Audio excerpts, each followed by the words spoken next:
And we're live. Welcome back, everybody. Dipcatcher Radio back again. Another amazing day in Maximus, but what else is new? Just got the YouTube notification. Looks like we are in the mix. How's everybody doing today? Day 15 of the Maximus Mint is coming to a close. Here in about an hour and a half, the day will tick over. And from there will be 6 full days of minting. So you'll have, in an hour and a half, the day ticks over to be midnight UTC. So it will then be Wednesday UTC time. So from UTC perspective, you'll have Wednesday, Thursday, Friday, Saturday, Sunday, and Monday to finish your minting. So we are closing in on the final third, the final stretch. Last chance ever to join team at the 1-to-1 rate. Last time to join the pools until they renew, which will be in 1 year for base, 3 years for trio, 7 years for lucky, and 10 years for desi. These pools are the best way to stake hex. You earn more yield, pay 99% less in gas fees, and you can cash out at any time. Team earns a little bit of yield from all the pools, and it's kind of its own beast. A lot of uncertainty. Uncertainty means volatility. Volatility means opportunity. And what else you hear in crypto for other than high flying opportunity? So that's what I'm really excited about, is that through these 5 products that are being launched right now, there's something for everyone, depending on where you are in your life, with your risk profile, time horizons, what you want. So I'm really proud of the variety that we're able to offer through these products. Let's see what the chat has to say. Vijayant says 27th September is his birthday. Well, happy birthday. That's actually why we did it. I was like, you know what? What's VJ's birthday? We should have it ending on that day. It would have been 30 days, but we wanted to end it on your birthday. Hextech says, let's go. I was talking to him earlier today. Good to see you, man. Sweaty says, on the road tuning in. Awesome. Drive safely, though. Don't YouTube live chat and drive. Crypto Gains Club 369. Throwing up the M. Maximus. Astro 369. The crossings. Good to see y'all. It's awesome to see the people that are in the chat every day. You guys are a special bunch, and I greatly appreciate you coming along this ride with me. It's quite the pleasure.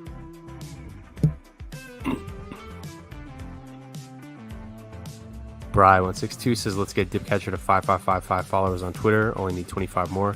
Oh yeah, let's do that. Here, I'll put up my Twitter. Here, let's edit this because we want maximusdao.com.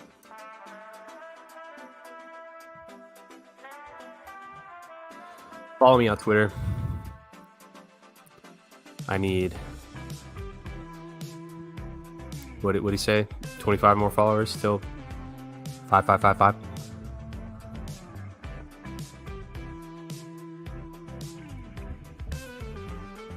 Hit that like button, hit the subscribe button, hit the share button. Most importantly, hit the share button. Share with a new friend, old friend, whomever. Anyone who you think deserves to have access to this high quality information. The people that you want to experience these amazing opportunities with, please share with them. I love when the Maximus community grows. More friendship, more camaraderie, and more impact for all of us. I think that's what's unique about the Maximus community is that we don't only care about ourselves, we care about others, and we care about making an impact. And so it's always great whenever the community grows. Hex and Wrestler says team up. That's right. Sandy Beach, good to see you. Crypto Gains Club, what's up? Tea time. Yes, sir. Hello, DC and everyone. Says Sandy Beach. Go team. That's right. Go team. We need team jerseys. Andromedus says cheers. Personal story. Your stream of the whales only about 2 years ago kept me busy while my wife was in surgery for 8 to 10 hours. That stream kept me busy for a bit. Good to hear. Wow, that was the vintage streams. It's always funny to look back on these old streams. Just how things were different. Everyone's perspective is a little bit different. And, I'm glad that I was able to be there for you. He says, so you're the homie. Asterisk dibs on jersey number 369. All right, you call it right here.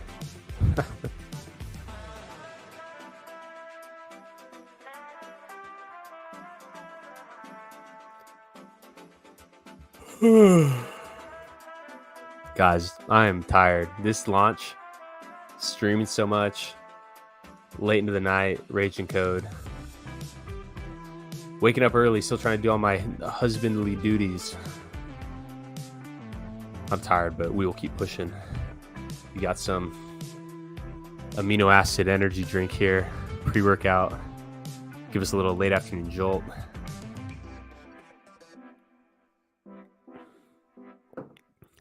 Oh, it just tastes so good.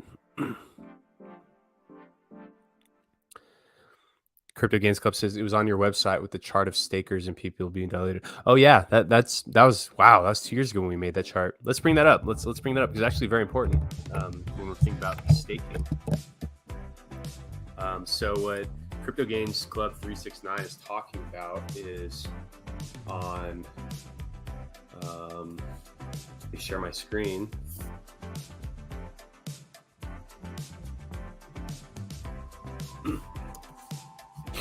He's talking about this chart that we have on on this website that I made. It's under, if you go to hex.cash and then you go to the menu and select calculate break-even shares. Once it loads, it has to render this chart.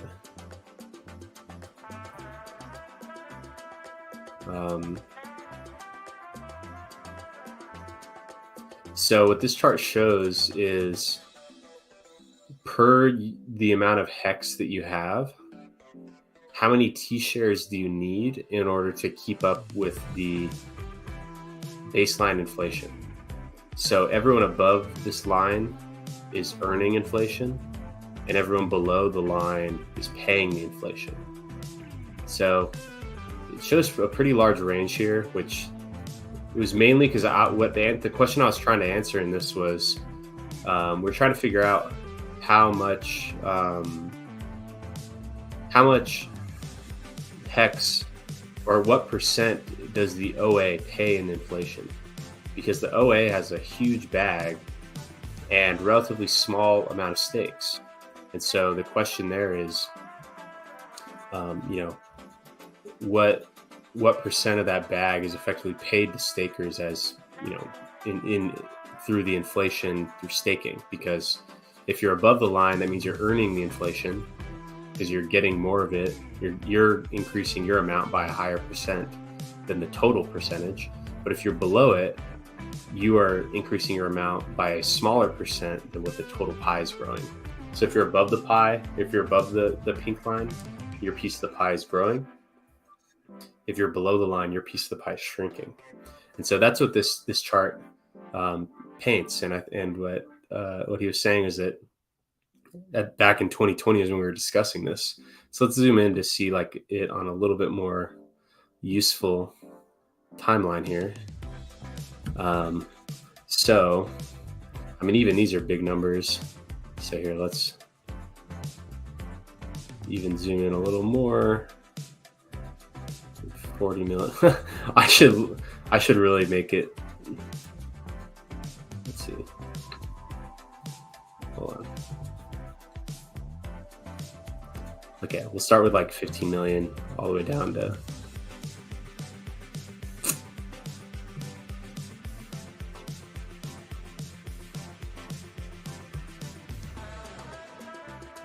Okay, there we go. So say you had 5 million hex. You actually only need 80 T shares in order to keep up with the inflation. So it's actually a pretty small number. And I mean, and that makes sense because the stake rate is like 12% or whatever it is. It's quite low because the OA holds most of their hex liquid. But you know, this chart is kind of helpful just in like trying to track, and like the further that you are above the line, then the more that you're earning of the inflation, and the further you are below the line, the more that you're paying. And so if you have 5 million liquid hex and you have no T shares, you're paying the inflation pretty significantly. And so that's what he was talking about. And let's see what Maxi is. So Maxi has 294 million hex and 42,000 T shares. So the Maxi stake could have had way less T shares and still broke even with inflation. But since we have 42,000 T shares, which the chart doesn't even go that high on the y-axis. Since we have that much, that means that Maxi is one of the largest earners of inflation. And for instance, okay, let's look at the Deci stake, for instance. Okay, a Deci, a team dashboard.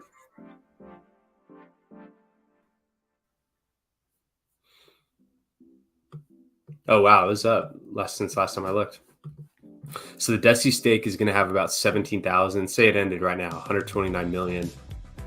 129 million, 17,000. So 129 million, and then 17,000. So Deci is way up here compared to the required number of,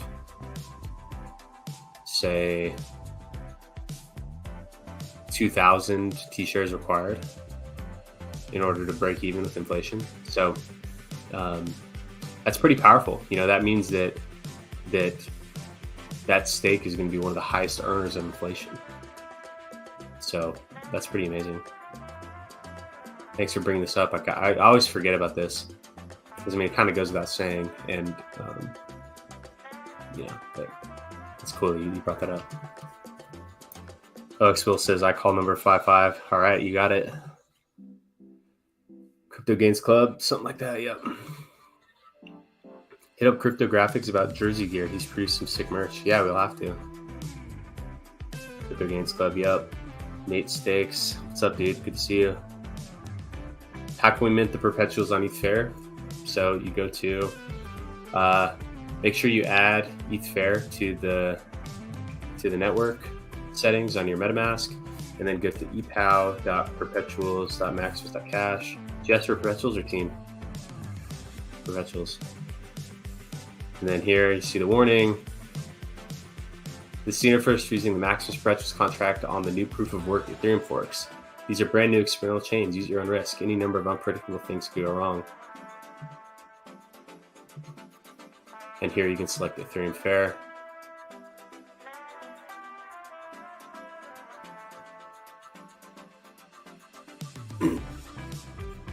And there we go. So say we want to mint one base on Ethereum Fair.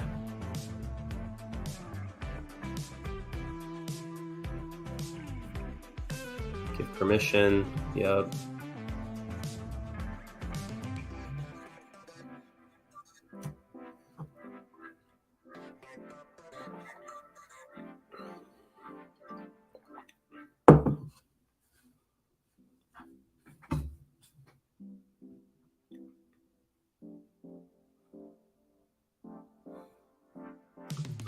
approved. Now we mint. Hit confirm. Quite low gas fees.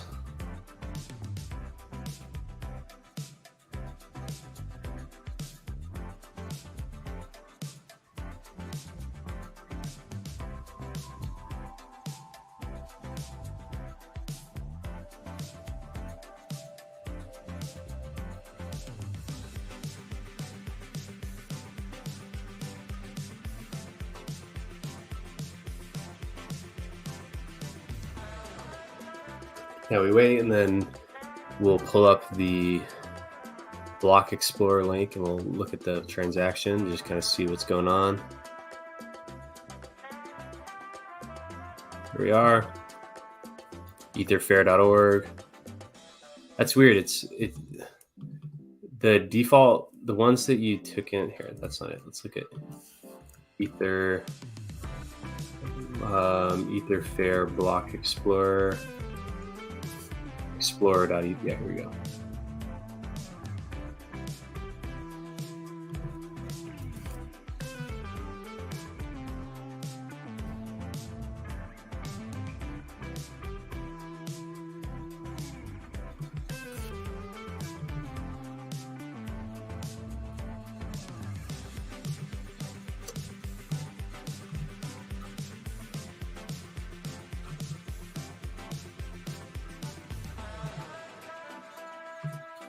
So right there, you see, we were able to mint one base with one hex, and it cost us 1/10,000th of an ether on this. Who knows what the ether fair price is?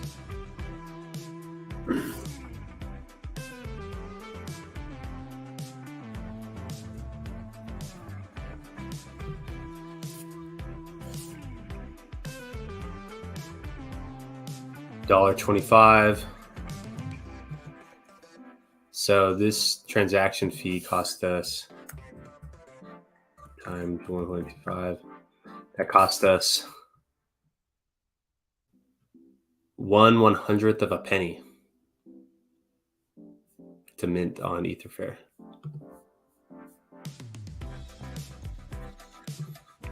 Any update on Diamond Hands? So we're still waiting on the audit to get back, and that should get back on the 22nd.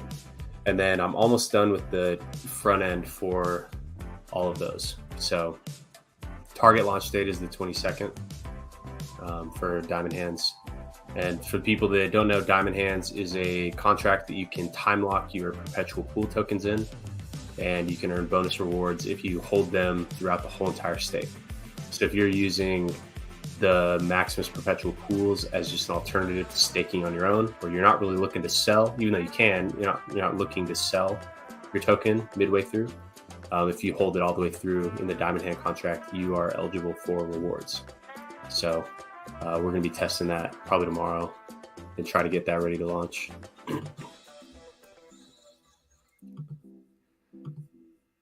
Perfect. Strength and Honor, what's up? Thank you. It's pretty wild how this stuff just works. You know, like, and I feel like we're gonna experience this like Pandora's box of forks. People on Twitter were saying, like, you used to have shit coins, now we're gonna have shit forks. Because I was looking it up. It's apparently trivial to launch a fork of the system state. Like, I Googled it, and there's like, it's like a common thing in, like, to use mainly in test nets, but it's like launching a system state fork is actually kind of trivial. So if we see success in both of these forks or either of them, then that may be like a common thread in the next like kind of mini cycle. You know how we had 2017 there were ICOs, 2018 everyone was wrecked, so not much was going on.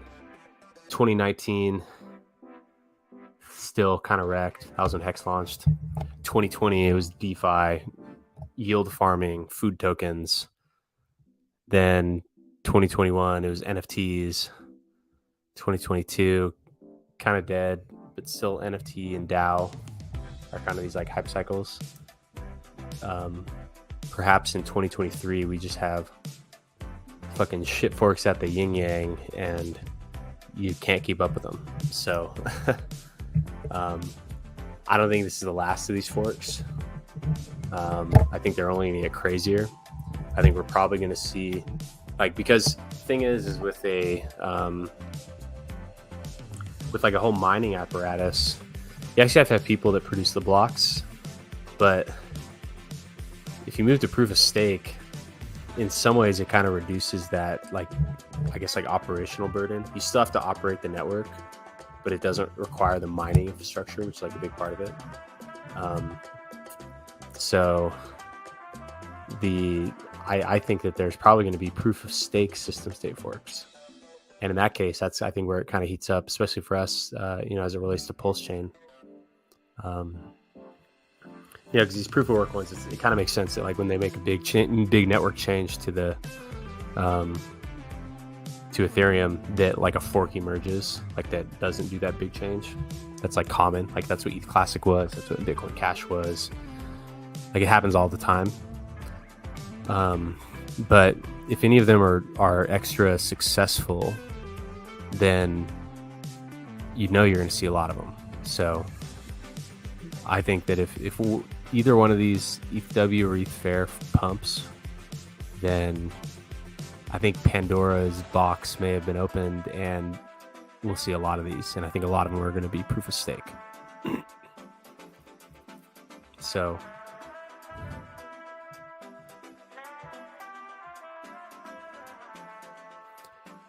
what was the track from last night? I really need some sleep. Was I putting you to sleep yesterday or what? Oh gosh, I'm tired, you guys. I'm fatigued, but we will keep pushing. We got 6 days left of minting. Once in a lifetime opportunity. Can't sleep. There's no need to sleep. We'll sleep when minting's done. I'll take a day-long nap, but I'll still probably be streaming. Team will defend the base, reinforced by Maximus, the Knights of Tree on horseback, decimating the enemy forces. The battle could end in 7 years if we're lucky. That's badass.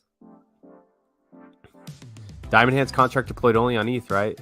No, so I'm planning on doing it on all of them. Might be a big pain in the ass, but just for you guys.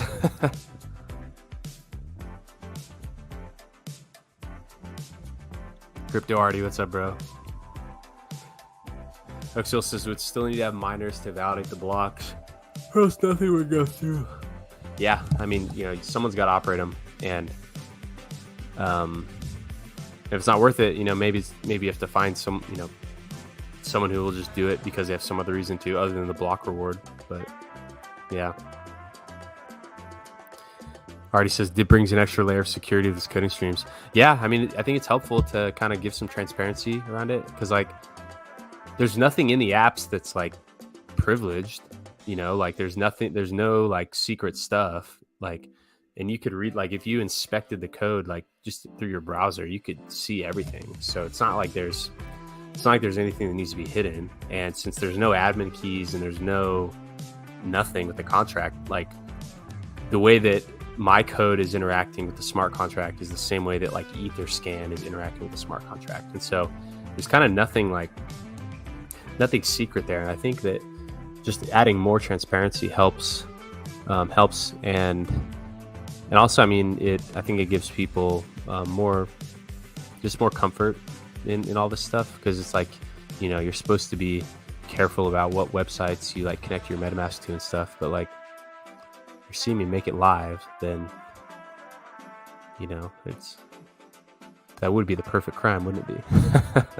Hopefully some scammer doesn't start doing this because they see people enjoying my coding live streams and then they live code scams. So let's hope that doesn't happen. But yeah, I think it does add like a layer of at least like certainty around people and confidence. POS is superior until electricity is no cost, and even that consists bugs, inflation bugs, etc. Yeah, I mean, I don't know. I don't know if I agree. It's what I like used to think, but before I even had to really think hard about it, I think when the merge happened is when I first actually thought really hard about like really what the deal is. And I don't know, my gut tells me proof of work is the way to go, but it's like also I'm realistic and I'm not like ideological about it. And it's like that's just like one parameter of like how this stuff works. And the main value proposition in Ethereum is the critical mass of users and the financial infrastructure around it. And from my perspective, like that trumps all the kind of like esoteric debates around like what's better, proof of work, proof of stake. I do get a weird feeling in my stomach about proof of stake. Like I have a feeling that it's going to lead to a horrible outcome. But like that's not like if you like want to be in the game, then you got to go where the network effects are. And yeah, the proof of work ones can grow. They absolutely can. But in that sense, like you don't want to be isolated. You don't want to be like a hermit kingdom like North Korea. Like you want to be where the action's at. And so, you know, that is a greater reason to use the proof of stake stuff, even though I really do get a bad feeling about it. Like I actually think that something bad's going to happen as a result. I don't know what it is, but I get this feeling that something not good is going to come out of it. But that's the risk that we must be willing to bear in order to be on the network that has the largest financial network effects, right? So like we're in the crypto finance world, and so that's the competitive advantage that we must attain.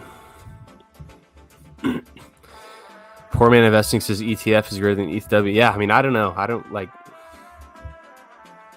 really care. It's not like I had like dry powder, and it's not like I'm putting dry powder into those.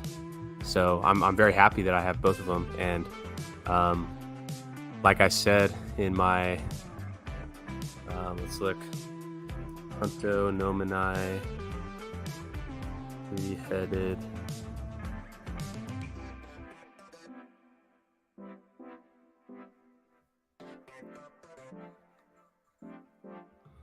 Like I said here, so we're going to have P-Hex, E-Hex, and E-POW-Hex. I will always treasure my E-POW-Hex, and it will always be a strong competitor versus Bitcoin as a POW store value. And so, like, I'm not really actively playing because I obviously have way better things to be doing. Oh, wait, you didn't even see this. It's not even on my screen. Like, I kind of view that right now going on. It's just, I mean, it's just like a fun game to play. And there's definitely opportunity, but definitely kind of focused on bigger things right now. But I do think, you know, I will treasure my E-POW-Hex on whichever chain actually is the one that actually becomes important. So I'm not really interested in selling or like actively trading on that. But if you are, you should share your experience. I'd love to learn about it.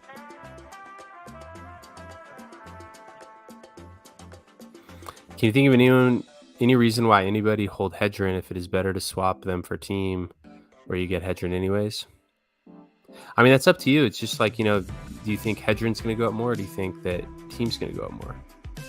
Team, you know, you get that like the amount of Hedron that you earn from Team gives you some tolerance to where like Hedron has to outperform Team by like an extra percentage in order to like totally outperform the Team performance, since you're getting Hedron as well if you're staking your Team. And so yeah, I mean the only reason you would hold it is if you think the price is going up, which you definitely can, you know, and I hope it does. Absolutely. But yeah, I mean, it's totally your choice. Just look within your heart and look within your soul, and then come up with your own solution, and then share it with us if you're comfortable. Will says 145-hour long stream starting now. Should I do it? Yeah, my wife would probably kill me. She'd be like, the people online told me I had to. No, she'd support it. She'd be down. You're a boss, tip catcher. Thanks, dude. Without a doubt, and with enjoyment. No risk, no reward. Our community loves Hex no matter what chain it's on. Should I launch a fork? Should I launch a proof of stake system state fork? Would you guys support that? If I forked Ethereum as is, would you support it? Give a thumb up or a thumb down in the chat if you guys want a... Here's what my fork would be. My fork would be the Ethereum state, but fees would be twice as expensive. And the Galaxy brains will know why that is a huge competitive advantage.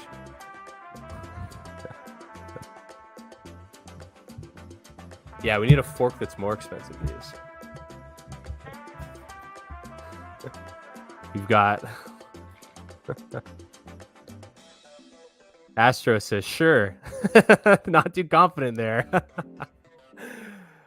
Crypto Game says, I like Hex expensive on all chains. That's right, me too. Dog Days, thumb up. Crypto Wonder Podcast, thumb up. Will, thumb up. Astro. Okay, there's more confidence. I don't know. I don't know if that's a big undertaking. I prefer to be more on the like application layer instead of the network layer. So I am not likely to do that. But if I was to do it, I'd do a fork and I would shrink the blocks and lengthen the time between the blocks.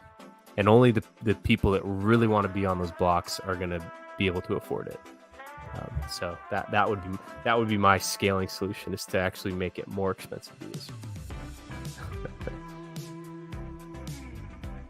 And those of you that have been with me on my channel for a while, you'd understand why that is a competitive advantage. Liquid Dash says, now that may very well cost you your marriage. I don't know. Let's ask her. I think she's gone.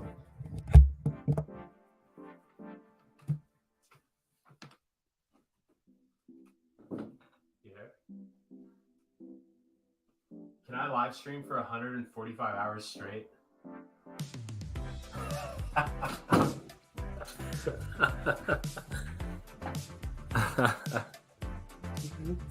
was like, can I live stream for 145 hours straight? And she's like, no, what the fuck?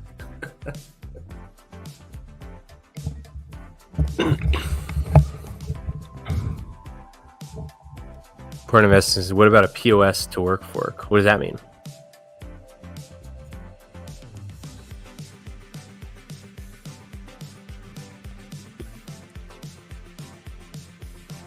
Did she roll the eyes?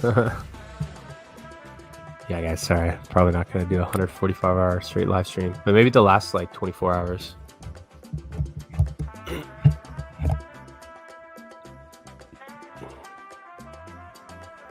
DC keeping it real. That's right.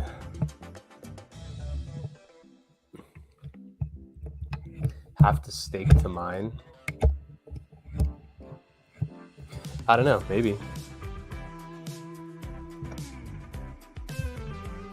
Or if like mining was like, if you staked some token, then your mining got some advantage or something.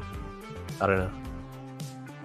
But also, I mean, that stuff isn't like even really the thing that matters. Like to me, the consensus layer is not the important piece. The important piece is the contract execution layer. So like that's like the EVM on Ethereum chains.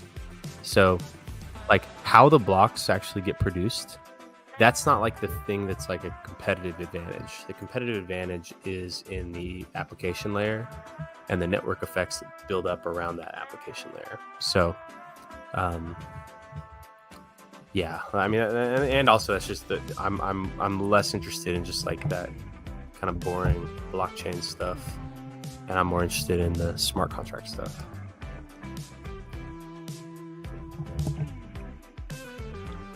What's your estimate for total hex to perps at the end? Hoping for 600 million. Let's see the numbers. Let's see where we're at.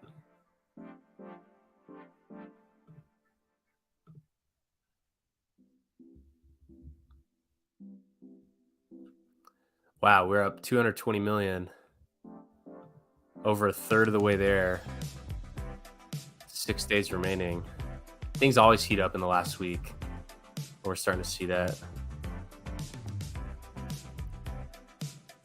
Okay, I don't think this is updated in a while. I wonder what's wrong. I bet I'm out of probably out of some type of limit or something.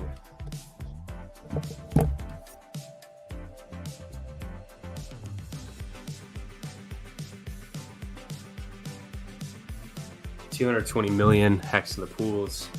Desi is 129. 21 million hex away from max bigger base. Better bonus. Base with 40 million. And Tree unlucky around 25 million. 58.36 million team has been minted. And of that, 36.41 is staked. I wonder why. Let's see why this isn't updating anymore. I bet I'm at some API limit or something. What is the case? 300 million hex in USDC liquidity right now. Yeah, someone go buy all that hex up and put it in these pools.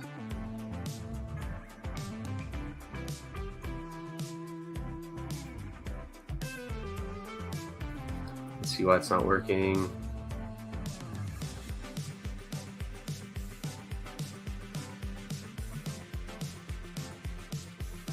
Connection closed abnormally.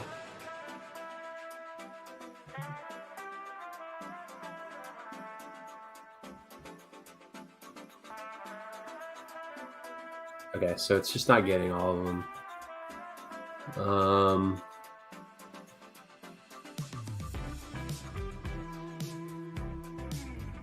Let's just run it right here. Let's try to figure out what's going on. Anvil.server, anvil.server.call, anvil.server.launch, call, launch, record Minter's task, see what's going on.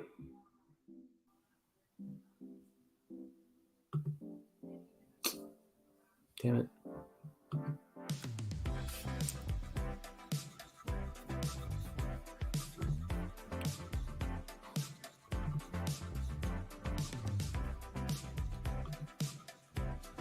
Okay, so that failed right away.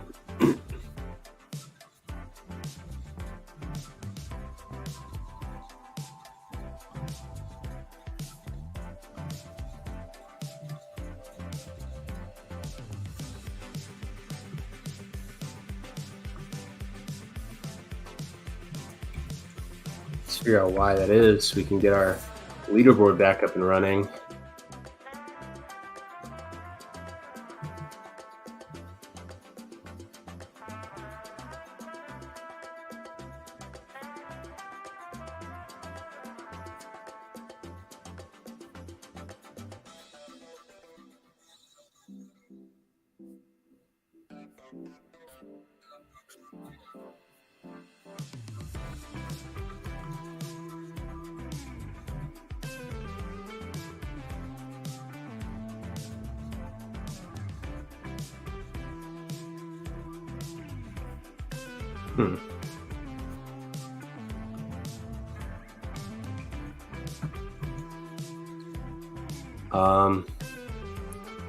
Maybe let's just try to reduce the length of this or something.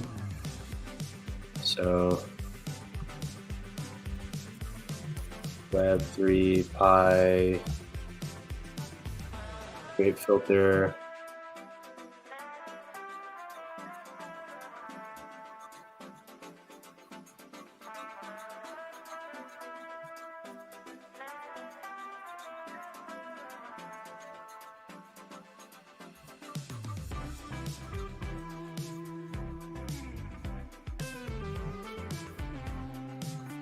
maybe if we look at the Etherscan, and rather than querying from the begin, like the block 0, why don't we just look at the block height? Okay, so 1.4 block height 1.4 1.54 whatever. Let's go to hexadecimal converter, decimal to hex. Paste that in there. Okay. See if this does anything.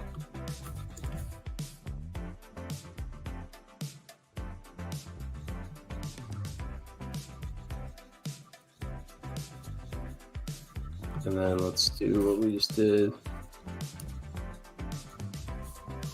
Now let's check this out.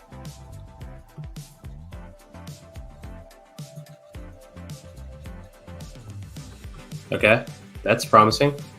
We might have just fixed it because it failed right away last time. Ah, shit. Still. Connection closed.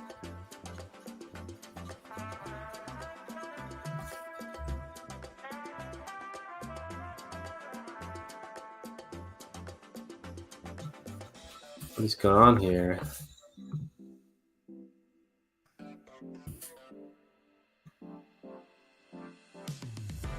Got my Infura pulled up on the other window. Not sharing that screen. Yeah, so okay, so this stopped connecting at like 8 UTC. Oh yeah, that makes sense. And then it just, okay.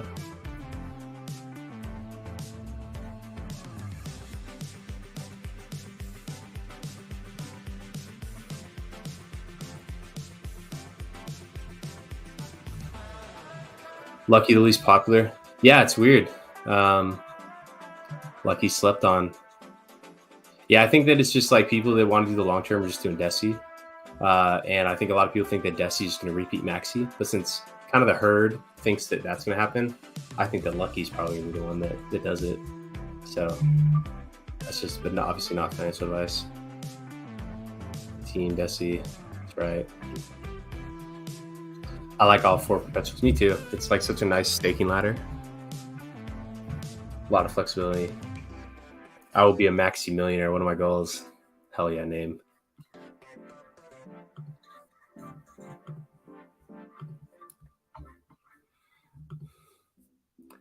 What the heck? This is so weird.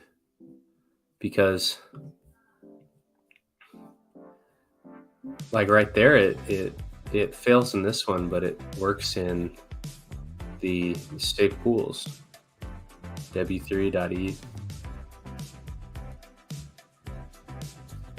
So W3 events mit.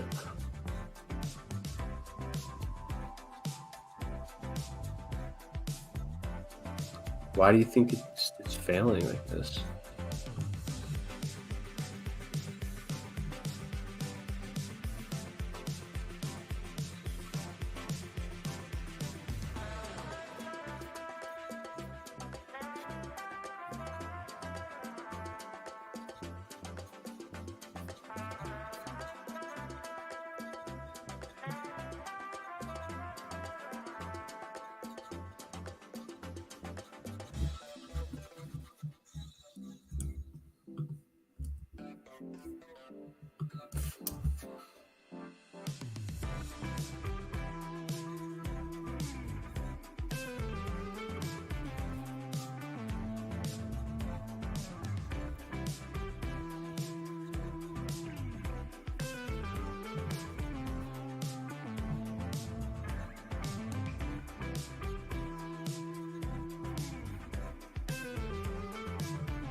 Like, what changed it like 3 a.m. this morning? Lucky Boom Boom. Name is Go. He is. Does the mystery box do the same thing on every chain? No, I mean, the mystery box will be separate on every chain.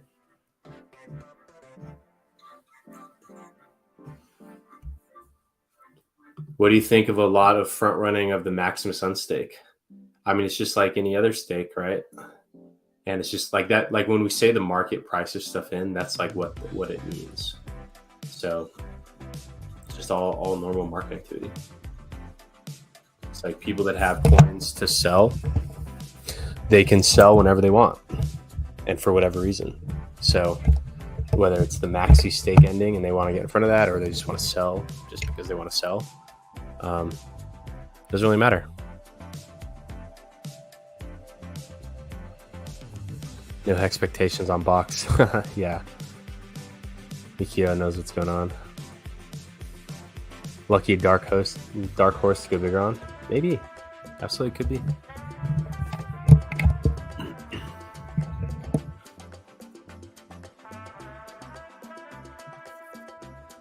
Smart contract events.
Maybe it's some timeout thing. So here, why don't we do this?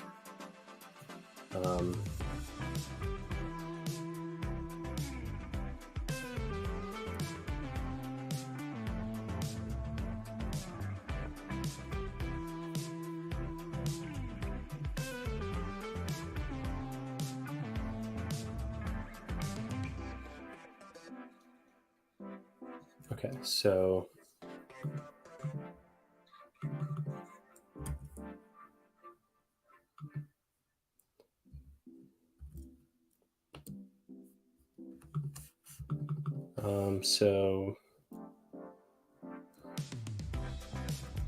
ethereum block at time.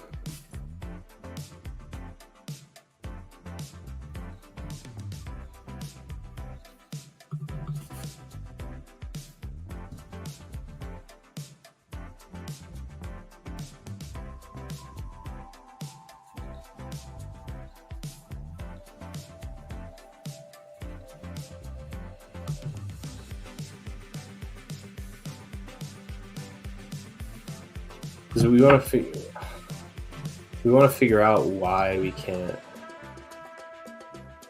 do this. So here, let's just what a pain, you guys. What a pain.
Trick question. What's your question, Giselle?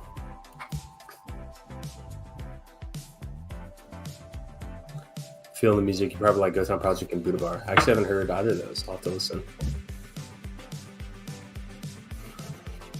For Diamond Hand PES, what happens? Do you lose the reward bonuses? So you lose the rewards and bonuses, and you experience an early unlock penalty. For Desi, it is about 3.69%. For base, it is 36.9%. So the shorter stake, the harsher the penalty. And those may change. Until that's published, those values may change. But you do lose a little bit of what you put in if you early unlock.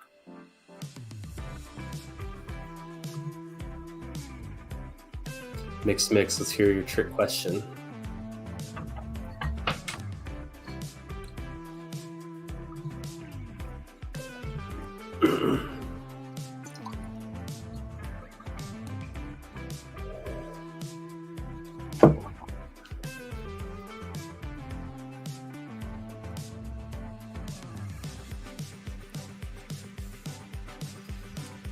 Liquid Ash asks, is there a calculator that could encourage shrimps, crabs, and turtles that's worth buying Maximus TEAM or the Perpetuals, even if they only have $250 to $500? Or is it? Yeah, I mean, so there's not like a calculator that really shows this, but the people that do the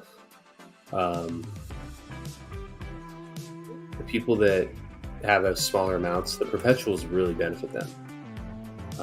And also, with those small amounts, since Team has such high growth potential, it's higher risk, so it may not pump, but because it's not like bound by the price of Hex like the other ones are, $100 in Team could be worth a lot.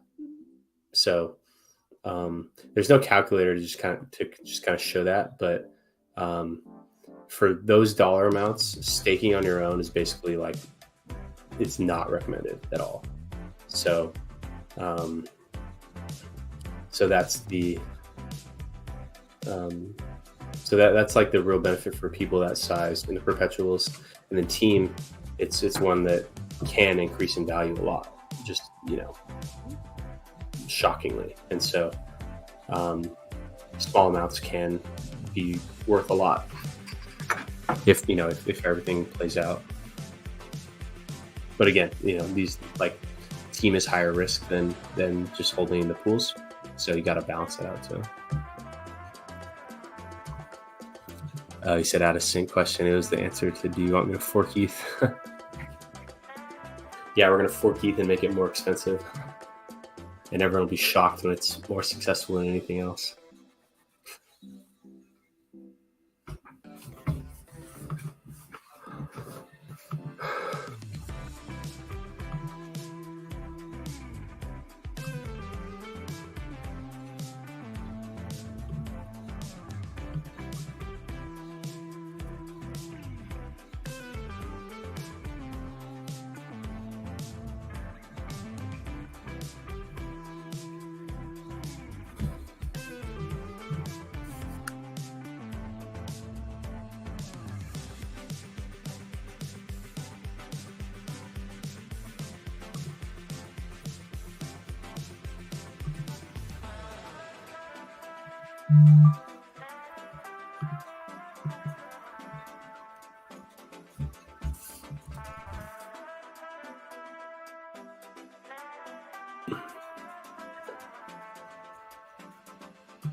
Right, let's see how to do this.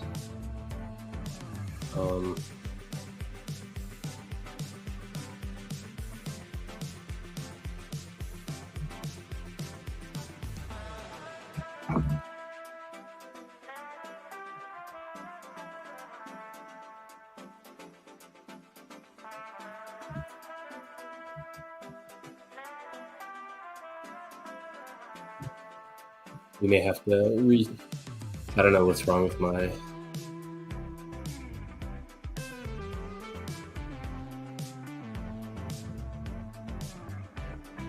Okay, so let's get probably Ethereum.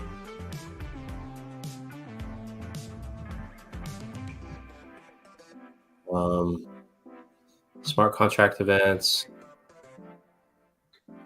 Smart contract address equals team.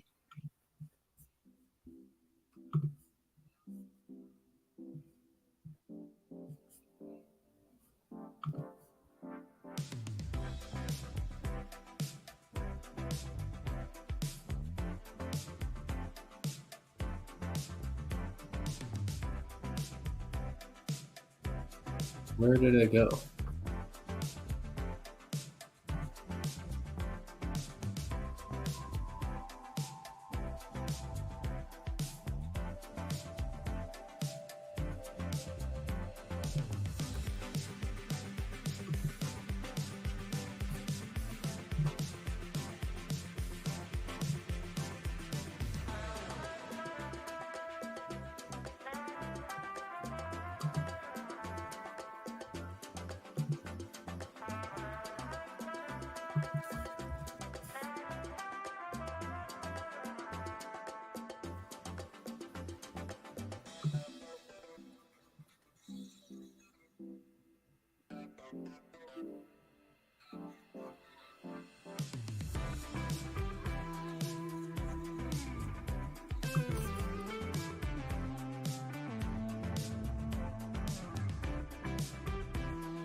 Okay, let's start.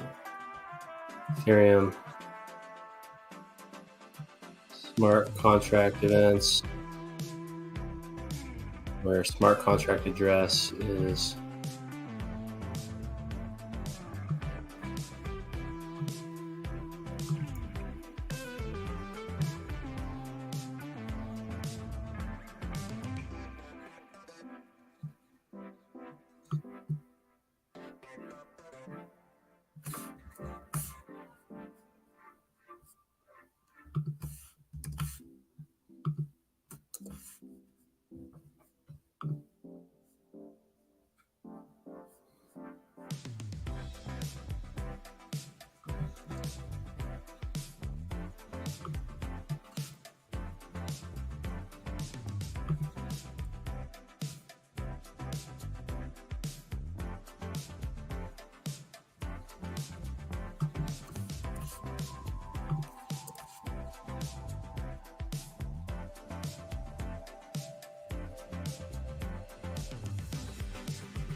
Okay, there we go.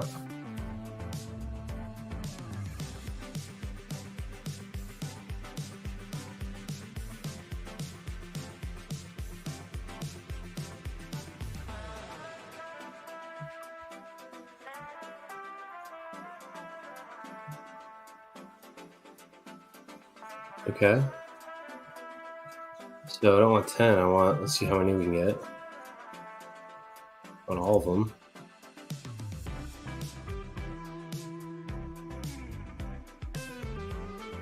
Yup. Okay. Here we go. Okay.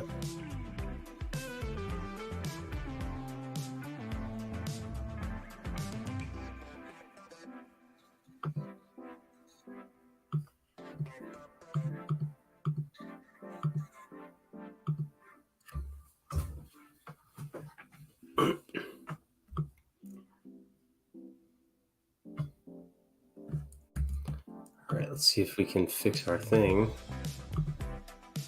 So let's make a new one called def alt word minters task.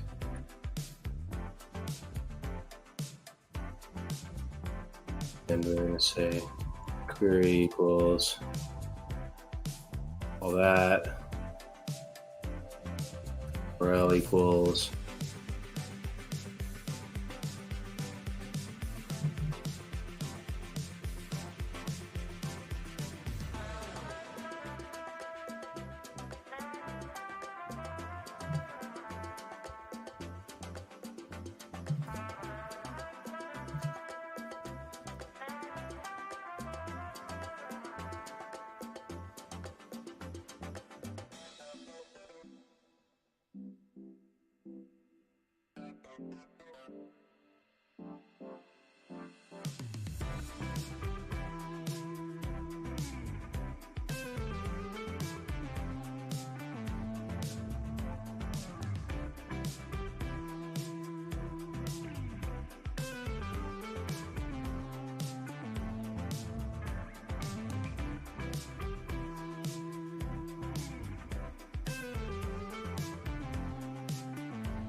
arguments.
1 second, guys.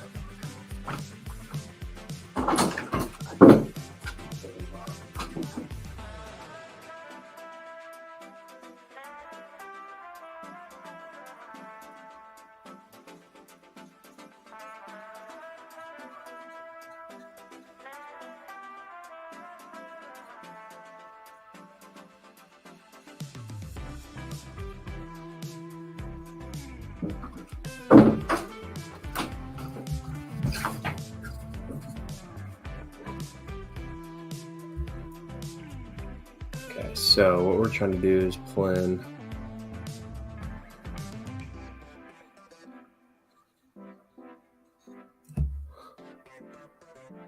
if a argument is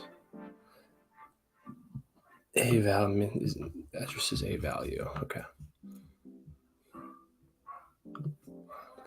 Enter equals a value.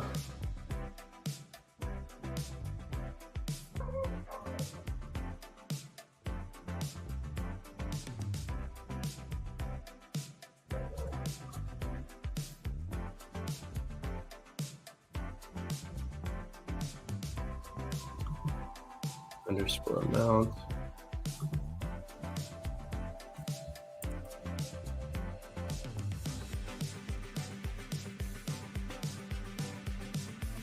Amount equals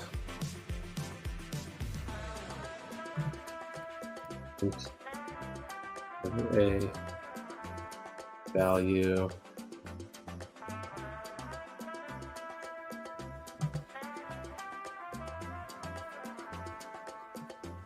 if that's already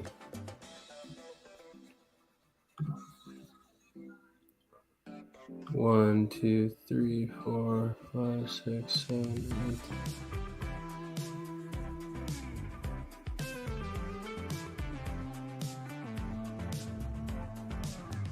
Let's just check this, guys.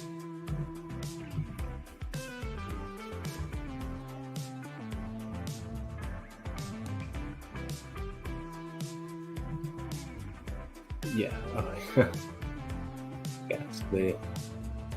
Oh, that's our. That's funny.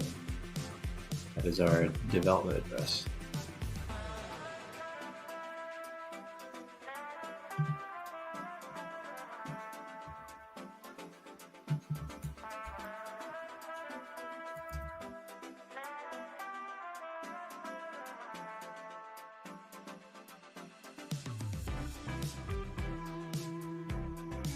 All right, see if this works, you guys.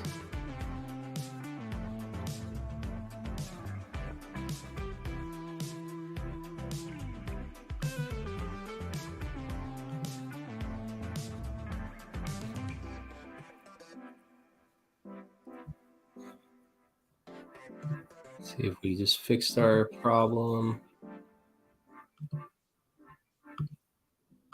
We're hoping this doesn't turn red as if it failed.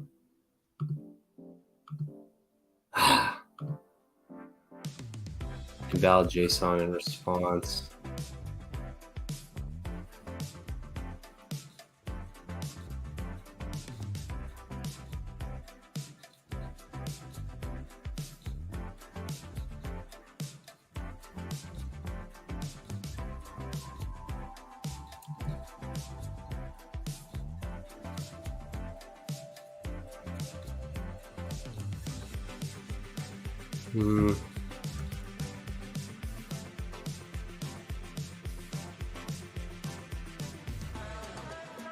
How we do it in other ones.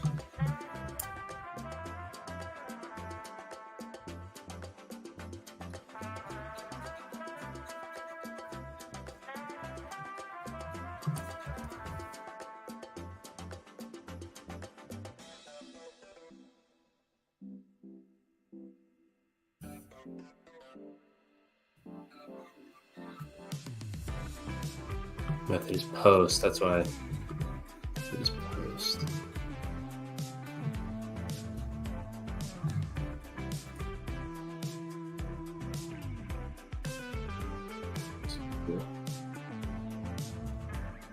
Okay.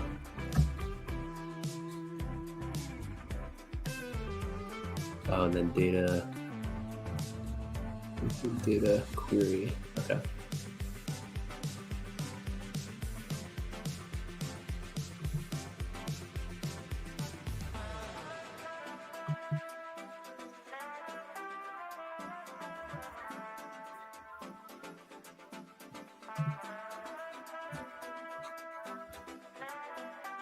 Okay, so we gotta get our API keys.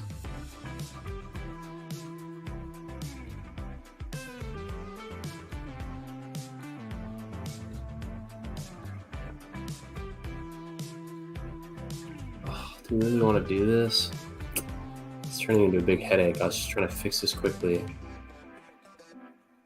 All right, guys.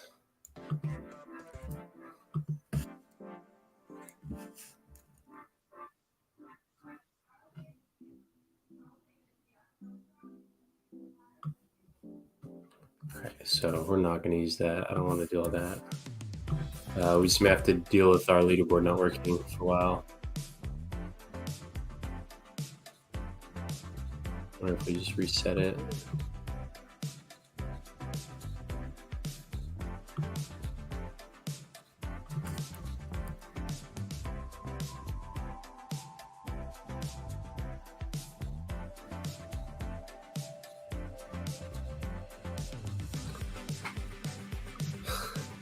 He's making penny code versus spaghetti code. If someone randomly ended up on the stream and knew nothing about Hex, would you say to explain what you're doing now? Well, trying to fix the dashboard that shows the largest minters of our new coin.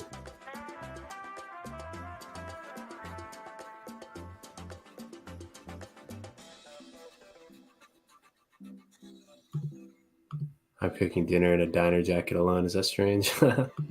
Delayed gratification is not a teenager's vocab. High risk is. Team and base with some diamond hands for the airdrops. Maybe the package. Yeah. Oh, yeah. Just sold. That's not weird at all. Thanks, Andy. Hey, the way I see it, it'd be strange enough keeping everywhere. For sure. Forks me tonight. Links to the front ends. ETF and ETHW, please, for team. Yes, so PayPal, Perpetuals, .maximus.cash, PayPal, team, .maximus.cash.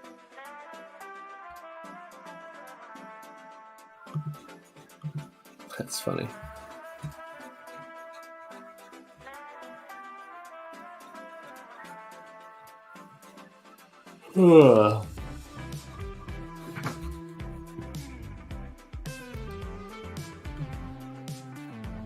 I'm just so frustrated that it just isn't working anymore. Like,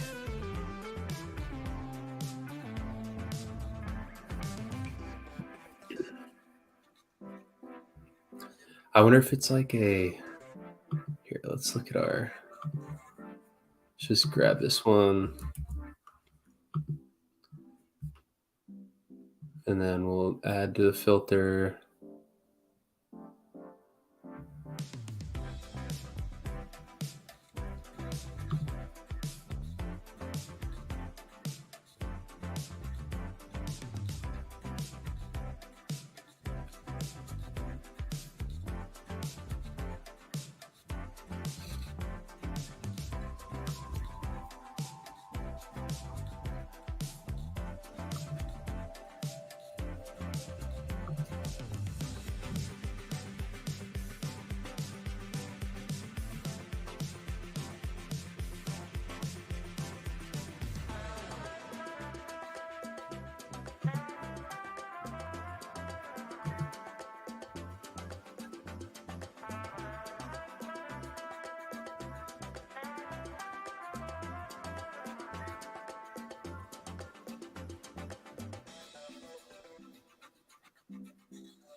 Okay, so it's not reading it all.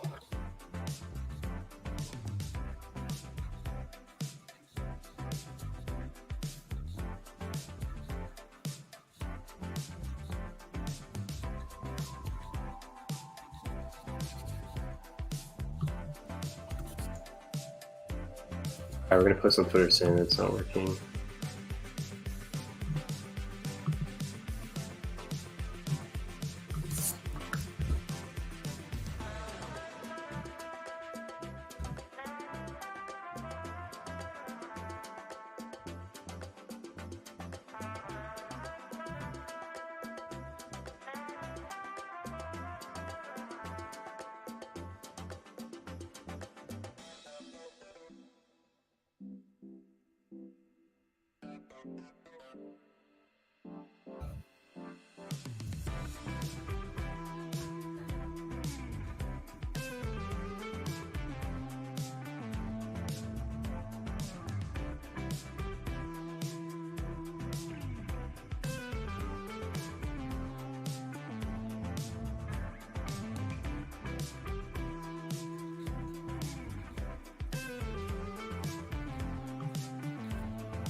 Okay, that's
$220 million hex in the pools, you guys. 58 million team minted.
All right, let's see if this works. I hope this works. Please work.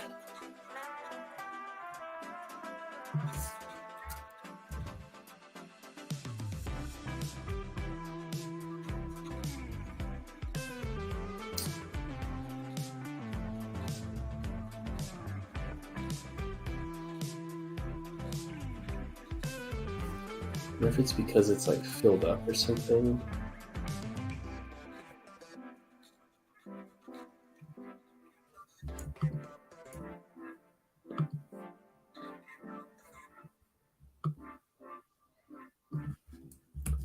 Let's just see if we can do it like. So if we can't figure this out, we may have to just. I don't know what we're gonna do.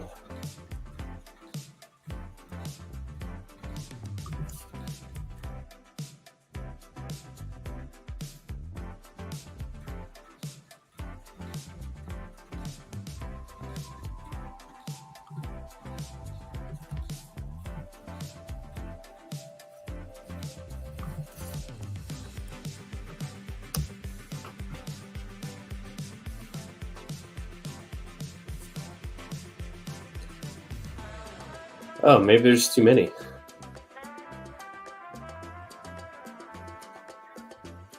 Oh.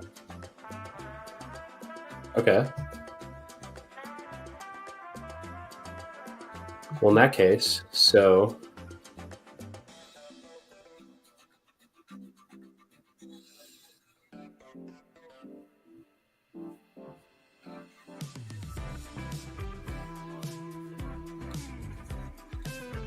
okay, so let's see. We know that the last time that this was queried was at 8:39 UTC.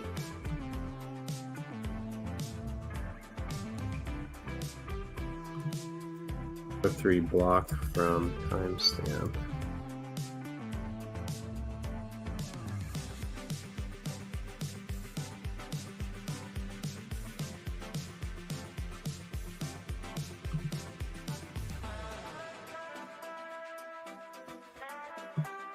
The 3.pi block at timestamp.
$39.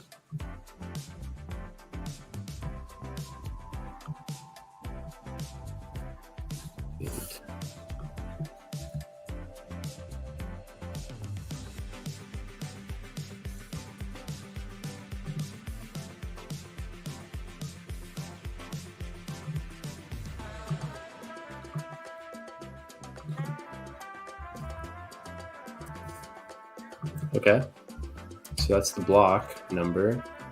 So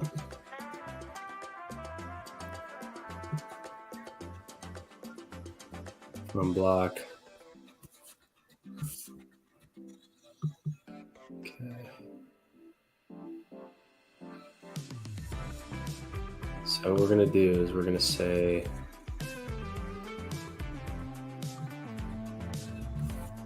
from block 0 to block equals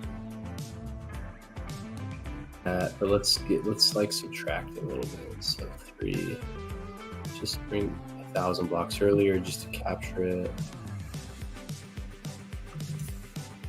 So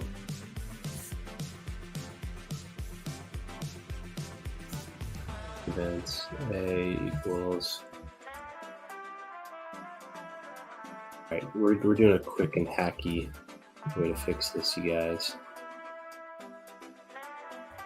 And then events B equals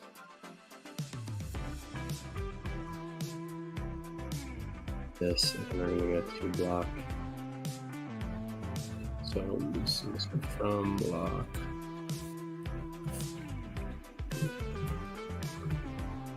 So what I'm guessing is that since this has been, that's like 2 weeks of data, and it was simply just like too many. So if we do this, let's click restart, and if this works, we're just gonna do this. We're gonna run with this solution here.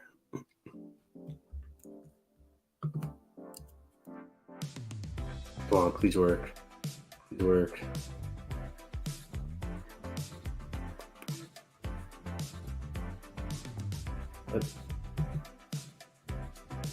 Okay, all right, so we didn't see that nasty error. Okay, there we go. Guys, we did it.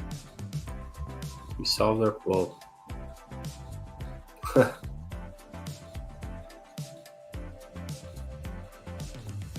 here, let's try if we get this.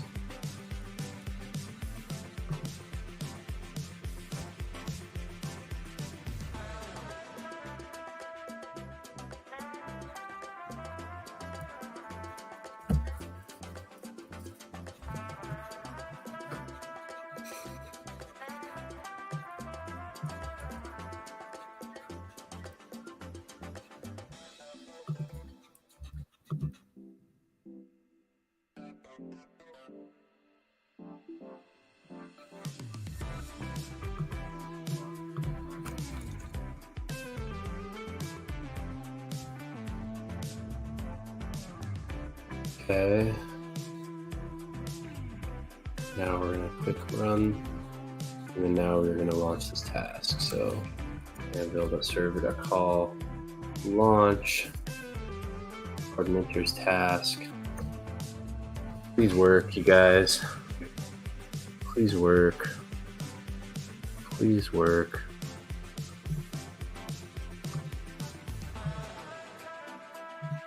Okay, looks like it's running. Hasn't failed yet.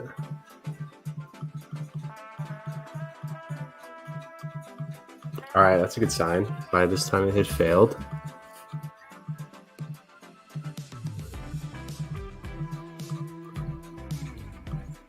Sometimes when you're building stuff, you just got to do like hacky little shit like that. Like, oh, it's failing because it is taking too long or it has too much information. So then you split it up into two things. And so we didn't need to do anything advanced. We just broke it up into, we identified roughly, we knew when, like how long it, because the last time that it had successfully recorded was here. It said last snapshot recorded at this time.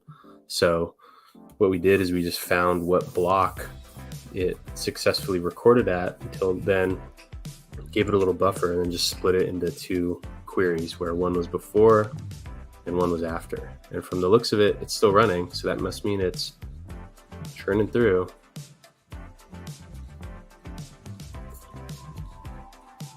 All right, there we go.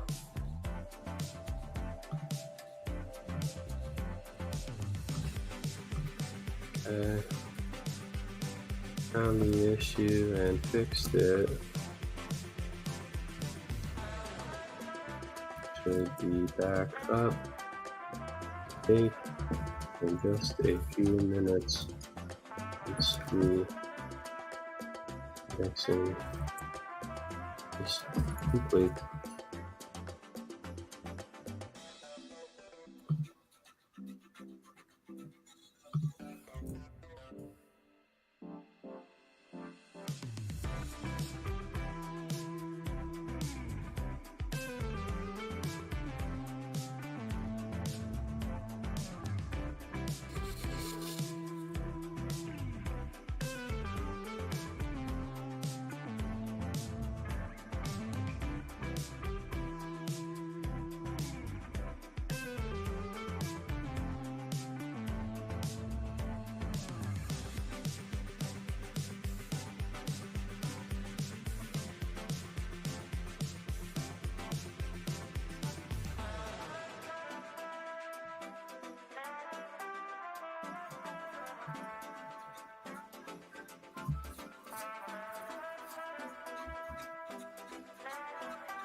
Oh God, what's going on here?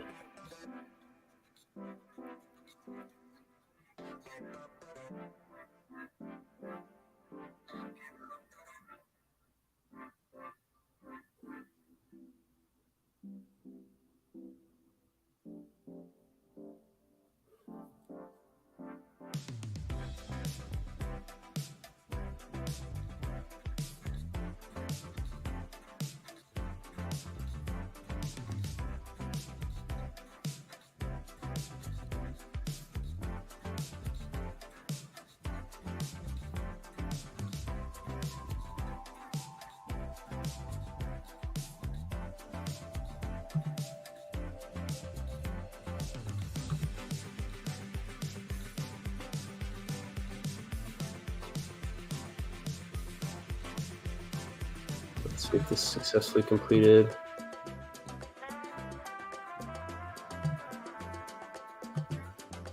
Still running, so that must mean it's still humming along.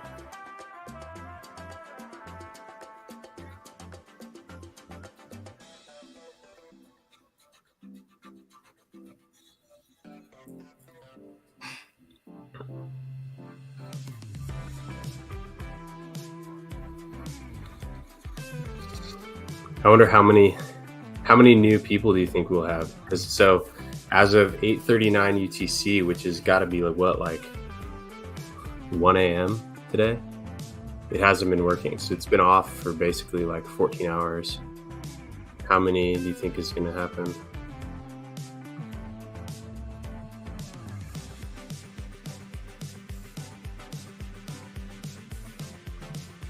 Exhalo asks, when Moonsir, you tell me. Dinner is served. Honestly, don't know how you do that, tired.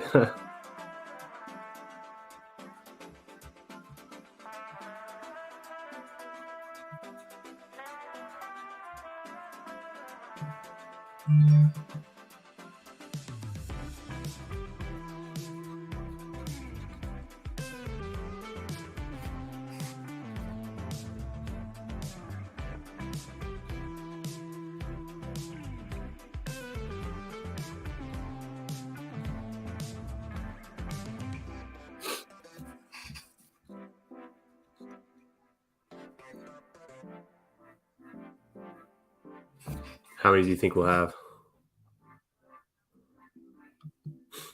Yes, they all work. I've answered this question so many times. Here, let's tweet it out.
Astro thinks we got 75 new members.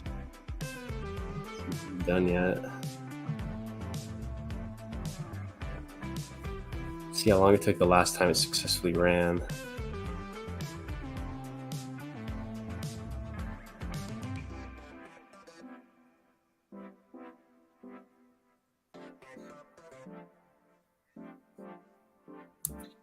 Hours ago it failed. 4 to 15. So 9 minutes. Yeah, so it should be done any minute now. Okay, there we go. So let's see. Astro says there's going to be 75 new people, so he's saying there's going to be 1,682. Let's restart.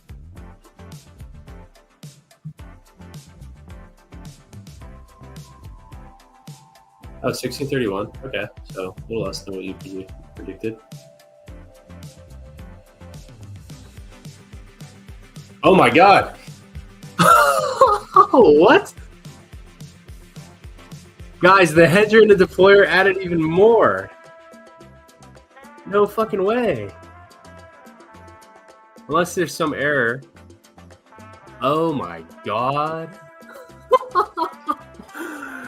The hedger deployer topped up again. Dear God, this guy's a beast. Holy shit, you guys. And we had no idea because our... Oh my God. We're making history, guys.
Holy shit.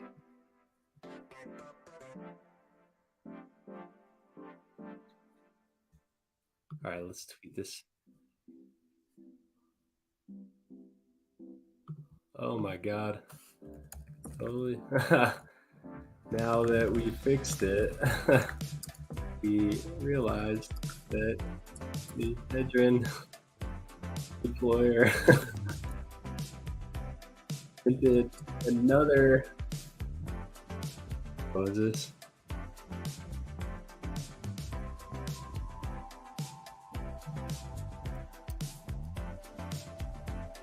Another 4.469. Dear God. Well, how incredible is that? Can you believe it?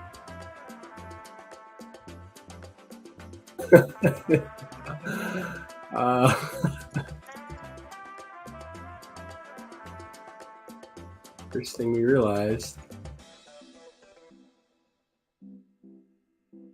earlier today that you're going to get another. Bringing their total to what? That's amazing, you guys.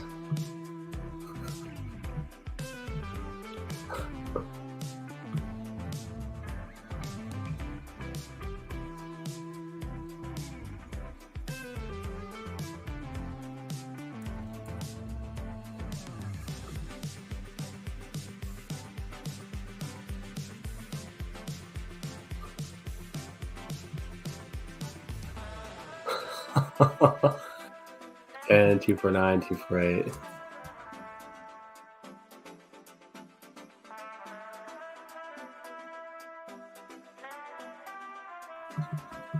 Holy shit, you guys.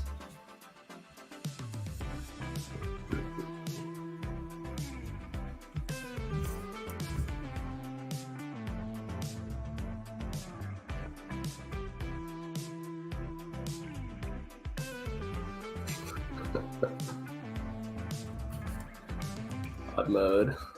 No. That's hilarious. Oh my God.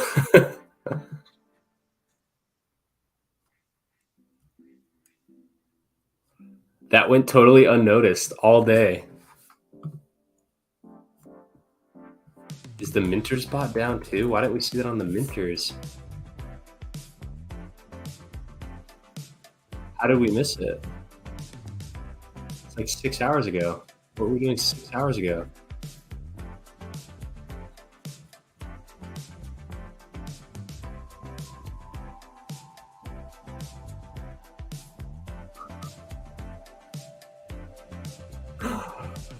Unbelievable.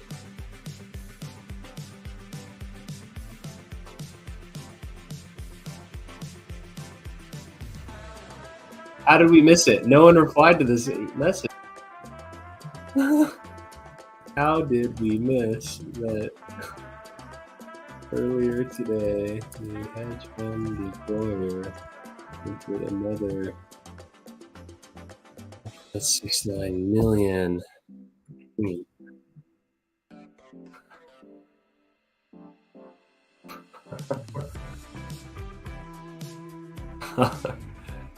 Okay, let's find that meme that our friend made.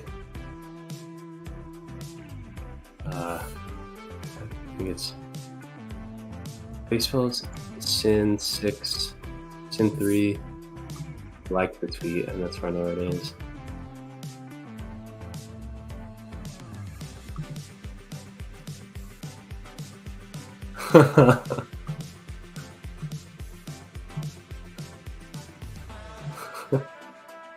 All right, guys, we got to update the meme here.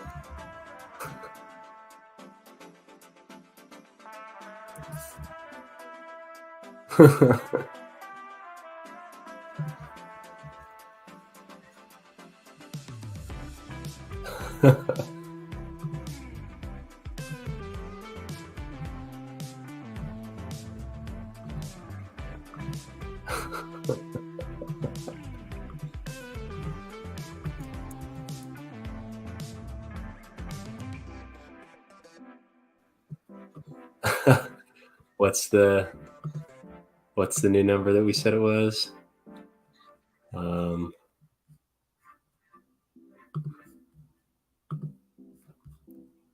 10,294,248.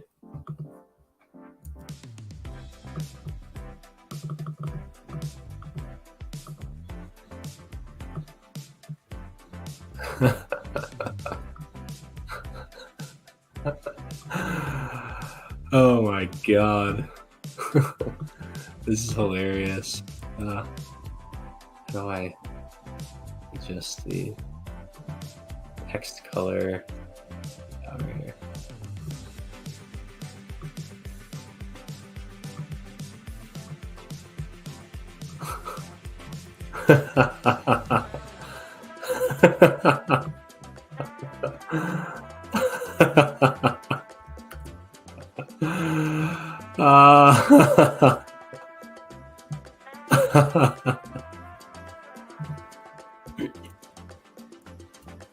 Now we had to update Jay Plush's meme.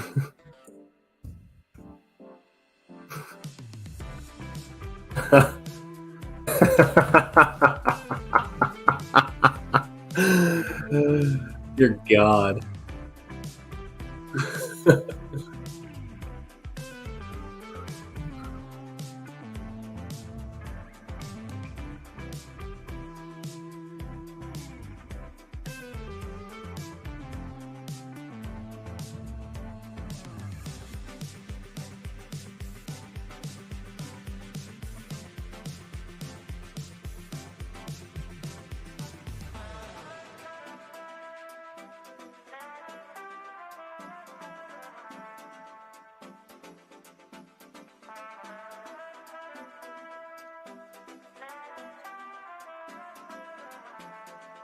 It's so funny.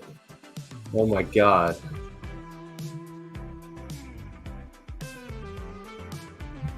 Yo, I got a question for you. Fog Rider iPhone says, how does it feel to be creating a project that affects millions and millions of dollars? What's this proud relate to that? Yeah, I mean, it definitely feels, it gives me a lot of confidence that people, look to me for these types of solutions at this scale. And yeah, and it's kind of like in like kind of some of my non-crypto work that I've done.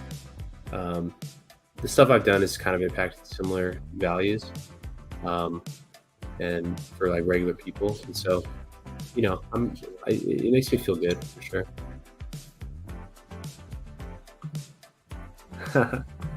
Hedron Whalebot has it or not. Maximus bot, you love that meme. Add them together. Front end, yeah. Go just scroll up in the chat. ePow dat right there. These links. Just scroll up. And follow me on Twitter. I just tweeted about it.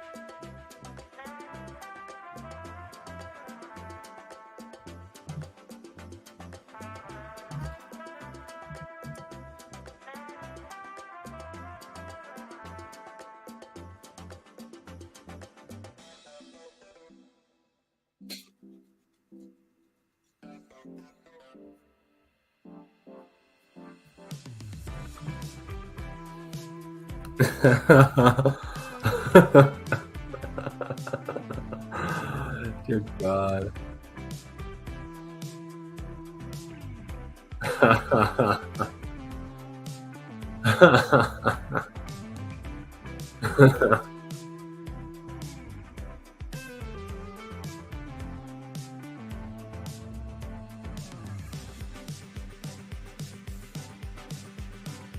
Wow.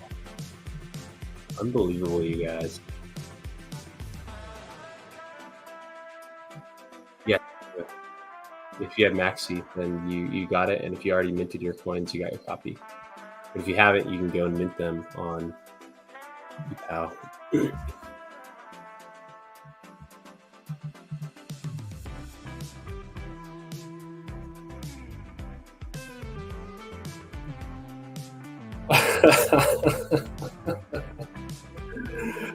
Oh my God. That is hilarious. Let's see what the Maxi holder chart now looks like.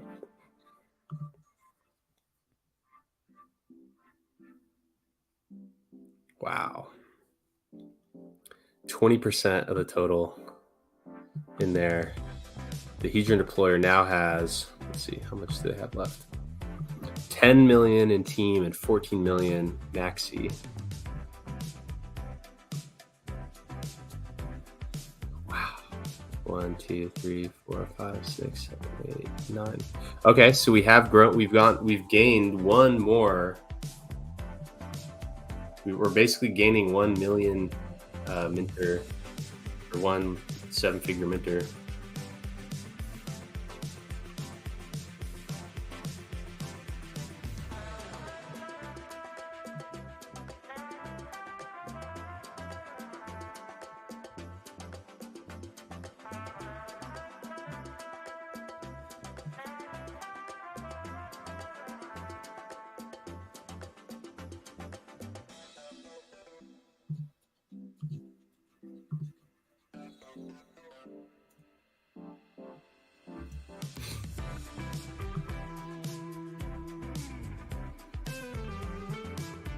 One, 2, 3, 4, 5, 6, 7, 8, 9. So 9 of these guys.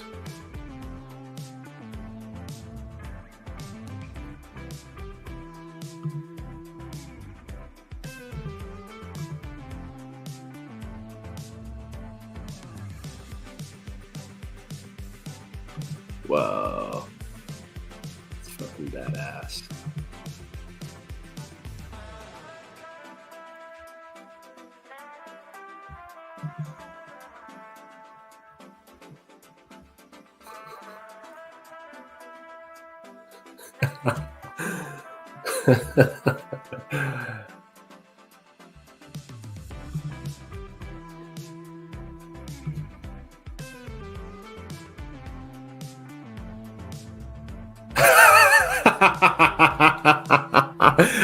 Oh my God.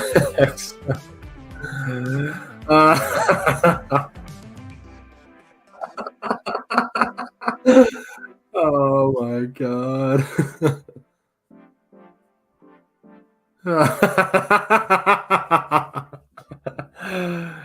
Dear God.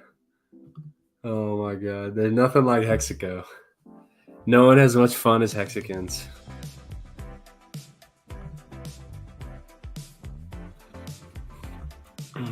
Tanto, Nomanai. 7. Sure.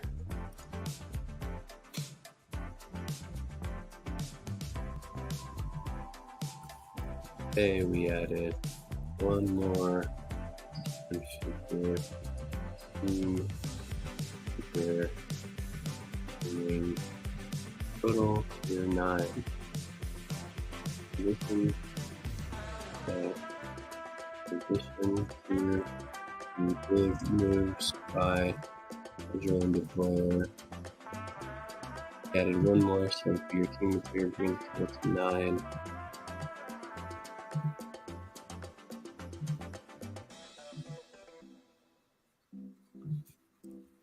Right? 1, 2, 3, 4, 5, 6, 7, 8, 9.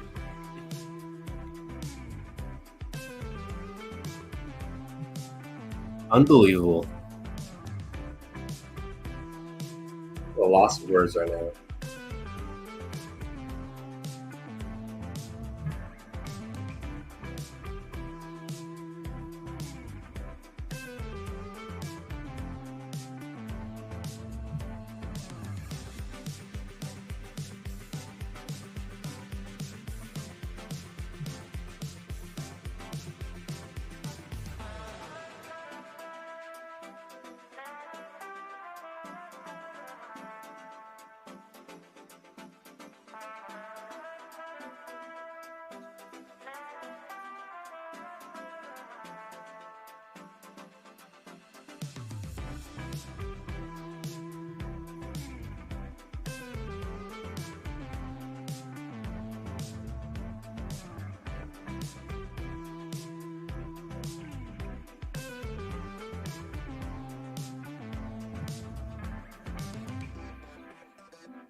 This guy brings up an interesting point. Where is it?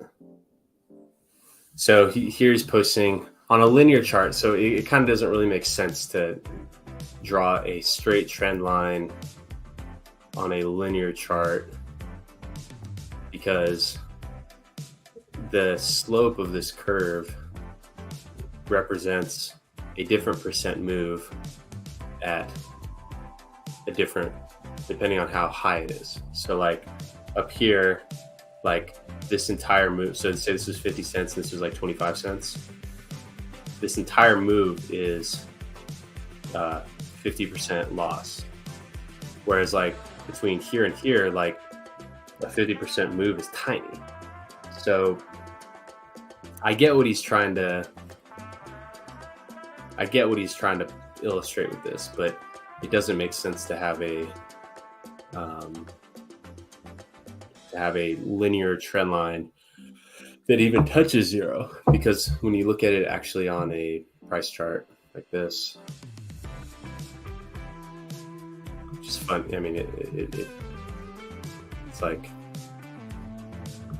let's just move that. So let's just spread it out a little bit to kind of recreate what he was looking at. So these trend lines, in order for them like to apply from across all ranges, like it's like it can't ever actually reach zero. Like, you know, so his chart's kind of misleading. But whereas when you get rid of log, it can look like that, right? You know, because zero is right here. Like, because like the number of unit difference between 0 and 3 is 3, and the number of unit difference between 3 and 50 is 47. But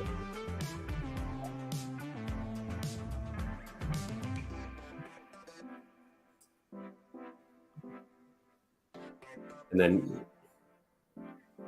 then he's asking, how could that be possible with so many stakes locked up for so long? Wouldn't the hit a price floor where it can't go any lower just based off the stakes themselves? And then Johnny says, Stakes don't create a price floor. Only locked liquidity can create a floor. Since Hex has no locked liquidity, it can go wherever it wants to. Staking is just a risk to reward amplifier and price potential amplifier. That price amplification applies both the up and the downside. It's based on the fact that Hex can turn them into back resistance with the inflation at the end of the stake, right?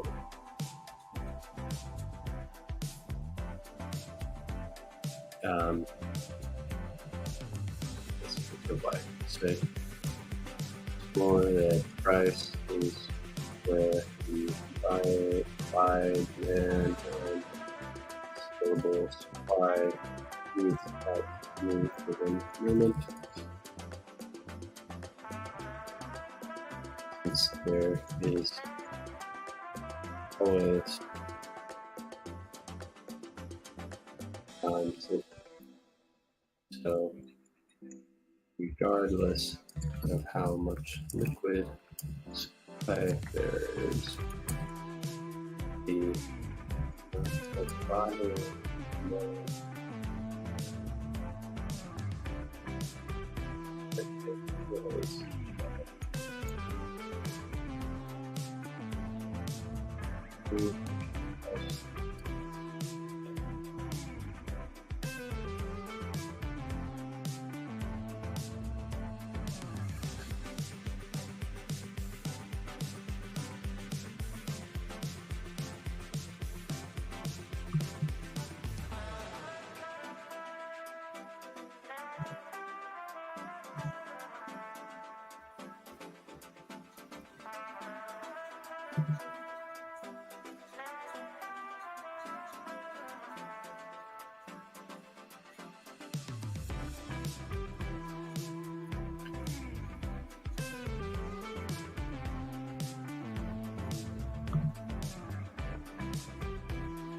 when in the future 2 more weeks. December 32nd. Me too.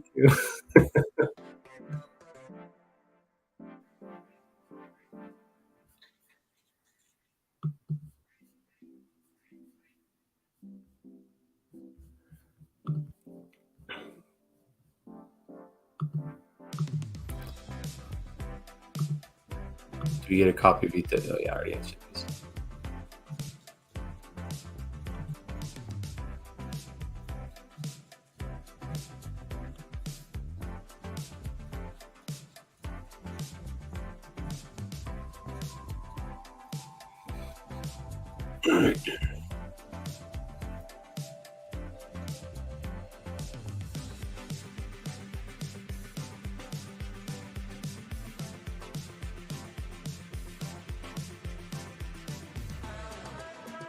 You guys heard of stable diffusion?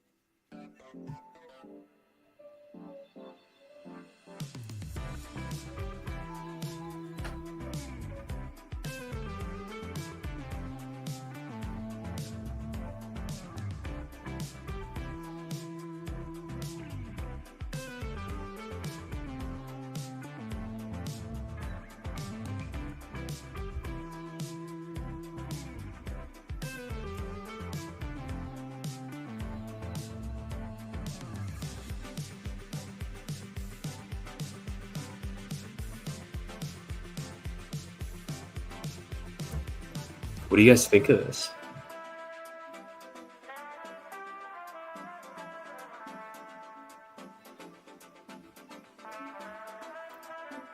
That is crazy. Let's see what type of things they're hiring for.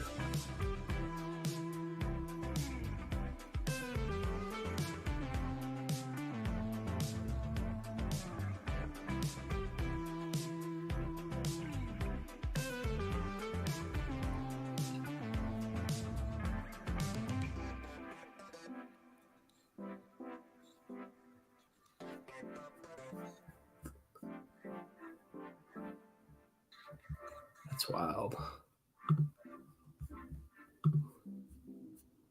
It's funny that everyone thought that AI was going to take over like blue collar work, but it's going for very white collar creative work.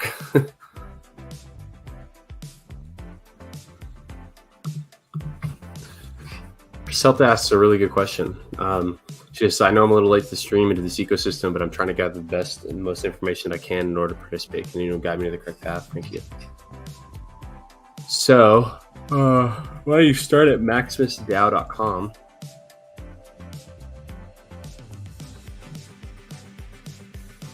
And just learn here.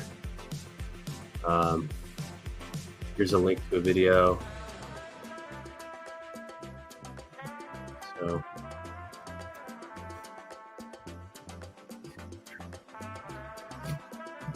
So she said, I found one site that told me a little bit about team and base. I'm trying to see if and how I can apply to all Maxi ecosystems. So, yeah, so if you understand team and base, you understand all of it. So in addition to base, which is a 1-year stake, there's Trio, Lucky, and Desi.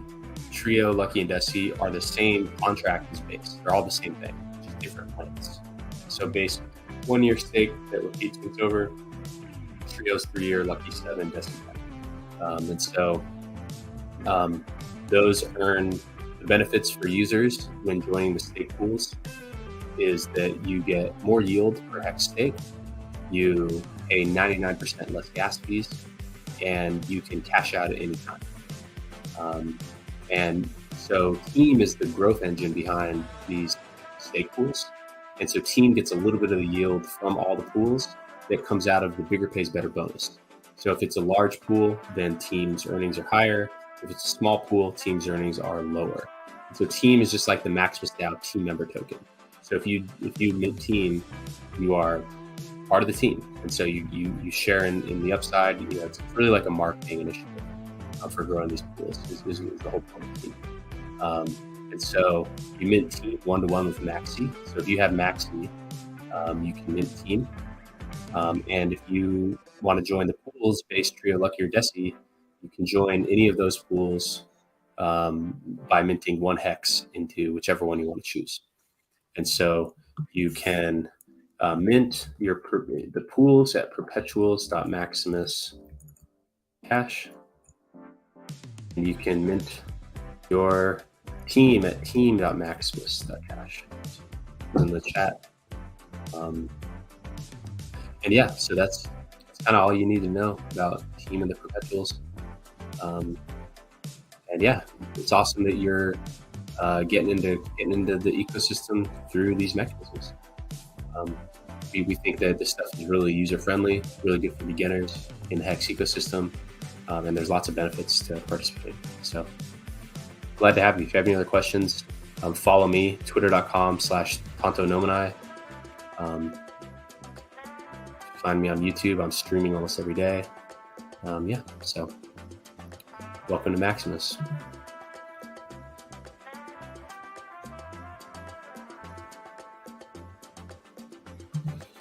Rashida says, thank you so much. It also said the Trio coins will be distributed amongst all stakers. Is it even, or is it the Trio coins?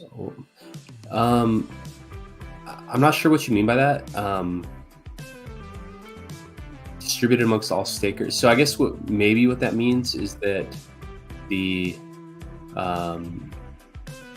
say you join the Trio pool, so you mint 1 Trio coin per 1 hex that you put in. At the end of that Trio stake, when the stake ends, so the Trio, it's set to earn. Let's give a clear example here. So Trio is expected to earn about 16% per year. So 16 times 3 is like 48. So after the first Trio stake ends, each Trio will be redeemable for about 1.48 hex. And so if you have Trio, you can run the redeem hex function on the dashboard. And then what that will do is it will burn per 1 Trio that it burns, it will send you back 1.48 hex. So if that's what you meant about how the Trio it's not the trio coins being distributed amongst the people. It's like you as the trio holder can redeem it for the hex. And if you have 1% of the trio, you get 1% of the hex. So that's kind of how that works. Perselta says, I follow all your pages, but I was made confused at first. I was waiting to hear from you. Okay, that's good to know.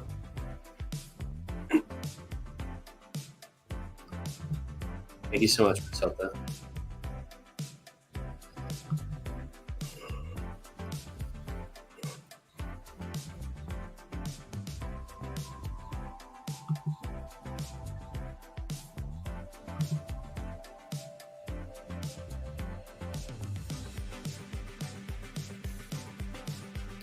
$220,000 hex, 58 million in the pools, 1,631 team members. And yeah, so we're kind of right back into the almost even breakdown, where team mentors have put in 58.37 million maxi, and the addresses that minted still have 56 million maxi on the sideline. So it's about like, would that be like 50, like basically 50-50. It's pretty incredible. It's really incredible.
Let's fire off some more tweets here.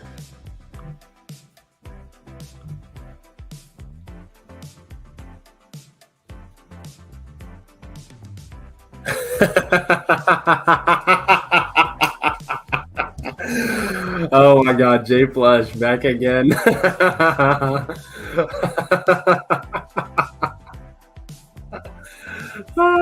Yeah. He's totally right. Our site was down. Our API connection broke, so we didn't know.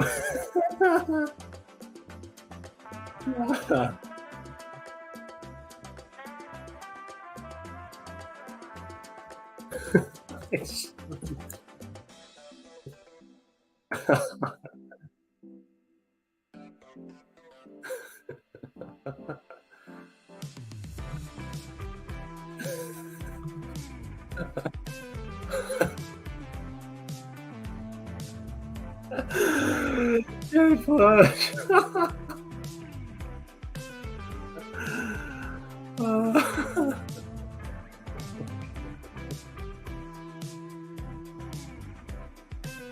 Oh my God. I showed this to my wife and she was like, what the fuck are you talking about? I didn't get it. She was like, what? Who's that guy? Oh my God.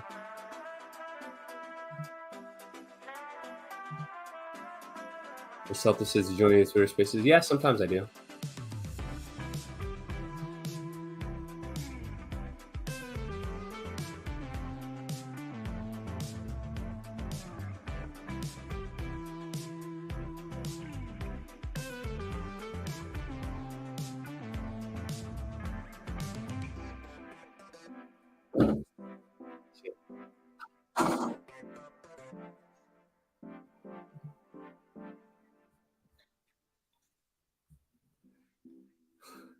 See what they're asking? Remember when the hedge and deployer burn hedger and there was a code in the amount burn? Maybe there's a code in the amount of team.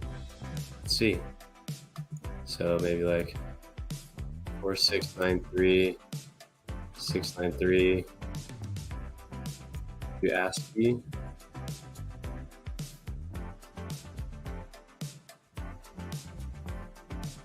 ASCII.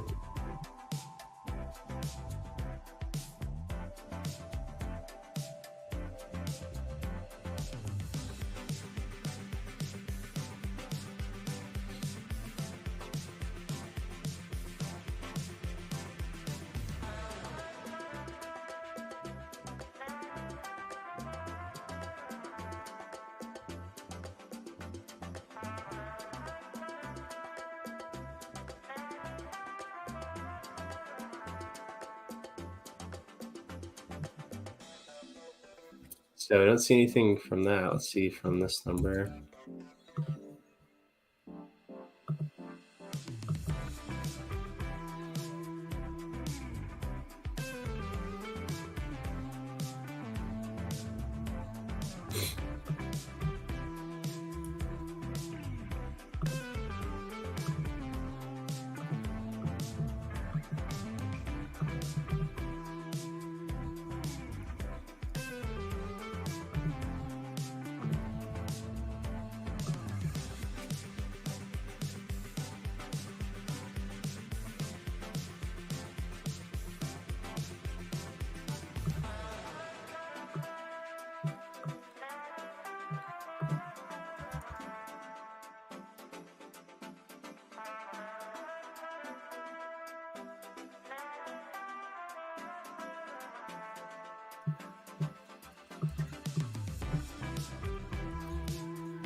I don't see anything that would indicate any type of encoded message.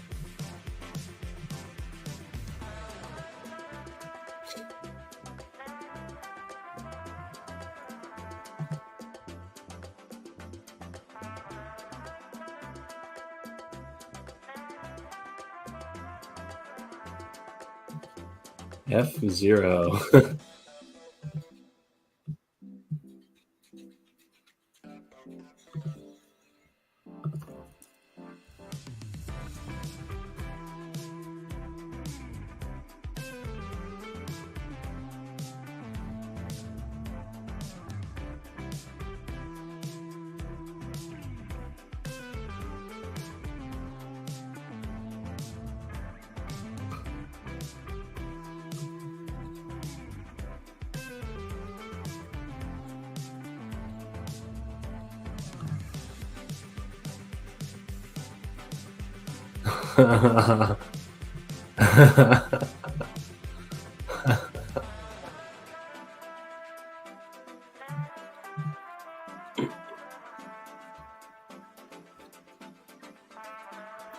Guys, it's so funny.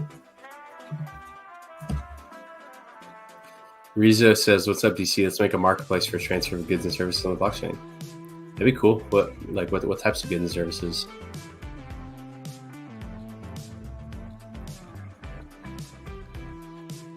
Miss Bazaar, something like that.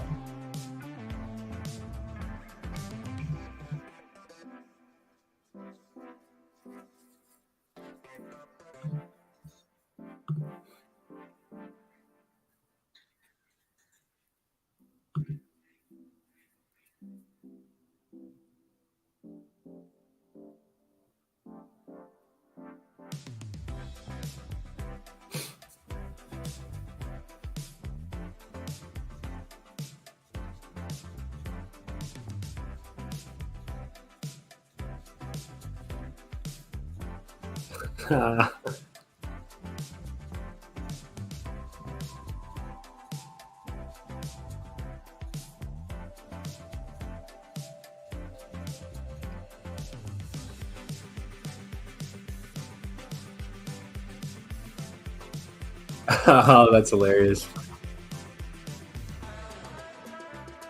Oh my god.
Look what Max just sent me.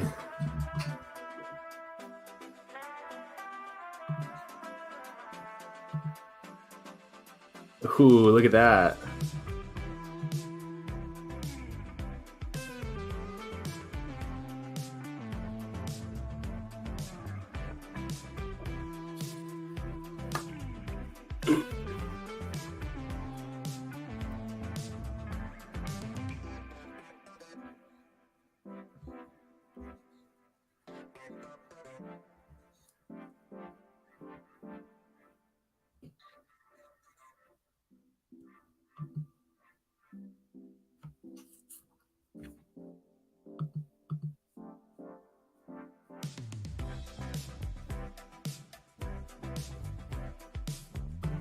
Look at this hilarious photo.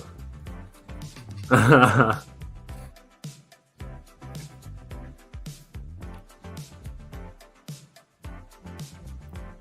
how funny that is.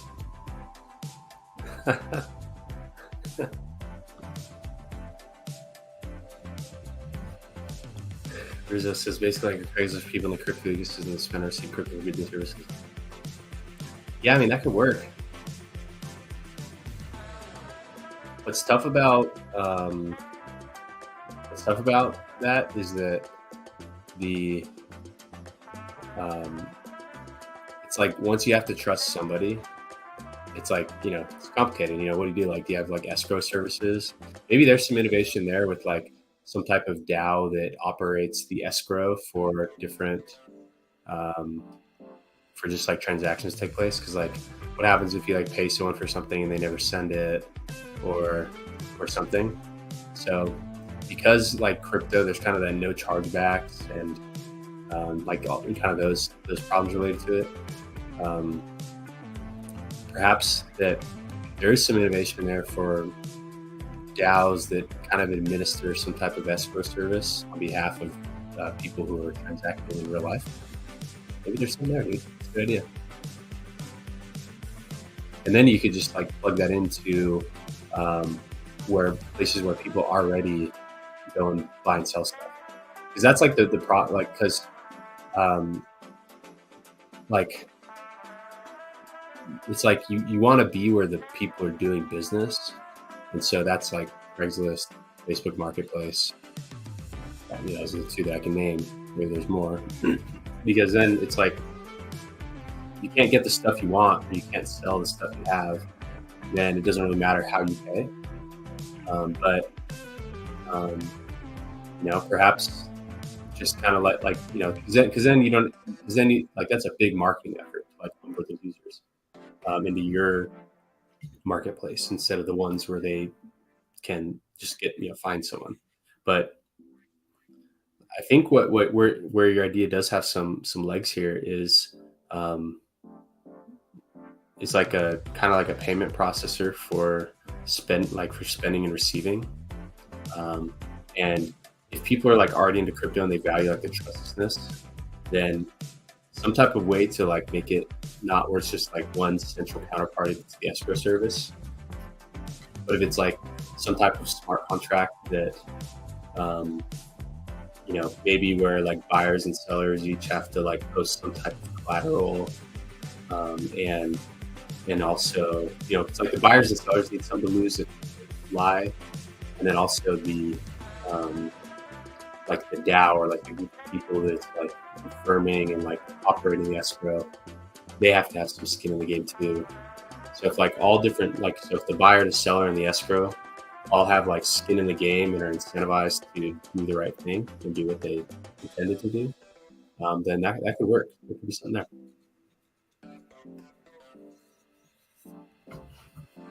That is so funny, this image.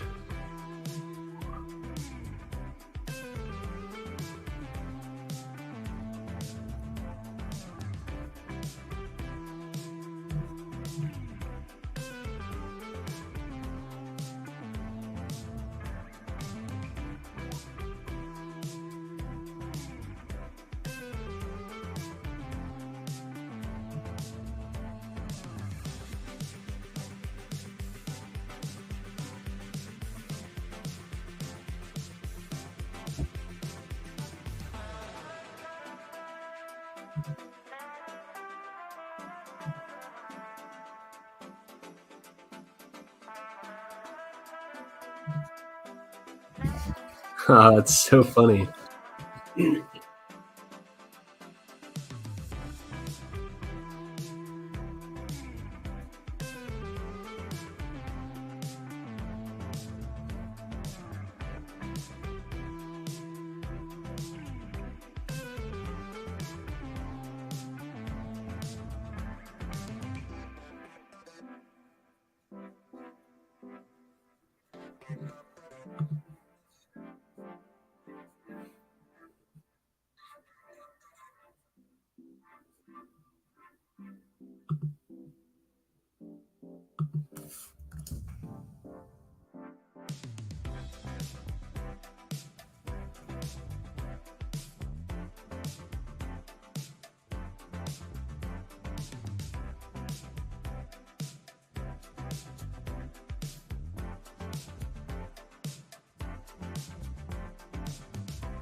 That's so funny.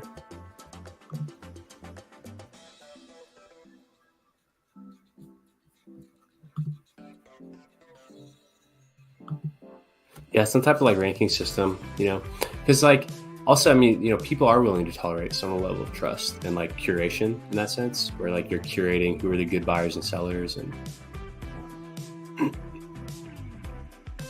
but yeah, I mean, definitely like I'd say that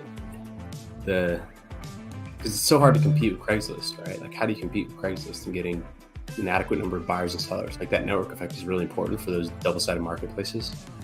But if the solution there is just like the execution of payment via crypto, there are problems in there. It's like just taking, like one time on Craigslist once, like years ago, I got scammed. I was trying to buy something, and then the guy was like, "Okay, it was like furniture or something. So before I load it up in my truck and bring it over to you, like just pay me half now, and I'll do the rest."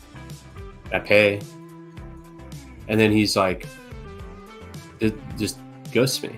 I'm like, what the fuck?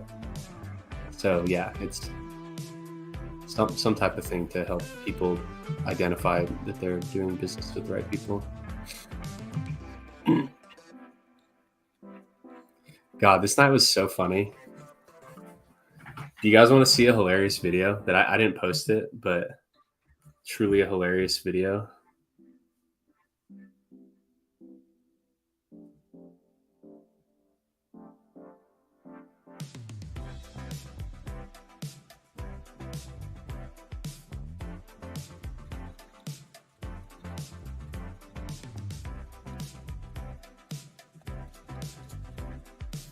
Let me show you this.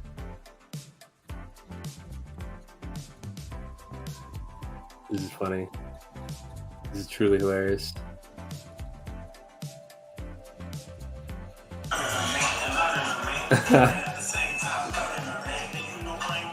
right, guys.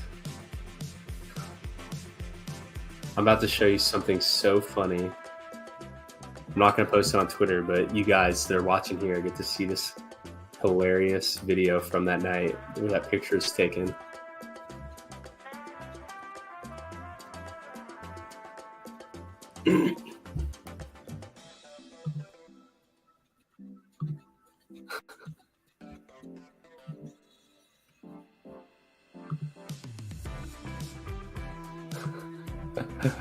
All right, guys, are you ready? Exclusive from this night. This was such a fun night. It was like the Power City party.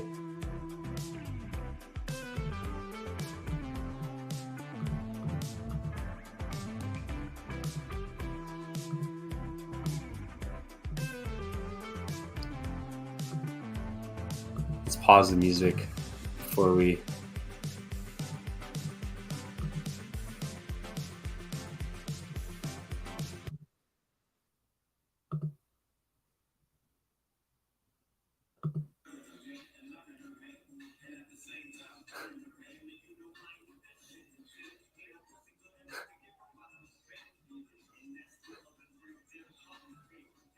Ready?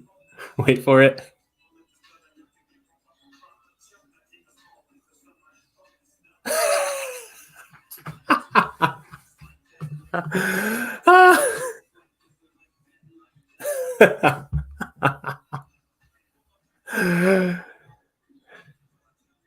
Have you ever busted out? Who else? Hit the thumbs up if you've ever busted out the pour your own drink on your own head dance move. Who else has hit that move before? Is it just me? Isn't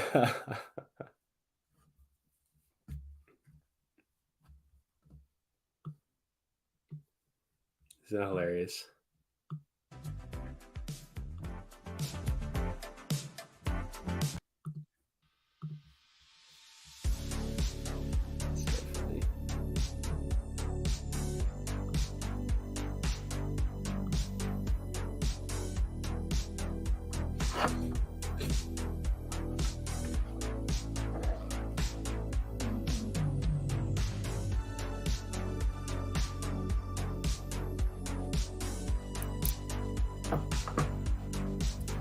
All right, guys, we're gonna, since so many people have asked about ETH Fair, why don't we do some research on it?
Logan on. Yo, had a huge minting sesh last night. Thanks, Easter, for all your work. Love from Australia. Awesome, dude. Huge minting sesh. We'd like to hear.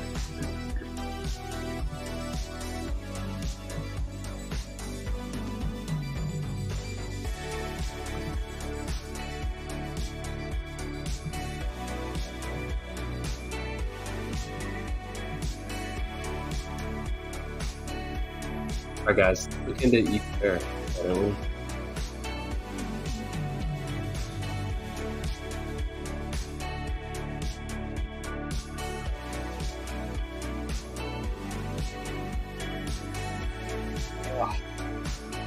Wow, another 97,000 estimate.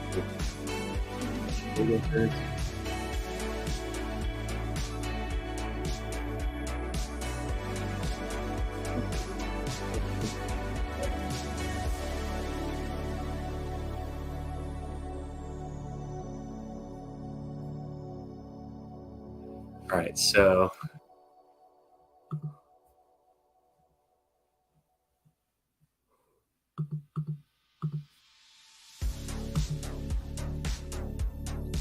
let's talk about Ethereum fair.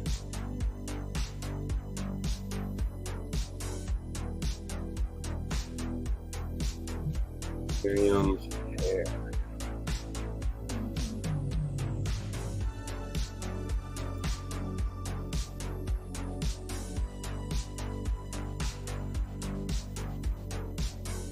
Ethereum fork and key proof of work. Anyone can participate without restrictions. Let's build a prosperous system. So let's see what they've got to say on their links. So this block scores we were using earlier. All these must be hexagons.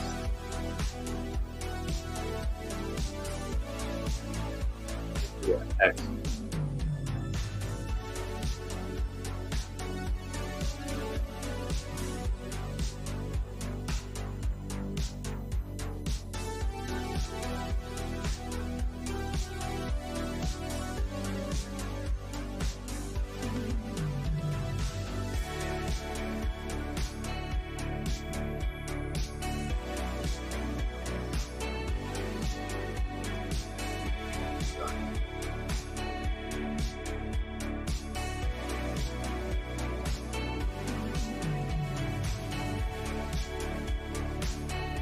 Hey guys.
It just keeps alerting me of the memory.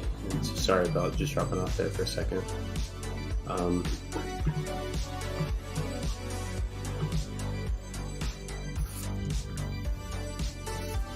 So let's go back to what we were talking about, which was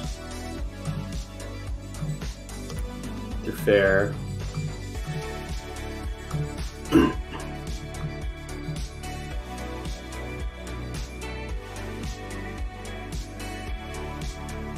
EPOW, everyone can participate without restrictions, what they say.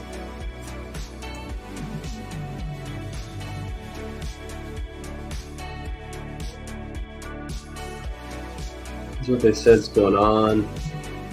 First release. As a public-facing allocation arm of the Ethereum Fair Foundation, ETF provides funding and other forms to support the eligible projects working to improve Ethereum Fair. We focus on work that strengthens Ethereum Fair's foundations and enables future builders such as open source tooling, building blocks and libraries, research, community building, educational resources, open standard, infrastructure, and protocol improvements. ETF support is generally directed towards enabling builders rather than end users, strengthening Ethereum Fair's infrastructure, expanding the range of tools available to those building an Ethereum Fair, and gaining a deeper understanding of cryptographic primitives and growing the builder ecosystem through education and community development.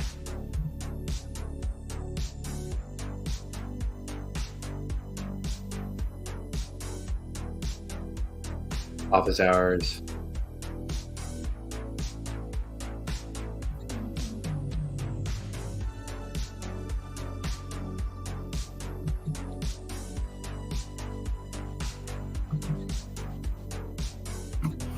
Ethereum Fair, keep how and everyone can participate without restriction.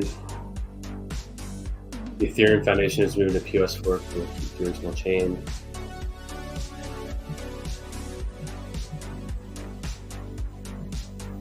ETF is optimized for existing mining algorithm and reward upgrade. The reward algorithm is adjusted according to mining cost. The difficulty is adjusted to 0, still the original mining algorithm.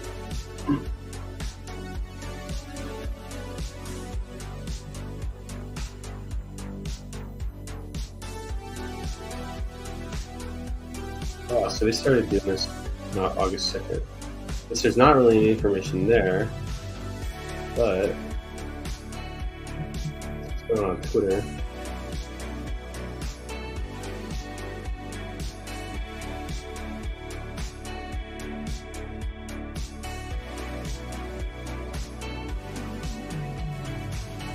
Oh wow, look at that. They tweeted the hex link.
Okay, so we'll watch that later.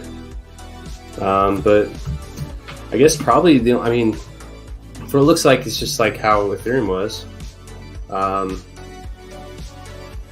Let's see what's going on in the block explorer, because that'll tell us what's happening.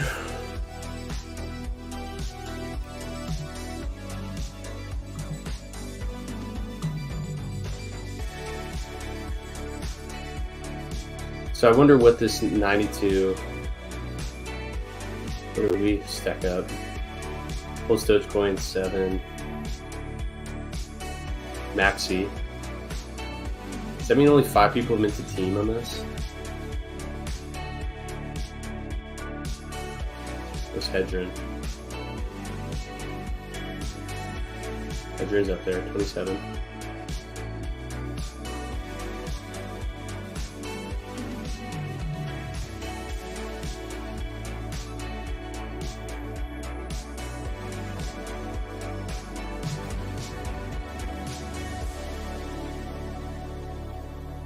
Okay, so here, look at all these Maximus tokens. Okay, so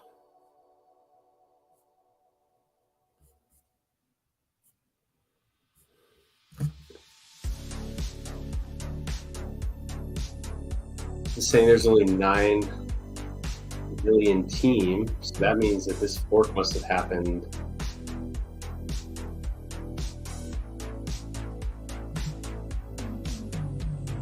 When did the fork happen?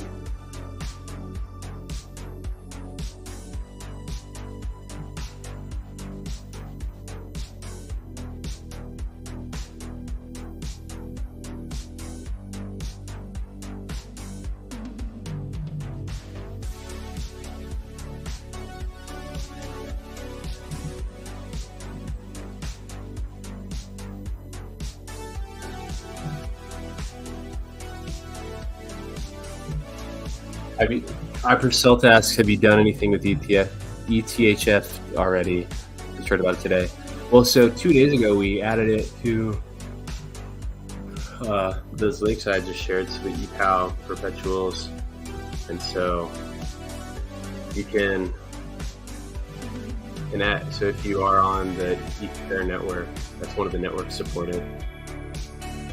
So it's there. But other than that, I haven't done anything. I'm trying to look into.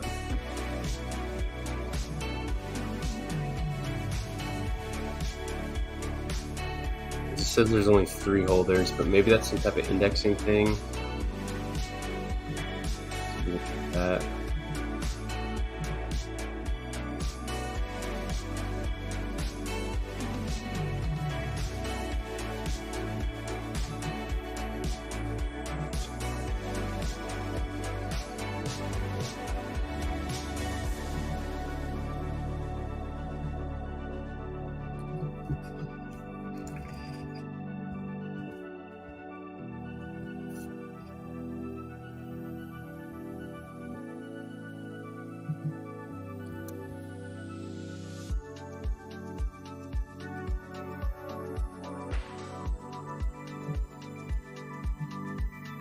Community braces for fork wars after Polonieck's sudden move to support Ethereum Fair over W.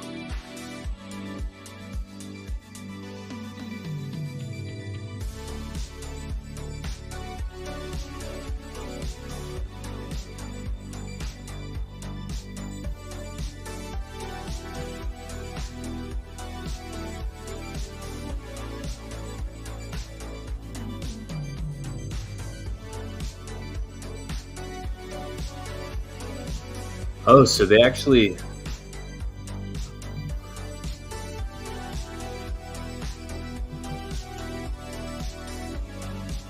Oh, wow. What is CZZ? Why are they giving the coins to the Bitcoin holders? What the fuck?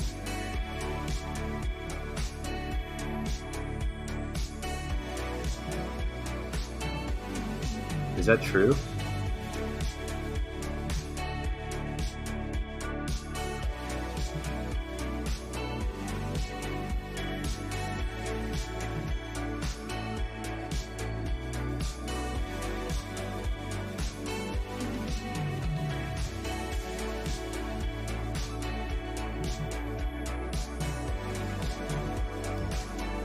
Okay, now this isn't working, so we can't even analyze.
I don't want to read because I don't know what that OK link is.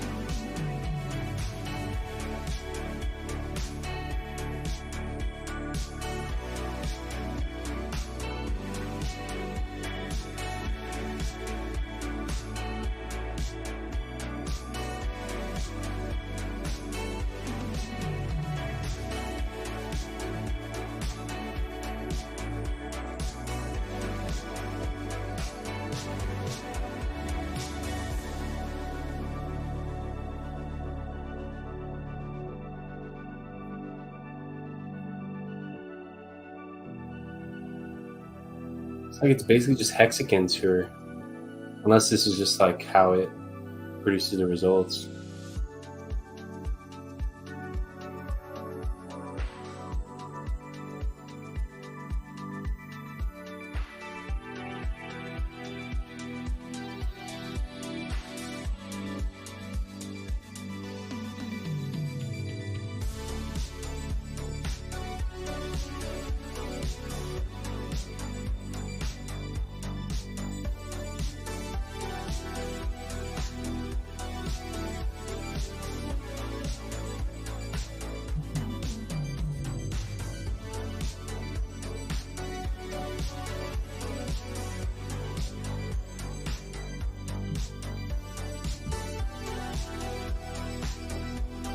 Using this bridge to get ETF works well. Yeah,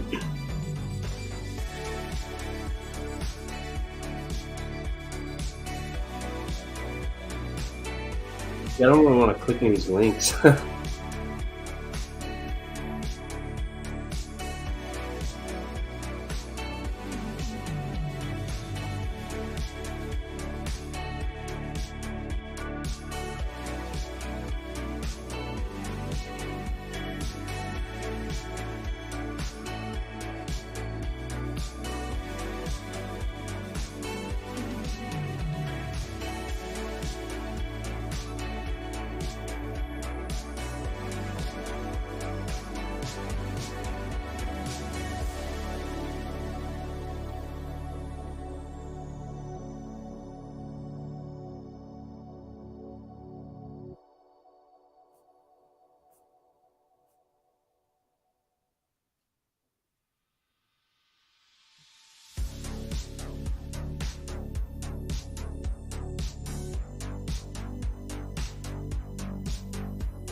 All right, well, let's see if this actually works.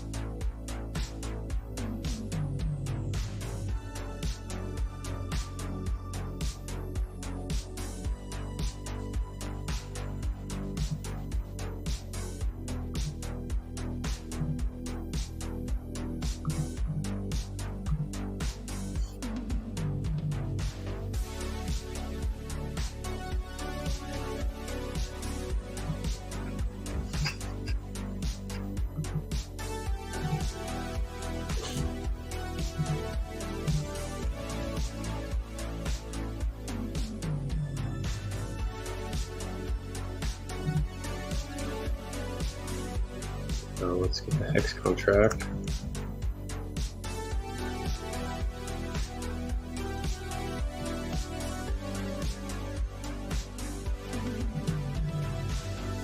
See if we can.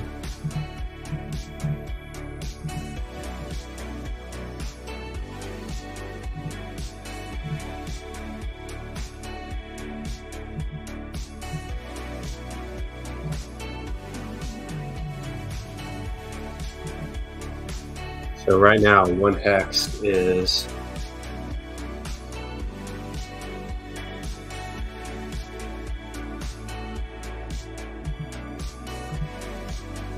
insufficient liquidity.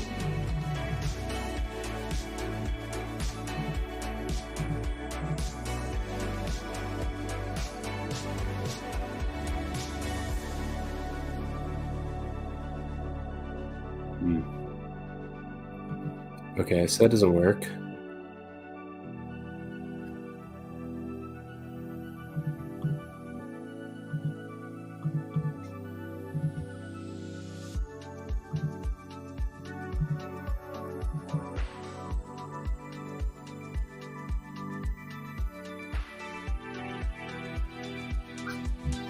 Okay, so I can't do Uniswap. Diamond Hand update. I mean, the audit still comes back in like 2 days. Last night we worked on the front end, so that's almost done. It's what I should be working on right now. So I'll probably do that in a little bit. I'll probably eat first and I'll work on that. Explosive stuff, dude. We're just trying to figure out how to get the uniswap.etherfair.org thing to be working. But we seemingly cannot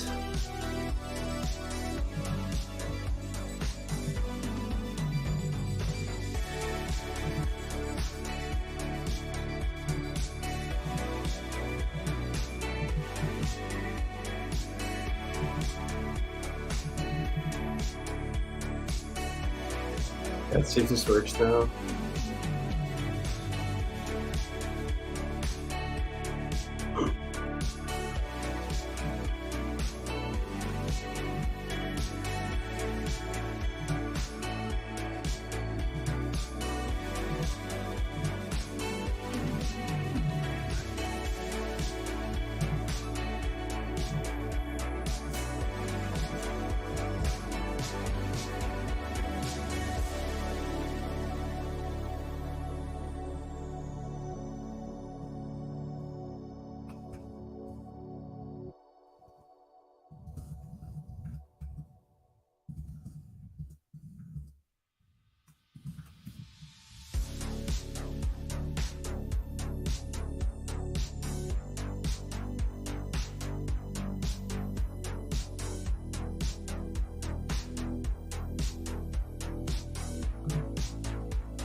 I mean, what else could we even look at?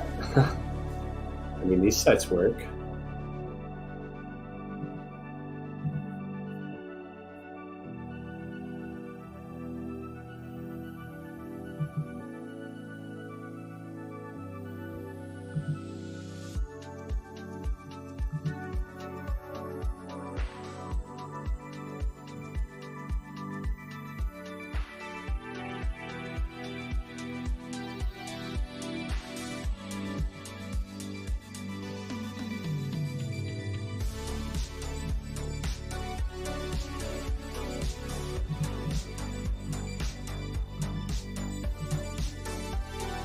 It started at $18 and then now it is at $1.8, 1.3.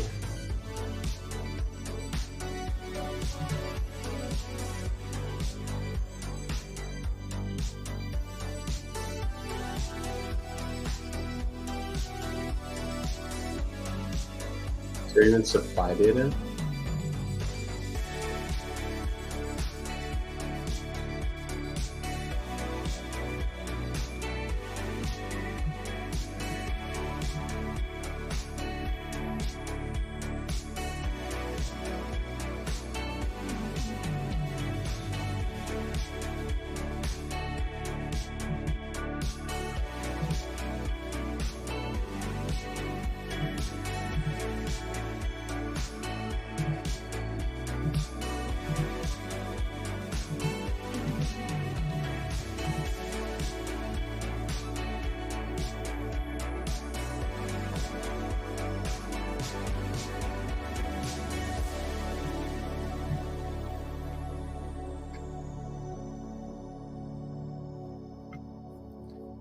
I can literally find nothing on it. Like all the important information that you want, like the supply numbers, they do not appear, and nothing loads when you try to read it here.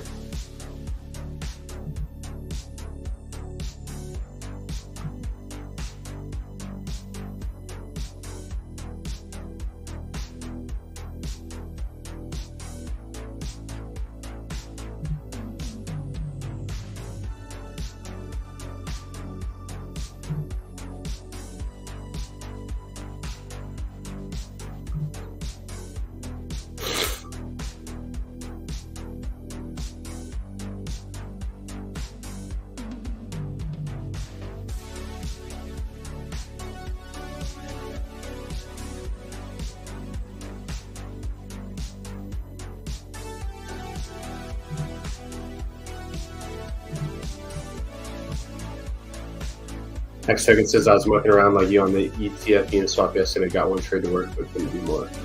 Yeah, I couldn't be there. Wish I had too, like GRC does around him. Yeah, I mean, him and Sam, they're committed to streaming every day, and I think it's a lot done. Excellent. Why don't you hop on my stream sometime? You want to hop on right now? Said you got a StreamYard account. You're already halfway there. Excellent. Hop on the stream. Let's chat, dude.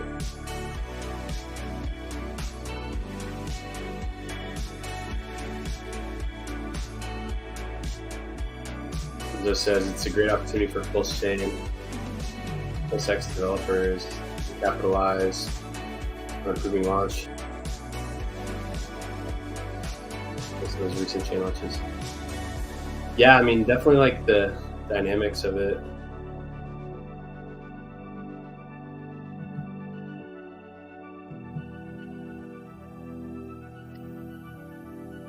Excellent. I'm about to send you a link.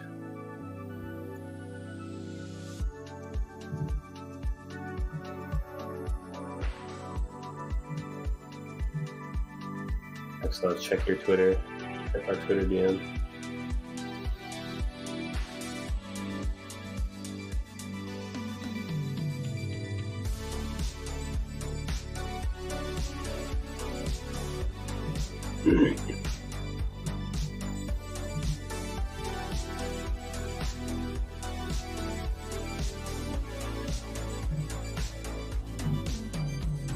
Oh, I just sent it via Twitter.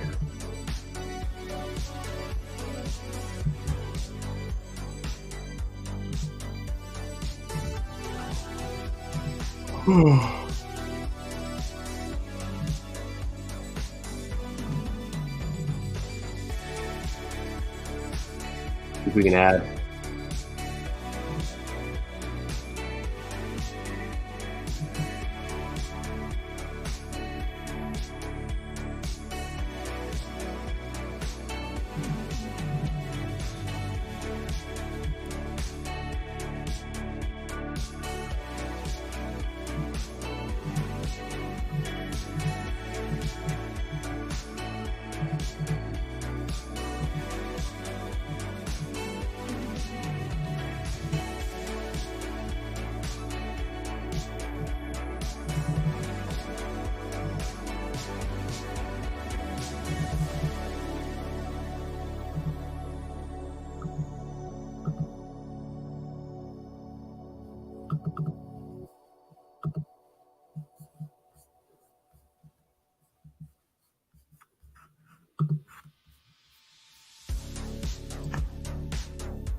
So interestingly enough,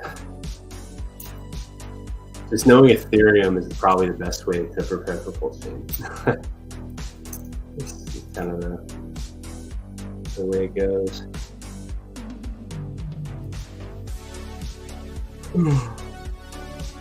Here, before you talk, I'm going to do something real quick. I'll be right back.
All right, we've got our first guest on the show. We've got Hex Love. What's up, man? Hey man, what's up? Can you hear me? Yeah, I can hear you. Can the people hear him? You're a little quiet, but that's probably because I'm going to turn off the music on my end. Yeah, I can hear you. There's a major delay. Is there? For me, there's a huge delay. Are you watching it on YouTube? Oh, yeah, that's why. So let me pause it. Okay. Then can you hear it in the StreamYard studio? Oh, I can hear you perfectly now. Perfect. Well, welcome to the show, man. Sweet. You're my first guest I think I've ever had. I'm amazed. Thank you so much. This is amazing for me. I think this is my first time in Hexico. There you go. Our little digital nation here. Are you going to get on camera or are you just going to stay audio? I'd like to. I think I'm gonna stay audio, man, just Okay. because I'm nervous and all good, dude. It's my first time to do a stream. Yeah. All good. Your choice. How's everything going? What are your thoughts so far on just everything that's going on? Tell us your perspective. Okay. My perspective is that I was watching the merge with you on stream like the night of the 15th. Mm-hmm. And it was so much fun. I was having a blast. I was traveling for work and I was in a hotel room away from home and not in front of my normal computer. And I was like, oh man, this is so cool. I got to stay up and watch this. So, but then the next day I was working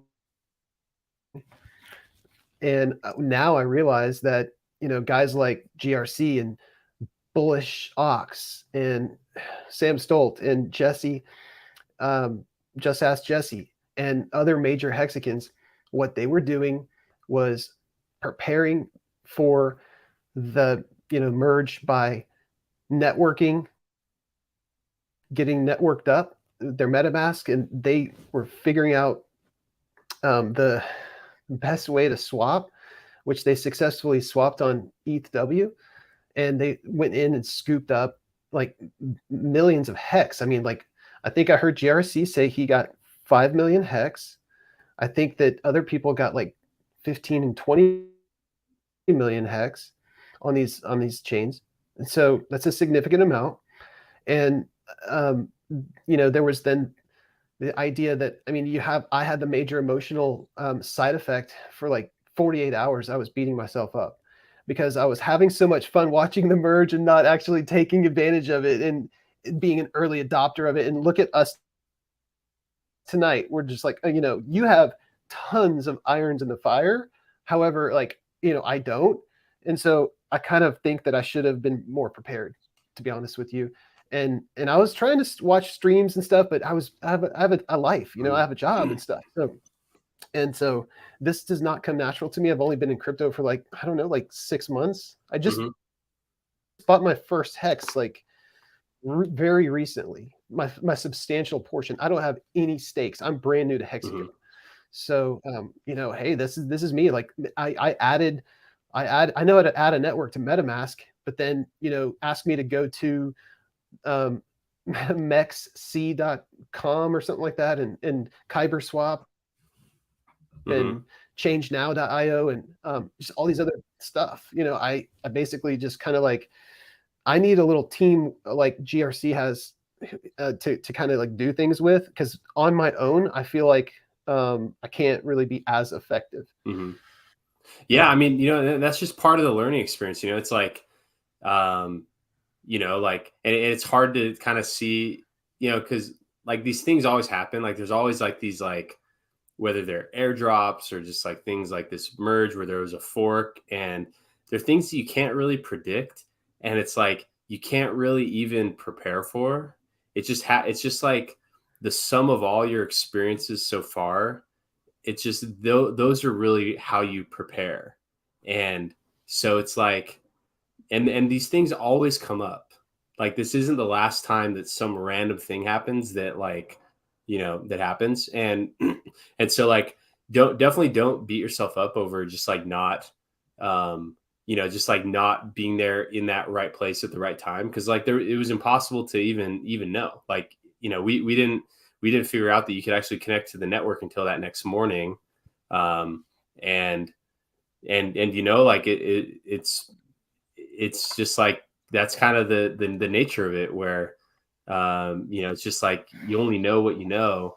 And so, and so just, now that you had that experience, now for like the next thing, it's like, now you kind of know what to look for. It's like, okay, next time there's some change or maybe some fork, now, okay, learn how to connect, figure out how to use it. And then, maybe next time, or whatever it is, you'll just kind of be in that right place at time. But you definitely don't want to like be sitting there and kind of like reliving and just be like, oh, if only I would have done this, this, and this. Cause it's like, it doesn't matter, because it didn't happen. And so there's always another opportunity. Like, and you're not going to nail all of them. It's like, things come and they go, and there's always new opportunities. So, and not everyone always captures everything. And who knows if even those, it's like like in that particular instance where the hex variable to get so much from in there was because because like the hex liquidity pools are USDC and ETH. And since the value of the ETH went down so much and the liquidity pool is just copied over, so there was ETH on one side and hex on the other, like the reason why they were able to get so much is purely just because they were able to buy some ETHW and then get it into the network and then buy those coins before anyone had really like adjusted the price. Like they were the ones adjusting the price, kind of normalizing the price, and it's, it's something that, only a handful of people were going to be able to do.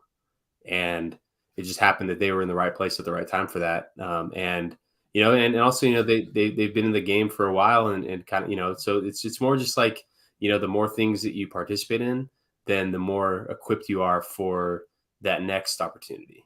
And so it's really just a matter of just like being in the game and staying in the game. And then that's how you'll find your like big moments where like you had the right preparation and you're in the right place at the right time to be able to execute on whatever opportunity is. So try not to sweat it too much, because it's that there's no reason to. Yeah, I couldn't say it better than that. That's exactly how I feel. It's they put skin in the game. They should they deserve their success, and it's just so clear to me that streaming every day and have we should all, I think, in the Maximus community and in other communities, even having me on your show as like a really like a super fan. I think it'd be cool if other super fans who are listening to this tonight or on the replay, they all need to go out and get StreamYards, and then maybe you have one day or one, these are like office hours. I mean, I was mowing my lawn today thinking, holy shit, Dipcatcher is literally like his daily streams are like he's a professor, have office hours like as a professor. And so it's like, that's what he's doing. Like everybody should be able to like talk to you whenever you want them to, from like 3 to 4 every day or, whatever, dude, twice a week, like professors do or something. Mm-hmm. Yeah. But yeah. I can't believe I'm even doing this. This is so cool, man. And yeah, man, that's, and I really appreciate it. Ever since I think, we've been chatting on like Twitter and Telegram I feel like I've known you for like a couple months now. And I really appreciate your willingness to learn and just how you want to like jump right in, and you're coming in at the right time. Like, it's like, there's so many people in your situation where like they decide to make that jump into crypto, but they decide to do it when the prices are mooning, and they've been mooning for like 2 years straight. And then they end up having a really bad experience.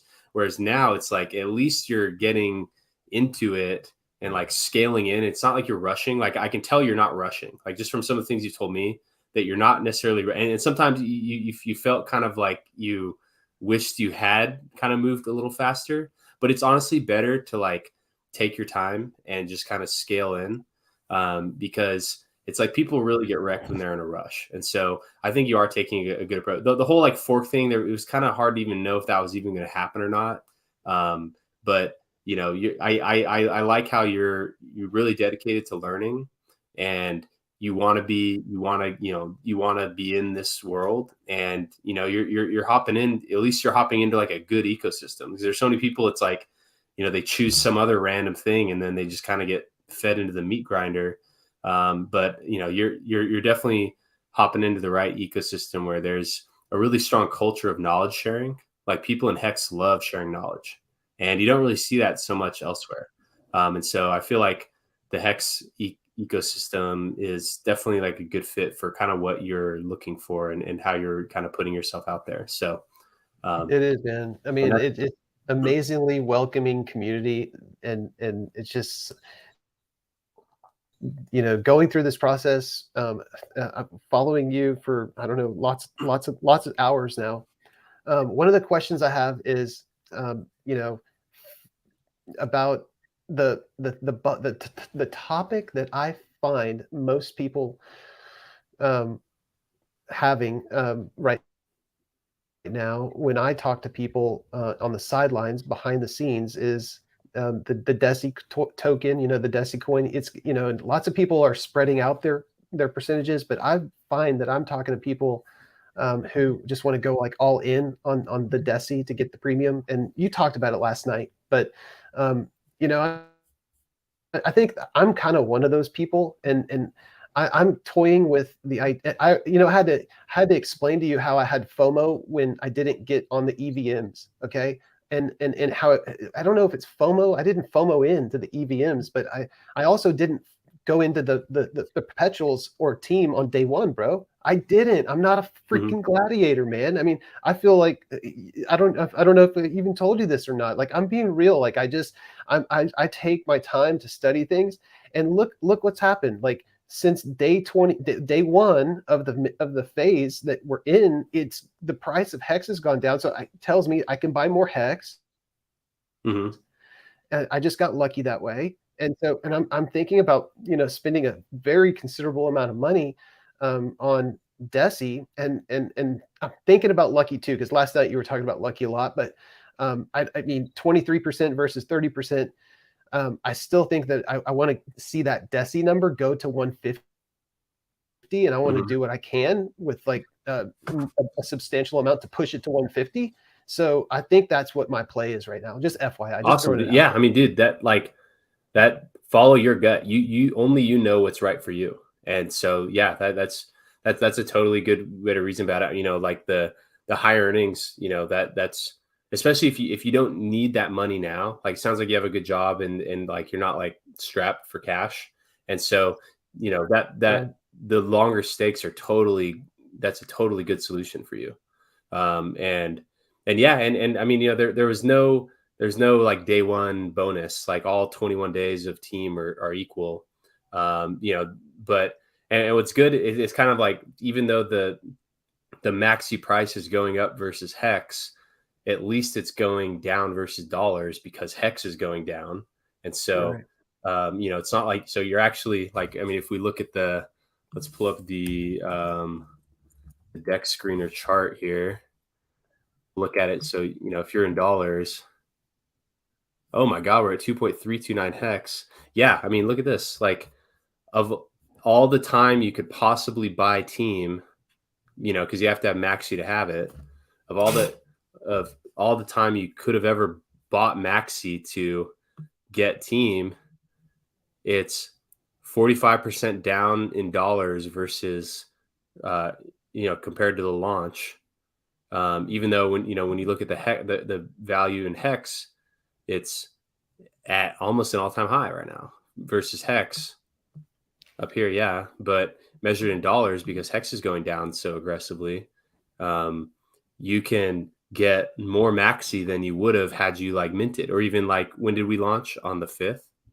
That was like a peak. So even then, like, had you bought in on that day, you know, now you're getting 26% more Maxi. And so that means you could get 26% more team with that Maxi. So yeah, I mean, dude, like it's it's good that you're kind of taking your time, you know, because it's always better to like just be buying anything on days when the price is going down, like, Yeah. you know, because then it's like you get caught where it's like, okay, price is going down, price is going down, then it starts going up, and then you're starting to panic, and then that's what causes people to like buy when it's like at like a local peak.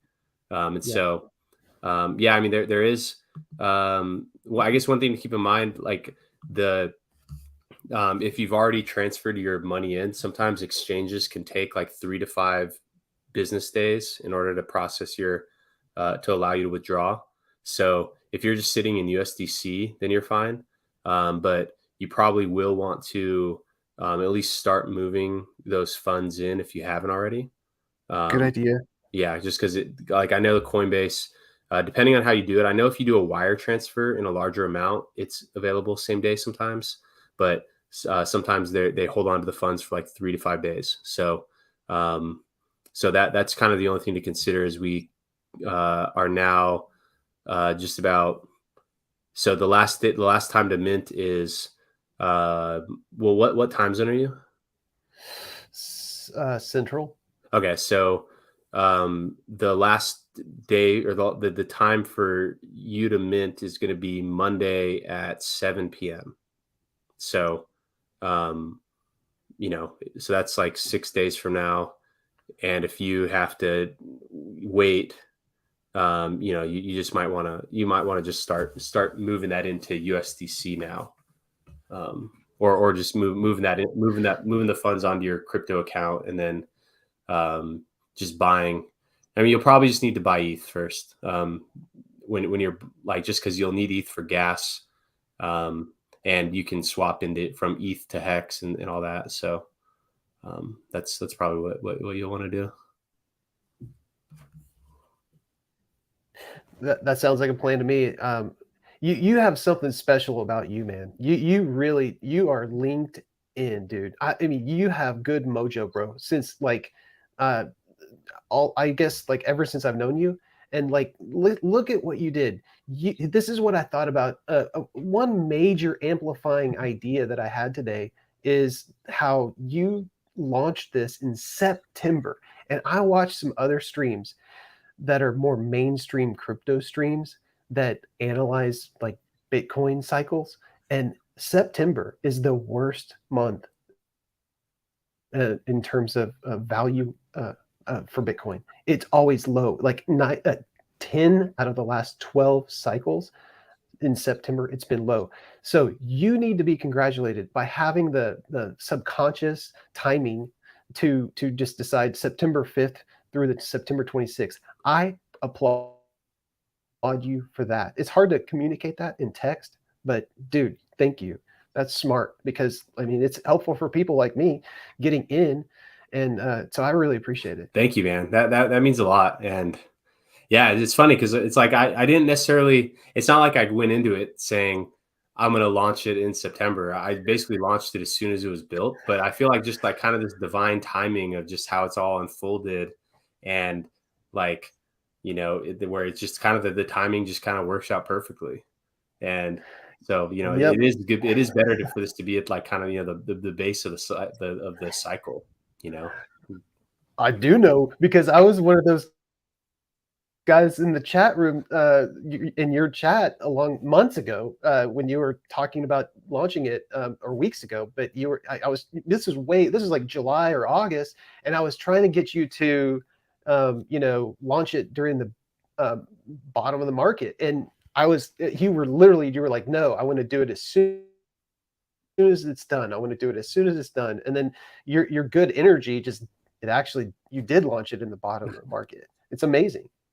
Yeah, I mean, it's pretty lucky how it all, because it's funny because there was a version of it done in like July, because like Oh.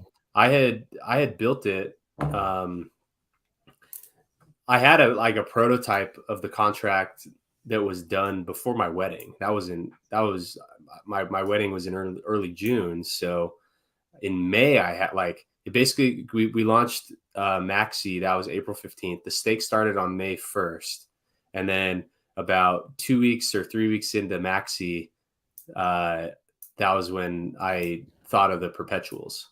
And so the first thing I built was just like modifying the maxi contract to support like a repeating stake of any length.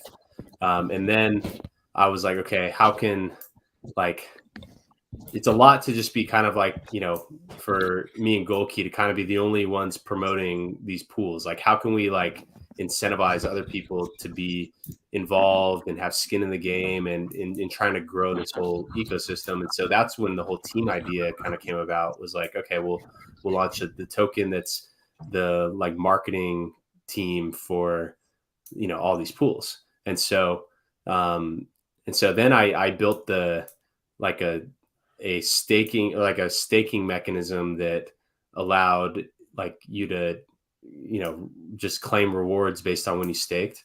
And I had a version of it built before I left to my wedding. Then when I came back and I really started testing it, it was just like not really going to work that well. There were some problems with it. So then I like all of June, I basically goofed off. I was on my honeymoon, and then I like had like 3 weddings in a row.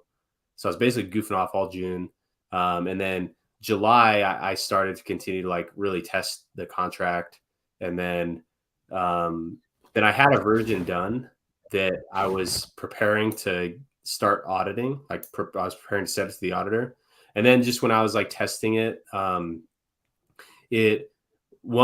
main reason why I basically scrapped that version and restarted was because the staking system was so confusing that I couldn't even figure out how to build like a user interface for it, because it was just so confusing. And so I'm like, okay, if I can barely understand it and I built it, how is a user going to understand it?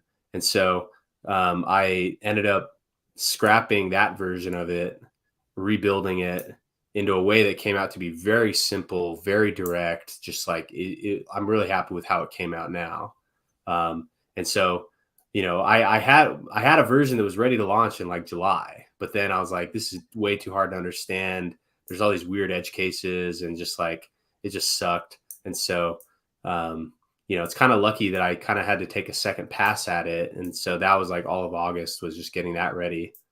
And then, you know, got it audited, and then we're able to launch on September 5th.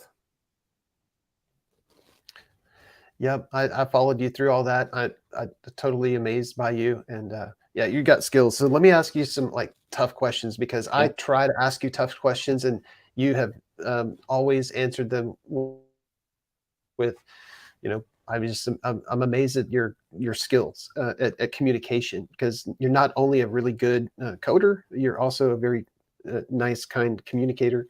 And I'm not trying to trip you up, but you know, this is money and strategy, and and this is, you know, not a security at all by any means, because you know, you interface with a smart contract, you do your own stuff, and it's more like I think you described it last night. It's more like a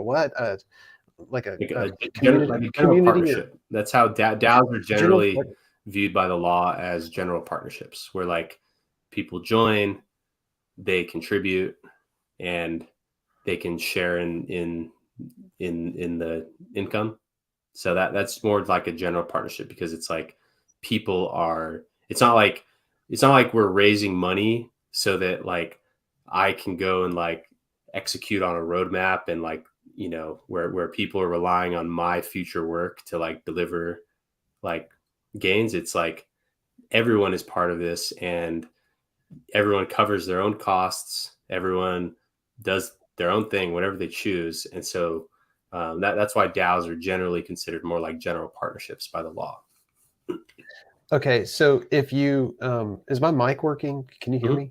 Mm-hmm. Okay, so if you were to go, is there a reason why you wouldn't go another step further and go register the DAO in terms of like a business organization, or even like going to the other end of the extreme, which is like to go to the SEC and tell them, hey, don't mess with us. We are a DAO. This is what we're doing. But I kind of know that's a really idiotic question to ask, especially at this point. Duh. Well, it's actually an excellent question to ask. Okay. Because part 2 to that, though, Dipcatcher, is, sorry, bro. Part 2 to that is, if you were to be, you know, if someone knocked on your door, you have the head on your shoulders and Gold Key, y'all both as a team have your head on straight, and I think y'all would hire the right people, the right attorneys, you would oversee the matters, and you would actually accomplish the goal of getting everything, all the paperwork done. But so go ahead. I'm sorry to cut you off, but please answer that. Why wouldn't you just be proactive and go there yourself? Well, so because so the reason why, it's not meant to be like a SEC registered fund or something is because it's not like where I'm investing on behalf of you guys. I do have I'm very familiar with the whole, like, how to structure a fund where, like, you are where you as the organizer of the fund are the one who is investing on behalf of everybody. But with this, that's not the case at all. It's like the Maximus DAO contracts, they're just software products, and Team is just like a software product. And so it's more like it's not like pooled funds that I am deploying and strategically managing on behalf of people. So that's why it's not like it doesn't really fall into like what's called a limited partnership, where that's how like funds, like SEC registered funds, are set up, where there's like, like a limited partnership where people join a fund, and then there's like a managing partner who then operates and acts on behalf of the funds. And the limited partners are, it's like they own equity in their portion of the fund. And so that's like not because this isn't like where people are, having like deploying their funds and then or investing their funds in a pool, and then I am deploying them. That's like not the case at all. Like, people, they join the pools by participating in the pool, and I have nothing to do with the operation of the pool at all. It's just there. And so that's why it doesn't like quite make sense. But that's not to say that we wouldn't incorporate, say we had and even today on like a like on my Twitter space today, I just talked about like, like we were talking about like different like just ways to just grow the Hex economy and like growing the Maximus economy. Mm-hmm. And the idea that I brought up was like, it would be cool if we could target the $100 trillion global fixed income and bond market. Mm-hmm. And the way that you would interface with that would be to do something where, a registered entity was formed with lawyers, and then you would be, issuing some offering to basically like investment banks, and then raising money and then deploying it. And so in that setting where, kind of bridging with the kind of real world, in that setting, it would make sense to do that type of thing. And which I think would be an awesome thing to do. It really would. Here. And so, but like for right now, as these products are basically just like retail facing, like personal finance, like they're just software tools. Like it just, like you use the Maximus pool contracts to help you as an individual, just like manage your stake a little bit better and save money doing it. And with Team, it's like you're joining this partnership where where no one is expected to do anything, and no one is relied upon to do anything. Like, and no one has necessarily like special privileges. Like there's no privileges at all. Like, because there's nothing that anyone needs to do. One person needs to, run the function at the end of each stake cycle to like calculate the rewards, but it can be anybody. It doesn't even need to be a member. And so like, there's no like core critical operations that any one person is expected to do. And people can choose to, help in the growth efforts for these pools because they're incentivized to. And so since like, it's not like there's like a, even though like, I write these contracts and, I put my face out there and, promoting and talking and answering questions. And I'm viewed as kind of like a figurehead. There's nothing that is like critical that I myself need to do. It's like, and there's nothing that I am, and like people don't, don't have the expectations that I do anything. Cause like everything is just as is. Like everything is designed to just work as is forever, assuming that no future anything ever gets done. So like, it's not like people are raising money and putting it into something where then like, those funds are used to like build stuff and, and do things on behalf of everybody else to deliver profits. Like that's not how it is at all. And so it's more like people can choose to be part of it and choose to, contribute their like marketing efforts to try to grow these pools, but no individual is expected to. So that's kind of what makes it not like what a traditional like SEC registered fund would be, where like people invest, but then the people that invest don't do anything. And then the person who's organizing it all does everything and they act on behalf of everyone else. That's not how this is at all. Like everyone acts on their own accord. So that's like the key difference there. What you just described is going to be, and it's going to be the business practice going forward in time, because Ethereum is going to be around. They're not going to shut it down. And so smart contracts and DAOs will be the thing. And I think it's just so, mind-blowing how you have built a product that is just so good. It's, it's not a meme coin. It's just so good. It derives itself from something that is so good that it kind of feels like it should be illegal. And actually it's not. And it's going to be more of the business as usual in the future. And other things are going to be really cool that are going to be developed in the future through your DAO and other people's DAOs who use Hex. So the long story of it is, it feels like it's so new, and I'm asking these like questions, but in fact, I think that what it is a situation where people who own the tokens are going to be, held responsible for paying their government's taxes. And then, I mean, obviously this is a newbie talking, but we all know that you have no responsibility for other people's taxes. There's no expectations of anything like that. And you're not investing other people's money, right? So you're not. So it's just one of those situations where I kind of like, as a noob, kind of like, thinking, is this legal and whatever, but jumping topics from that. Can I talk to you about one more concern of mine about Team? Yeah. And this is negative criticism. So I know you handled the good and the bad, the yin and the yang and all that. So I've really been struggling about being a team, on the team, bro. Cause like, I love the concept of it.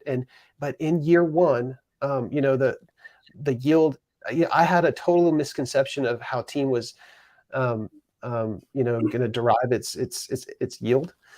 So it's deriving its yield from the bigger pays better bonus and the early in stakes. Do I have that correct?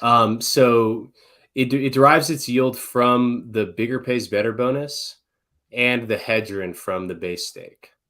Like, so in year one, and then people early end staking, that I don't necessarily consider that like the staker rewards, even though the act of people early end staking increases the rewards for everyone who remains staked. And since that 3.69% of the amount that is early end staked is burnt, it's as if that it is distributed equally amongst all the remaining team holders. So in a way, it is like you're getting a little bit of that, but it's not like you're like taking delivery of that team that is no longer, that gets burnt. It's just like, because it's burnt, it's like your piece of the pie grew just like a little bit. And so I don't necessarily classify that as just yield. That's just like the token being deflationary. So if the total supply is going down while your number of units remain equal, that means that your percent of the whole grew. And so it's like you earned more, but that I wouldn't necessarily consider the stake rewards. The stake rewards are the hex from bigger pays better and the hedgerin from that stake. Yeah, perfectly put. My gosh, you are so right. And that hits home for me because I'm a Whatsa owner. I own 29 Whatsas. There you go. I'm embarrassed to tell you how much I spent on them. And I am a newbie, bro. I saw that, okay, this is the final day. And then I got someone on the stream with me privately. Hey man, what do I do? How do I get these? And he showed me. And I love the guy so much. He wasn't giving me any advice, and I guess I didn't ask all the right questions. But then I totally am a big fan of yours. And after, I wish I could contribute that money to more of your projects, but I can't, and that's fine. I'm not complaining. I'm just going to stick it out. Crypto is just like life. Nothing's perfect, but yeah, it's good to try different things, because then you learn, and that's valuable in itself. And, and it's your choice, like you should never feel any shame to anybody about how you choose to use your own funds. Like, they're your funds, they're yours to risk, they're yours to gain reward from. And yeah, dude, there's no shame at all. So I have to get some stuff off my chest about, like not being a team member yet, because I was going to put a substantial amount of money into team. And then I was like, oh my gosh, what should I do? What should I do? And then ultimately, I think that I'm going to go all in on one thing, just because I hear Richard's voice in my head and he says, man, concentrating your wealth in one thing that really works is better than diversification. And he said that on like that guy's podcast in Miami. I don't remember. Yeah. Value statement. Yeah. And so I totally understand that. And that's why I'm just going to take advantage of minting Hex. And so here's why I didn't do team. I personally believe that, and of course you've raised a lot of team, and I think it's wonderful. And I wish I had team. I wish I had enough money to get team, but I kind of feel like I might scoop up some after people buy it and after the mint phase, and then there's a ton of it that's liquid, and so I think someone's going to buy some. So I think I might use some of my yield from my Deci to buy team, but maybe after like 90 days or 120 days, or whenever the ratio for Deci is good enough. And I know some other people who are going to use their Deci premium to go hard in on Hedron. I think that's I don't personally, this is going to sound weird to the community. Man, I don't have any Hex stakes at all. So your products are perfect for me, but I never got airdropped Hedron. I'm not a big owner of Hedron. And I know that the community has amazing alpha guys like Silver, the Antidote. The guy is a geniusly smart, cool, interesting, straightforward. Love listening to that guy. I like him destroying people. I wouldn't want him to destroy me, but I don't know if I want to FOMO into Hedron. I mean, look how far it's dropped. It did that like V-shape, like the V-shape recovery. And Hedron, you get Hedron with your products, you get a very tiny amount. And I wouldn't want to use, I know that like Sam Stoltz and GRC have a ton of those bags, but what's the real utility to Hedron in terms of a guy like me who doesn't have any? Like, in 15 years or in 10 years or in 5 years, what does Hedron really do that I would say, hey man, that's a utility, I should own that? Because I know your products are like owning Hex, and I think Hex is going to do a 20x, but I don't know why Hedron would do a 20x. It's not tied directly to. Now, if you get into the HSI staking and all that, I think that that's something that we can talk about on the back end of the question. The first question is, like, do you really see that there's a utility for owning liquid Hedron other than price speculation? Yeah, I mean, yeah, that's like the main, it's like a monetary good. So it's just like the main use case is speculation, which isn't a bad thing. Like, that's a good thing. There's, and then from there, it just comes down to the supply. Like, if you think there's going to be increasing demand for it, just like people that want to hoard it, like for no other reason, but just to hoard it, relative to the amount of supply that comes out. And so, you know, people do like it, and you know, airdropping it to where it's like basically kind of this perpetual airdrop to hex people. That's a good way to get people to like your coin. You know, from that, but you know, the things that kind of work against the price of it going up a lot, just is, I mean, what we saw here, it's like it had its kind of like first pump right out the gate, but then like because there was just so many people that just have so much due to one, like the people who have most of the hedron are the people who had, because the hedron calculation is the number of T shares times 1,000 times the number of days that your stake has served. And so the people that have the most hedron are the people that bought Hex in December of 2019 through March of 2020, because those people, that was the lowest price ever. That was when the T share rate was the lowest ever. This T share rate started at 10,000 Hex per T share. Now it's at like 24,000, more than, you know, 140%.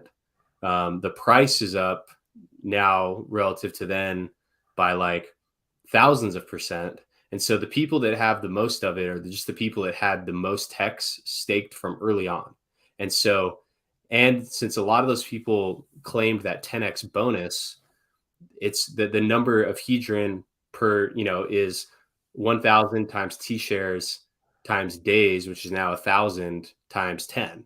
So that group of users just has so much, and it replenishes every, you know, like just as time goes on. It's like, you know, even though a lot of people like, that's why the price of hedron went so low, was because so many, you know, there was like a big pump just from like new speculators, just, you know, people that wanted in, and then just like a wave of sellers that lasted for how many months, like between March and so March, April, May, June.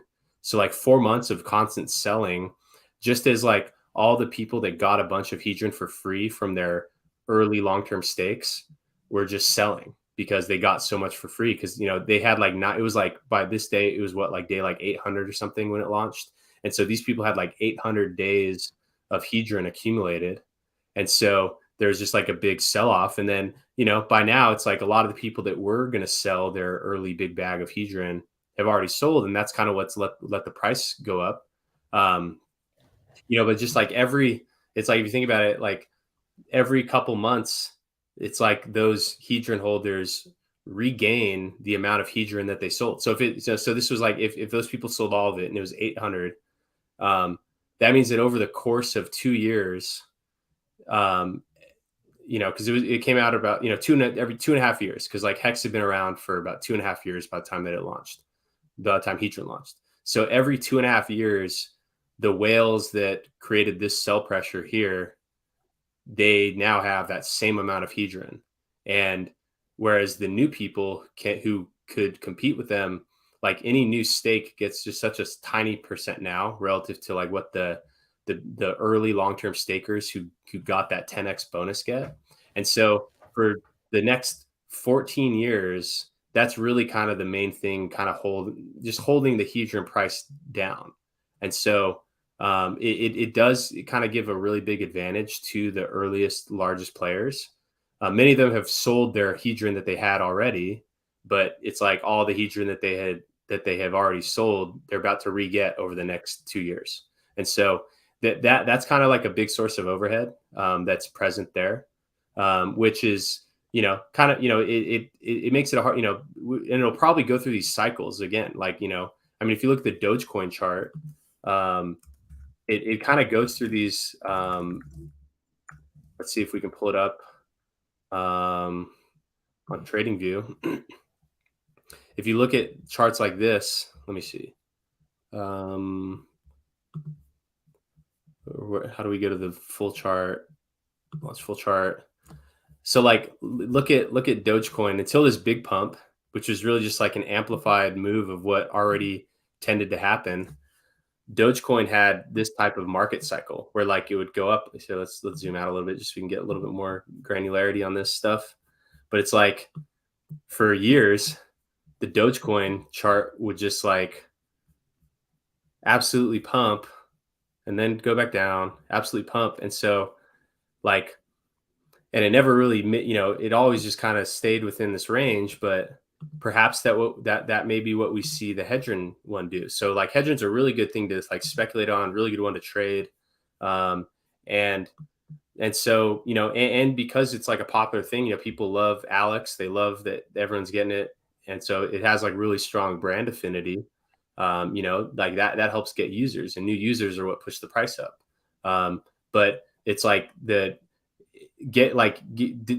right now, like I don't like, and that's why the team gets the Hedron instead of building, like instead of the people in the stake pools getting the Hedron, because the stakes roll over into the next cycle, I would have had to build an accounting system to keep track of like which addresses held the coins during the period that they got the Hedron, because like the Hedron earned per base token in year 1 is different than the Hedron earned from a base token in year 2, because from year 1 to year 2, the share rate changes. And so the amount of Hedron per base changes. So there are all these complications in like actually accounting for who gets the Hedron and how much they get, that rather than going through all that, I just calculated. I'm like, okay, like how much Hedron is actually the stake going to be getting? And it's such a tiny amount, because there's no more bonuses now and the share rate is where it is.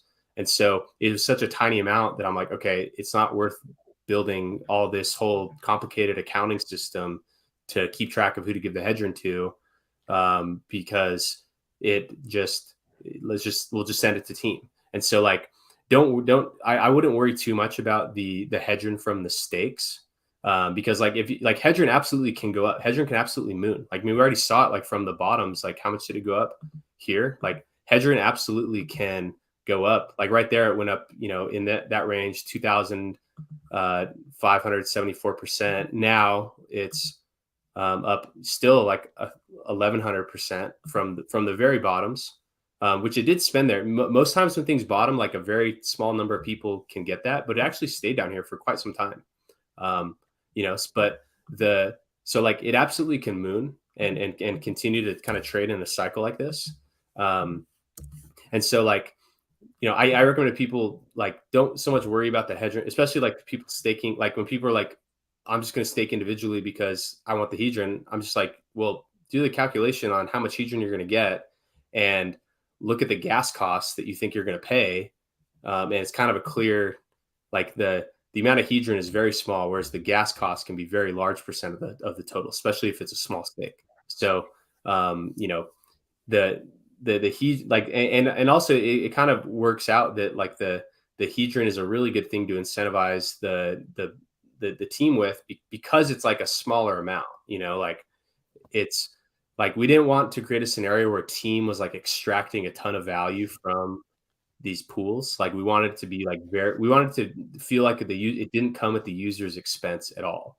And so that's why it came from like the bigger pays better, because that's something that the user wouldn't have got anyways. So that's like the bonus that's like enabled by the pool. And then also just the Hedron, where it's like that didn't exist for the first 800 days of Hex, and by now it's just like a tiny little bonus. And like if you want it, if you think it's going up in price, just buy it. Like with the money you saved on gas, just buy the Hedron and you'll get more of it. And so so I really do love Hedron. I like it a lot. I do too. But I think it's strong to have the community. Like, what? I was saying it does have kind of like that overhead of just like the oldest Hex stakers who just get so much of it. Like, there's people that get like when we look at this chart here, that I tweeted it today, because Maxi is one of the largest Hedron holders. Let's see, let's find it right here. Okay, so there's this like 5555 club here. So let's just like pick like a random one here. So like this is the Maxi address, but if we just like look at like an early staker, okay, so the best day at like, so this person started their stake on day 51. So that means this was in like January of 2020. And when we look at the Hex price in January of 2020, that was like almost all-time low. And so this person, just like right here, this random stake that we just saw right here, they're the 7th largest max length staker. So this single max length stake, where they have 57 million hex, but they have 17,409 T shares, that person, 409 T shares times 1,000, that person's getting 17 million hedron per day. But that's if they didn't claim their bonus. If they did claim their bonus, they got 10x that. Wow. So they're earning 17,409. So 174 million hedron per day. And so what's the hedron price? 0.1234526. That person gets $452 worth of hedron per day if they claim Wow. their bonus. And so what is that per month? Times 30. So, and then times 12 for a year.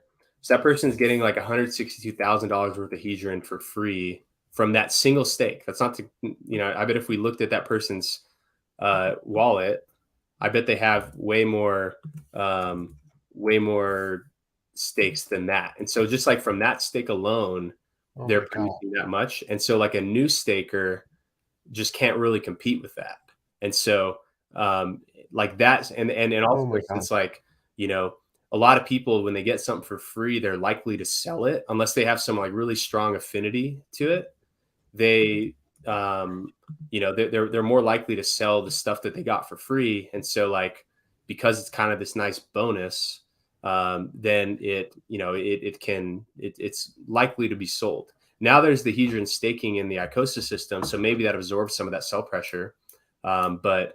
But yeah, I mean, that's kind of the thing that, I mean, look at this person. Look at that. Look how many T-shares they have. So, oh my gosh, they have, I mean, that was their big one. These are smaller. So this right here says that, okay, so T-share days remaining. So that's T-shares times days. So if we take that number, so they have like 15 million, or right now their stakes are worth like 6.5 million.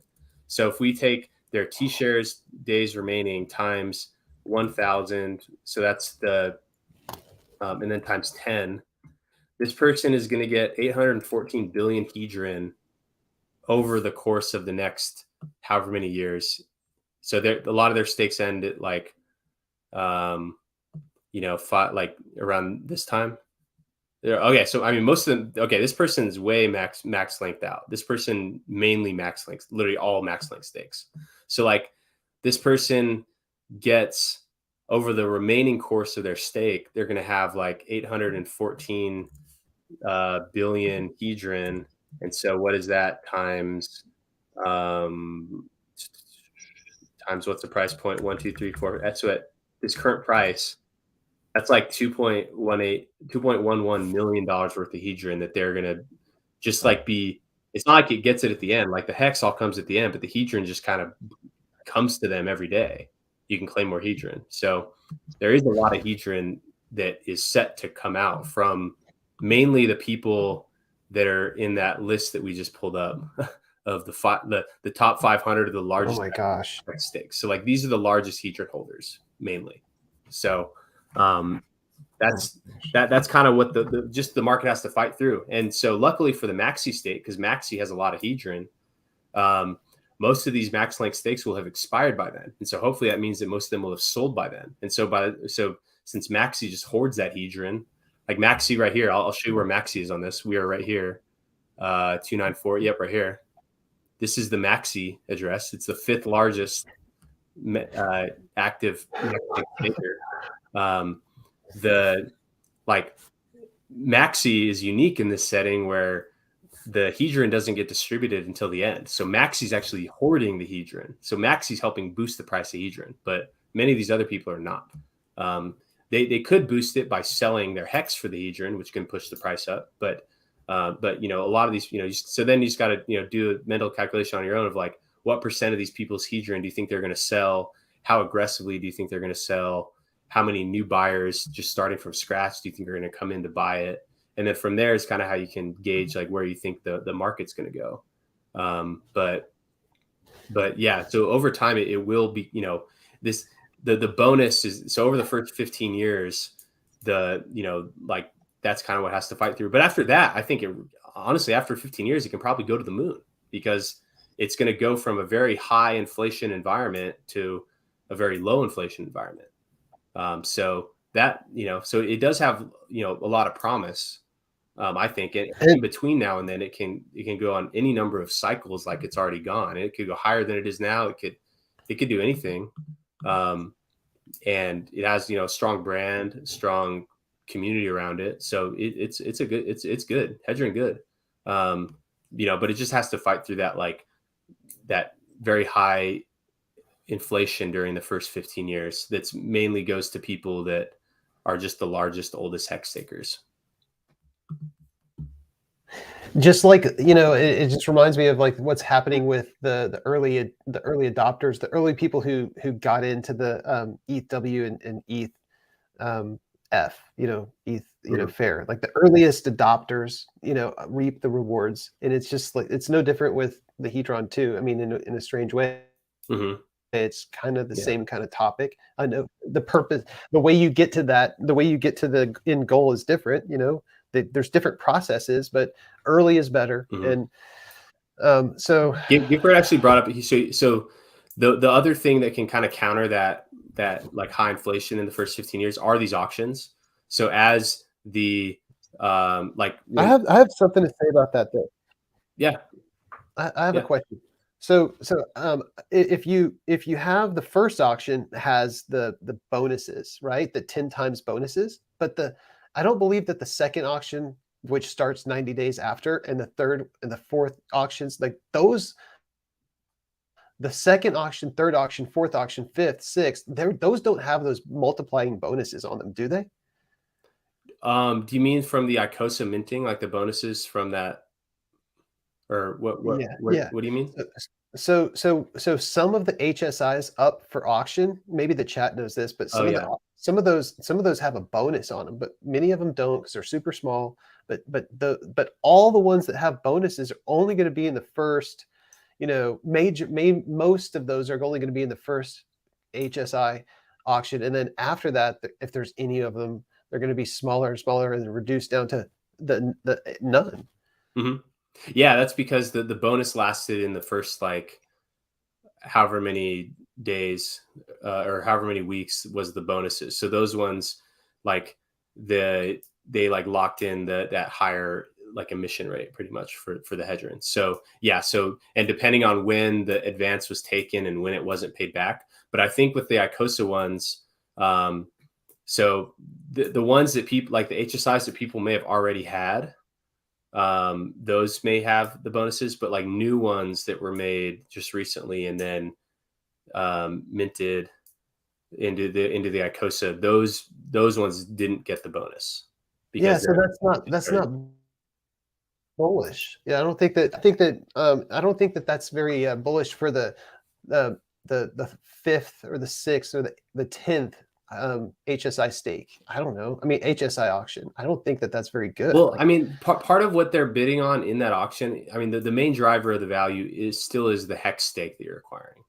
And so, the bone, like the Hedron remaining in there that it's set to earn, whenever, that I still think that like when you're buying the auction, you're buying the hex stake. And so like kind of, so that is deflationary because when auctions happen, Hedron gets burnt. Like you have to buy, like to acquire it, you buy it from the auction house and the Hedron that you paid for it gets burnt.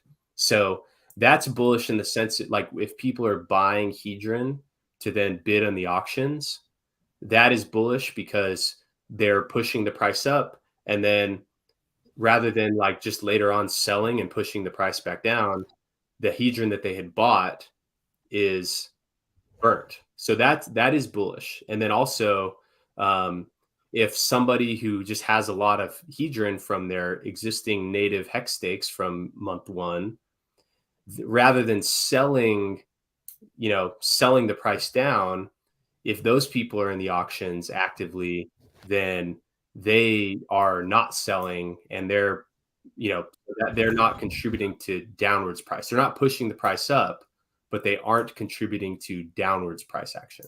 So the auctions do, and that, I think that's the whole purpose of the whole ICOSA thing, was to try to kickstart more auctions. Because like when you mint ICOSA, you're minting an HSI and then sending it to the ICOSA contract, and the ICOSA contract mints you ICOSA based on the amount of hedron that it can earn.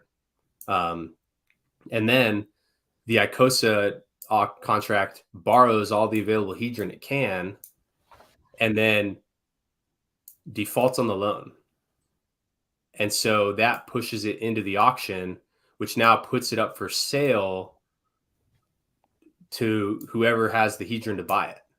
And so the auctions can certainly, so long as people want to buy those HSIs, then that can either bring new people in who are buying hedron to then buy the auctioned HSIs, or just absorb some of the sell pressure from people who would otherwise just be selling their hedron, perhaps for hex, for those HSIs. And so, but it's what I tried explaining that to my girlfriend.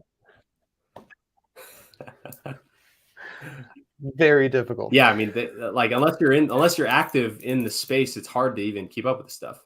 But I guess the problem with that is that it's like think who ends up with those HSIs, like the people with the most hedron. And who are those people? The people that already have the most hex and the most hex stakes. And so like it kind of like, and that's why I've spoken about like how like I love hedron and I like ICOSA, but I don't necessarily like the behavior that ICOSA incentivizes, and I don't really like the end result of where it all kind of just converges to, where it's basically like people that had hex basically swapped it for ICOSA, but now that hex ends up in the hands of someone who like the largest hedron holders, because the most valuable HSIs are going to be the largest ones, because they're individual stakes. And so that like the gas cost relative to the value of the stake is smallest for the larger stakes and larger for the small ones. So a lot of the small ones may not even have a bidder, or the person that does bid it is basically just going to like be screwed. And so like the small hedron holders, they can only afford the least desirable HSI stakes. Whereas like the largest hedron holders, who are the people that already have the most hex stakes, they're going to be able to get the cream of the crop HSIs that were put up for auction. And so and I think that all just kind of comes at the small user's expense, because completely understand you. That is such a good way of explaining it, man. And it's almost hedron is a wonderful system for our big hex owners, the stake owners. I mean, and it's very awesome for that community. I mean, that there's I guess striations of the hex community. I'm certainly not a whale or anything like that, but that's why hedron's so important. People like me can just speculate on the price. It's kind of like a meme coin, because I can't really participate in the HSI auction like big whales can. But anyway, we're getting away from your project, man, and I just probably I don't want to screw up your time. I don't want to screw up your day, bro. Dude, so you've given me on to do this is very important discussion, because it kind of showcases kind of the difference between, like just like the two, because basically like the ICOSA system, it's kind of like a hex stake pool, right? It's like but rather than like everyone putting in their hex and there's like a giant stake, there's now thousands of stakes that are now for sale individually at the auction. So it's basically like, I mean, the whole purpose of it was to just kickstart the hedron auctions, because like, that could be like a pump and we saw it on the chart, right? Like, look at it. There's like that helped kind of that was a catalyst for the hedron price. Just kind of people preparing for these auctions, and people, just kind of buying hedron to stake it, because all this stuff also enabled hedron staking and all that, which is kind of a whole other topic from the HSI auctions. But the, so like ICOSA kind of is its own stake pool, but it like doesn't provide the gas savings benefits. It actually increases, it like makes the gas fees worse for users. And then like it provides liquidity where you can sell your thing, but it's not as easily saleable as just like an ERC20 token, because it's not like there's liquidity pools because each one of these is unique, because each HSI is its own principal, its own T-shares. And so you have to find if you're going to sell it on OpenSea, you got to find the right buyer at the right time with the right amount of money who wants yours.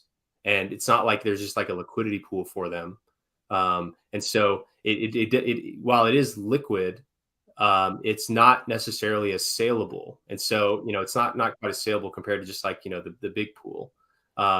It is really good for the people that end up with the valuable HSIs, and it is good for just speculation, and it's good for the hedge price, but I don't necessarily think it's that good for the smaller participants who do it, because it's not like if ICOSA wasn't bound by basically the T-share price, that could be a great deal. Like if ICOSA had some crazy pumpamental, that like where it could drastically outperform Hex, because it's basically capped by like it's capped by some function of the T-share rate.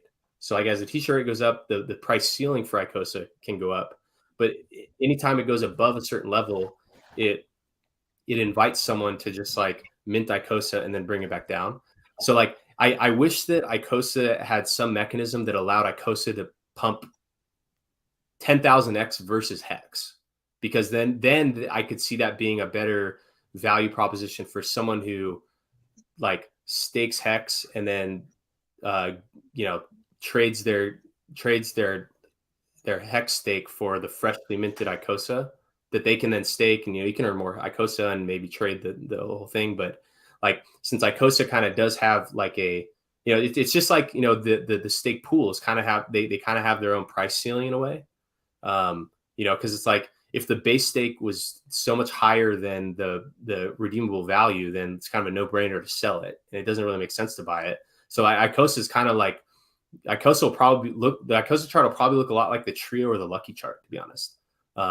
And so like, but the user doesn't get to capture the like efficiency savings, and so like that's why I wish that ICOSA wasn't necessarily linked to T-share, because then it could perhaps way outperform, and then in that setting there's benefits for the small holder, whereas like the people that really gain are the people that have the most hedron, and meaning because that like when the price goes up due to a burn, the people that benefit the most are the people with the most. And that's why what Gifford says here, he says the average HSI is 13 to 14 years long. Sounds like it's locking up a lot of Hex and kicking it out a long time. Bullish for everyone in the ecosystem.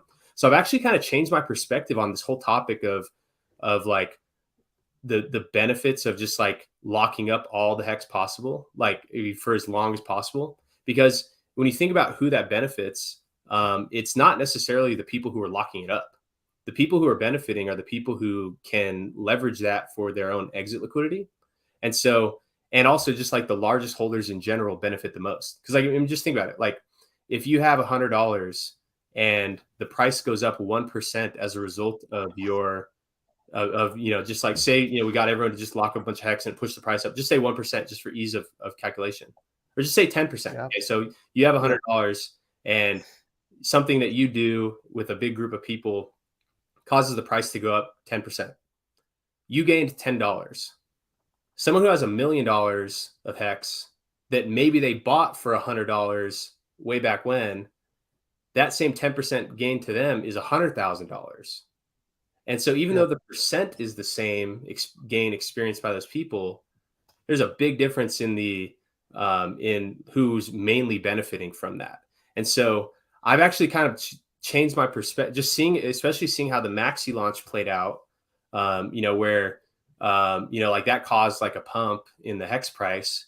And then like you see massive sellers just like yoinking that right back down and breaking us through that resistance, even though the price would be much lower had Maxi not happened.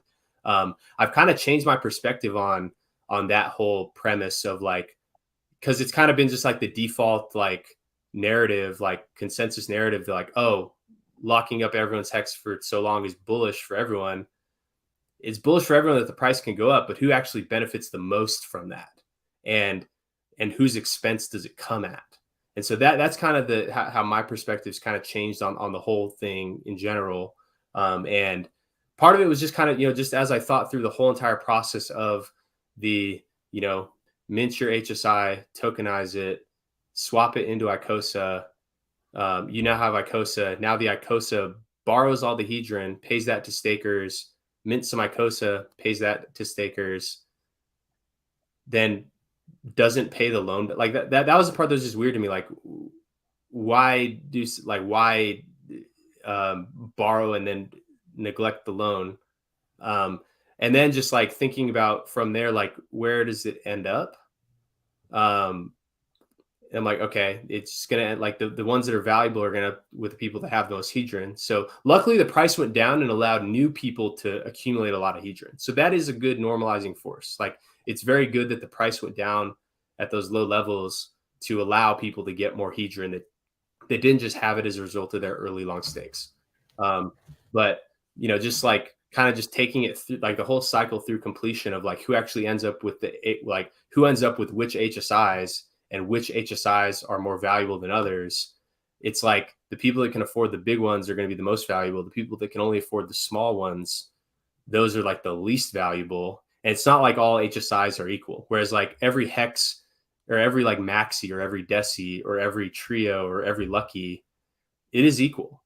And so it's not like one class of users has like a more valuable type of deci token, and the smaller class of user can only get a less desirable type of deci token.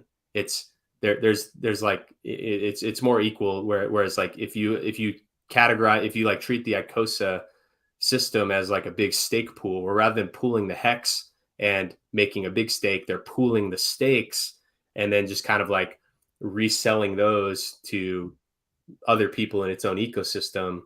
Like all of those are not equal, and the larger they are, the better that they are. And so the people that can afford the small ones, people like, oh, I'm getting this hex at this stake at a discount, and there's a reason why it's at a discount. It's like the big guys don't want that little one because it's like you're basically just wasting your money. The big guys want the big ones because those ones are, one, they earn the most, and two, they're less impacted by fees. Who knows what the fees are going to be? But just regardless, like as a percent, they're less impacted.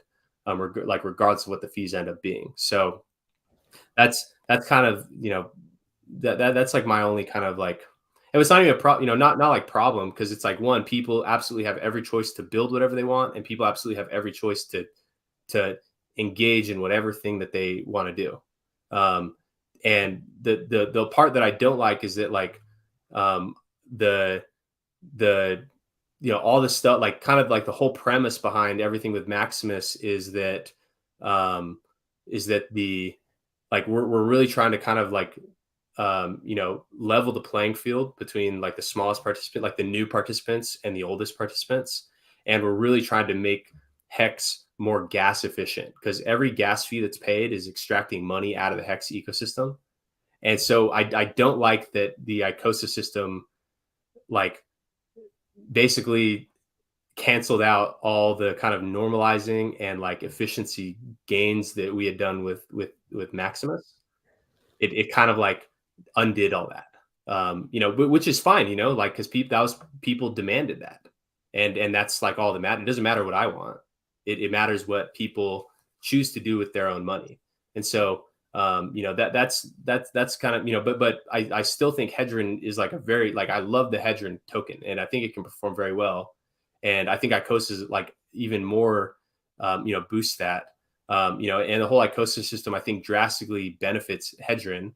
And, you know, if it comes at Hex's expense, you know, that's just part of the game. And, you know, that's probably a good thing. So, you know, that's kind of how I see it.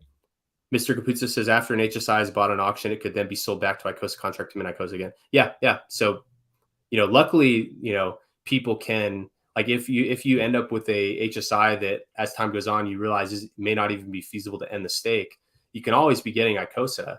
But the problem is that if everybody is using ICOSA as kind of like the seller of last, or like the buyer of last resort, because that's the only way to extract any value out of that stake, then that pushes the ICOSA price down, and then it makes it so that even less people can extract value from their like infeasibly small HSIs that they end up with. If you're a small Hedron holder, just stake it and make yield off the whales plan. Yeah, I mean that's the play, and it's good that there's now a solution for that. The yields for ICOSA Hedron are very nice. What it's like like over the since it's launched, Mr. Capazzo, can you share just kind of like what the, I haven't looked at like the measured yield is. I understand that it is pretty competitive, but what do you have what it is? Hexday says, just help my wife set up her first wallet. She's minting Team Persona. Good. That's awesome. That's amazing. Good for her. Hex Days. Good job, Hex Days. Good, and also Hex Days. The next thing you should do, in my personal opinion, is to help your wife, you know, with, you know, your understanding the Hedron system and the ICOSA system. That's your next piece of homework. That's right. Sorry, that was a joke. No, I mean, it's good to know all this stuff. Like, people absolutely should be well versed in the whole ecosystem. I'm trying my best, and I when you were talking about neglecting to pay back a loan, is that what they mean by you can get leverage on your Hedron or your ICOSA? Because they use the word leverage sometimes, or isn't that what they call it? They is that the same thing? Neglecting to pay back the loan, is that actually the leverage that they speak about sometimes? I don't think that's what they're talking about. What I was saying there is that like the reason why the HSIs go into auction in 90 days is because when you mint your ICOSA, the ICOSA contract, it takes out the advance on all the Hedron that it can, and then it doesn't pay. Oh, okay. And that's what feeds it into that liquidation, you know, meat grinder. What a trip, dude. That is a trip that it does that on purpose, intentionally. The code, right? The code does that intentionally. Yeah, and it's definitely to try to like increase the activity in the Hedron auction house, but you know, like, you know, because it's like, because just to kind of increase the like turnover on these, and you know, so like a direct comparison is just like we put out, you know, so Deci launches, so everyone puts in their hex, and then all the hex is pooled, and then anyone who has the token, so then the hex stake starts. So once the stake starts, it's locked in, and then all the Deci coins, if you have Deci, you can choose to put it in a liquidity pool, and then now that Deci is for sale at whatever the market price is, and it goes up, and you know, so like that's like our equivalent way of like establishing a market for the like wrapped hex stake. Whereas the Hedron system, like their version of establishing a market is mint a Hedron stake instance, tokenize it, sell it to the, I mean, it's not selling it, but it's just like mint ICOSA with it. So transfer it to the ICOSA contract. The ICOSA contract mints you ICOSA. Then the ICOSA contract borrows all the Hedron, so just squeezes the Hedron out of it, then distributes that to stakers of ICOSA. and maybe Hedron too. No, I think Hedron only earns Icosa. Icosa earns Hedron and Icosa, and the Hedron comes from the stake advance. So it takes out the loan against the HSI, the Hedron loan, the advance. It's not really a loan, it's an advance because you're getting what you're going to get in the future, but today. So it takes out the advance and then doesn't pay it back, and then by it not being paid back, it now goes into an auction. And so the auction, their auction system is like the equivalent of just like people having put some of their DESI in a Uniswap pool. Like that's how like they like the saleable stakes are then generated so that people can then buy them. So it's basically it's achieving the same thing, really but like ours nice. is like mint DESI with hex, stake the hex, and then supply DESI to a liquidity pool. Like that's how we get our wrapped stakes to market. Theirs is that whole step I just described: mint the HSI, tokenize the HSI, transfer the HSI to Icosa, mint the Icosa token. The Icosa contract then borrows against it, then has to wait 90 days, and then doesn't pay it back. Then it puts it into this auction where it's, where like a bunch are going to be for sale all at once, all at different prices, all have different T-shares based on their own length. Some are going to be so small that like maybe no one buys them because the gas is so, or maybe a small guy buys it because they don't quite understand. So yeah, I mean, it's just two different ways to like get to like establish a market for hex stakes. And yeah, that's kind of a good way to think about them. Somebody clip that, please. I could do that for you too. But the other thing is that the difference between your system, your products and their products is obviously your products follow the hex token price much tighter and much closer, much more predictable. Well, I don't know if predictable versus the other, versus Hedron. The positives and negatives is that Hedron price swing goes up and down. I mean, just so it's more volatile than the perpetuals are. Mm-hmm. Yeah, I mean, because I mean, Hedron's not necessarily tied to the hex price, but what actually is the Icosa price. If you look at this, the Icosa hex liquidity pool here. We have to invert the chart and then switch to the hex price. Look at this. It's actually very flat. It actually does track the Wow. the hex, or like, because it's like based on because anytime it gets above, like you see how it like, it's almost like there's just like this imaginary line where if it's anywhere above that, it like gets yoinked right back down. And it like kind of bumps up against that. And then here, like if we look at apex.win, that big that boost right there that we saw must be from, there must have been a big T-share rate increase in the last couple of days, which I think happened. So if we look at the T-share rate, yep. So when did the Icosa chart start? That was on August 15th. So if we look at this from August 15th,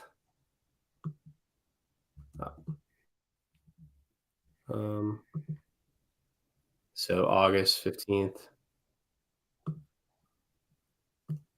you see how there's this like big boost right here of the T-shirt. Yes. T-shirt rate went from 23,358 to whatever that is. Yeah, let's hide the pulse chain one because it doesn't matter. 23,356 to 24122. So what's 24122 divided by, what do we say? 23351, 23351. So that's like a 3% increase in the T-share rate. And so that is like the price ceiling for Icosa. And so you see the Icosa like ceiling kind of ratcheting up with the T-share rate.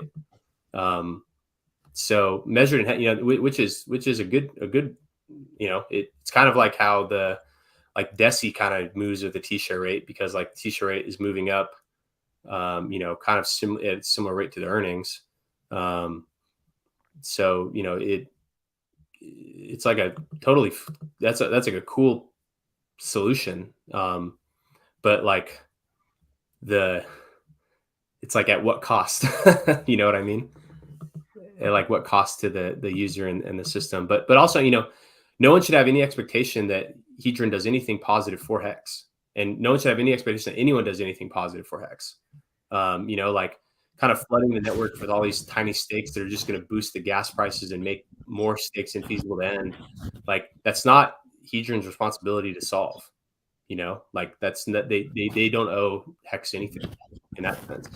And so, but it is like so like here it's like, they're the Hedron or the ICOSA thing measured in Hex went up by like 6%. And I think that's just due to how like the like that's like what a 3% increase in T-share rate, maybe like just it's based on the calculation of how much Hedron can be received, and there's like the longer pays better aspect, and like there's like this magic number that like kind of relates the T-share rate to like the max ICOSA ceiling, and so that's kind of what you see there, like that big boost there, like that, so like boosts in the T-share rate do boost ICOSA, so that's like a good thing for an ICOSA holder, but like the act of getting the ICOSA is kind of like weighted more favorably in terms of like the large participants instead of small. So does this beg the question then that if Hex does a 20x, ICOSA will do a 20x ish? So the price ceiling on ICOSA could do a 20x, but then it's like a matter of like, does the price actually keep up with the ceiling? Because like anytime it goes below or every time it goes above the cap, like that price ceiling, it's like an instant free money opportunity for somebody. But if it goes below it, you can get more ICOSA than like, it's like, and if you think that it's going to hit the cap at some point, you can, but you have to take on a little bit more risk, which gets factored in. But there's nothing necessarily like compelling someone to buy it at a low price other than just like someone trying to just trade that swing. Unlike there is a force that's compelling someone to sell it, to mint it and then sell it if it goes above it. So they call it like a one-way arbitrage. And that, so, it increases the ceiling. So it decreases the like amount of, or like it decreases the, like the ICOSA, like the new supply that can come out to like kind of restore the price. But it doesn't necessarily drive, like the only thing that drives up the price is buyers, so 20x price in Hex needs to also be met with 20x or not 20x times, but, relative to the existing liquidity pool, a similar amount of buy pressure to then keep up with the ceiling, so it's, in a way it does, but it not always. But there's a good chance that it could do it, a 10x if Hex does a 20x. Yeah. Oh yeah. So why don't I hear people talking about going and loading up on liquid ICOSA? I don't know. This it's just maybe just me. Mm-hmm. Yeah, I mean, and also, I mean, people staking their ICOSA to earn more of the inflation.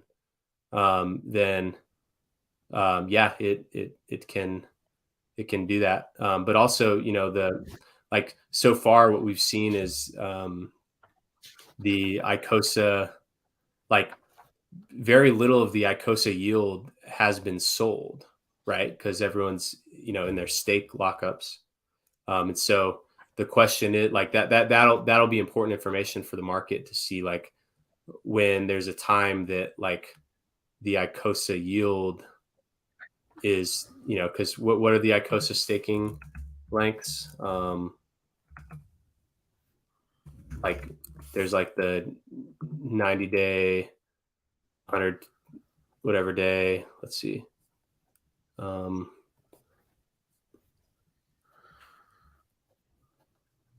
Minimum stake lengths are enforced by the protocol, which provide a bonus to staker. Large stakes are forced to stake for longer, but receive a yield bonus for doing so. You can choose to stake early. Let's see, where does it say the length? Okay, so staking. Okay, so if you're a whale, minimum stake length is 360 days. If you're a shark, minimum is 270. Dolphin 180. Squid 90. So that 90-day period is important because as of now, everyone's earning. It's like everybody is earning the ICOSA yield, but since like it's kind of like that phenomena that I described where like when you're like when somebody burnt, like when team gets burnt from the early end stake penalty, the it's like it's spread out equally to everybody. And so it's like no, like everyone else, it's like they're standing relative to the person next to them. Nothing changed there. And so like it's like everyone grew at the same rate. And so like everyone is getting more ICOSA, but everyone is getting it at like these similar rates based on the like which category they're in. And so if you're in like the 360-day category, you're earning at this 20% bonus rate plus just like the baseline rate. And then and so it's like everyone in these different stake length categories are kind of growing similarly. So while like the number of units you're getting are going up, it's not like it's not like you are growing in your ICOSA balance while other people are shrinking. Because that's like when there's actual like real value transfer. If everyone's units are just growing at the same time, then it's as if no one is getting paid because everyone's getting paid equally. And so everyone relative to each other is equal. And that's what I even kicked off this stream with talking about. There's this chart on here where on my hex.cash site where there's a like a chart in Hex. It's just like this concept of break even shares. So how it loads here, it's like everyone there's this pink line on this chart, and everyone who's above the line, they're earning the inflation, and everyone that's below the line is paying the inflation. And that's why Hex works really well, because there's a class of users who are not staked and their piece of the pie is shrinking. Meanwhile, the people who are above this line, their piece of the pie is growing. And so it's like as if the people below the line are paying the people above the line. And that's why like the Hex staking mechanism works really well. Like that alone is like the secret sauce of Hex is this premise. But like with the ICOSA staking, since like everyone who's, it's similar where people who aren't staking ICOSA, they're below the line because like they're not growing their piece of the pie, but everyone above the line is. And so relative to all the people that are staking, you're not like growing relative to those people because you're all growing together. You are growing against the people who hold liquid ICOSA. But since everyone's earning that yield, it's kind of like no one's earning it. And then the yield, it cannot be, like when do you get it? So, you can add capital to it, where you can add to your stake. And it says those who choose not to add capital over time will be diluted by those that do. So that's like an incentive there. But like as the ICOSA that people are earning, like as these stakes end, like that, because like right now it's like we haven't seen like the full cycle of that. It's like we've seen people kind of do the one-way lockup, but then that'll be like really important to see like how this ICOSA versus Hex chart, which basically tracks this T-share rate now, because it's kind of like one way, like people are staking for their minimum lengths, and then we haven't seen like the stakes ending. So once that 90 days hits, then we'll be able to see more accurately how the ICOSA price measured in Hex is relative to the like ceiling that's created by that T-share rate. So That's the Man, did you eat today? Did you eat organ meats? Because your brain is like on fire right now, dude. I do consume animal organ. I either eat liver. I cook it. I don't eat it raw. Or days that I can't, I do. There's these like freeze dried. It's basically like freeze dried desecrated organ capsules that you can do, and it's just like eating the food, but it's just like freeze dried. It's literally like dog treats. Like literally, you could feed your dog these things, but it's actually shockingly healthy. Is it? It's like Yeah. So I do consume that, but I knew all this stuff I think before then. Yeah, that's funny. I need to get some of those too. There's some people I follow who take those pills. I know exactly which ones I think you might have. But the guy, this guy Gifford in your Gifford wear. What'd you say? Sorry, go ahead. I was noticing Gifford is in here, man. And you know him? Do you know who he is? I saw him on stream with Max the other day, but I haven't really spoken to him before. Yeah, he's very knowledgeable, and check out what he's saying, man. Mm-hmm. He says it's actually better than tracking the hex price. It tracks the B share price at a premium. Yeah. So that's what we were describing there. How like the share rate went up by 3%, and then the ICOSA ceiling went up by 6%. Just due to you learned all this on your. Oh, my bad. So you learned all this on your own, or do you talk to Alex, bro? Do you communicate with him on a weekly basis or anything like that? Not really. No. Isn't that amazing to me that we're in Hexico together, and it's just I'm surprised that he doesn't pick up the phone, or you don't call him or say, guys, we're the tycoons here, man. You are a tycoon, and so is he. You both are, just humble people. Y'all don't really create monopolies. You're creating something that is amazing. And I guess, I don't know why I use the word monopoly, but you have this own unique thing, and so does he. And they don't interfere with each other. They feed on each other in a strange way, because he's now part of the team contract. Mm-hmm. And I noticed that while I was on stream with you, that he did he add to his position? Yeah. Oh yeah. Today, it's funny, because we were looking, because like I noticed that like on our leaderboard, I noticed it just wasn't changing, and so I was like, why isn't this updating? And I even still think something's wrong with it. Like I'm running into like our API request limits or something. So I noticed that it wasn't updating, and so today earlier on stream, I go in and fix it, and then all of a sudden, because this number was higher, it said like 1,600 team mentors have like 61 million maxi on the sideline. And then today, when I like fixed that thing that was causing this leaderboard to not be updating, I saw that number go down. I was like, did just more people just like that did it? And then right away, I see this first one. I see, which was 5. I saw it updated to 10.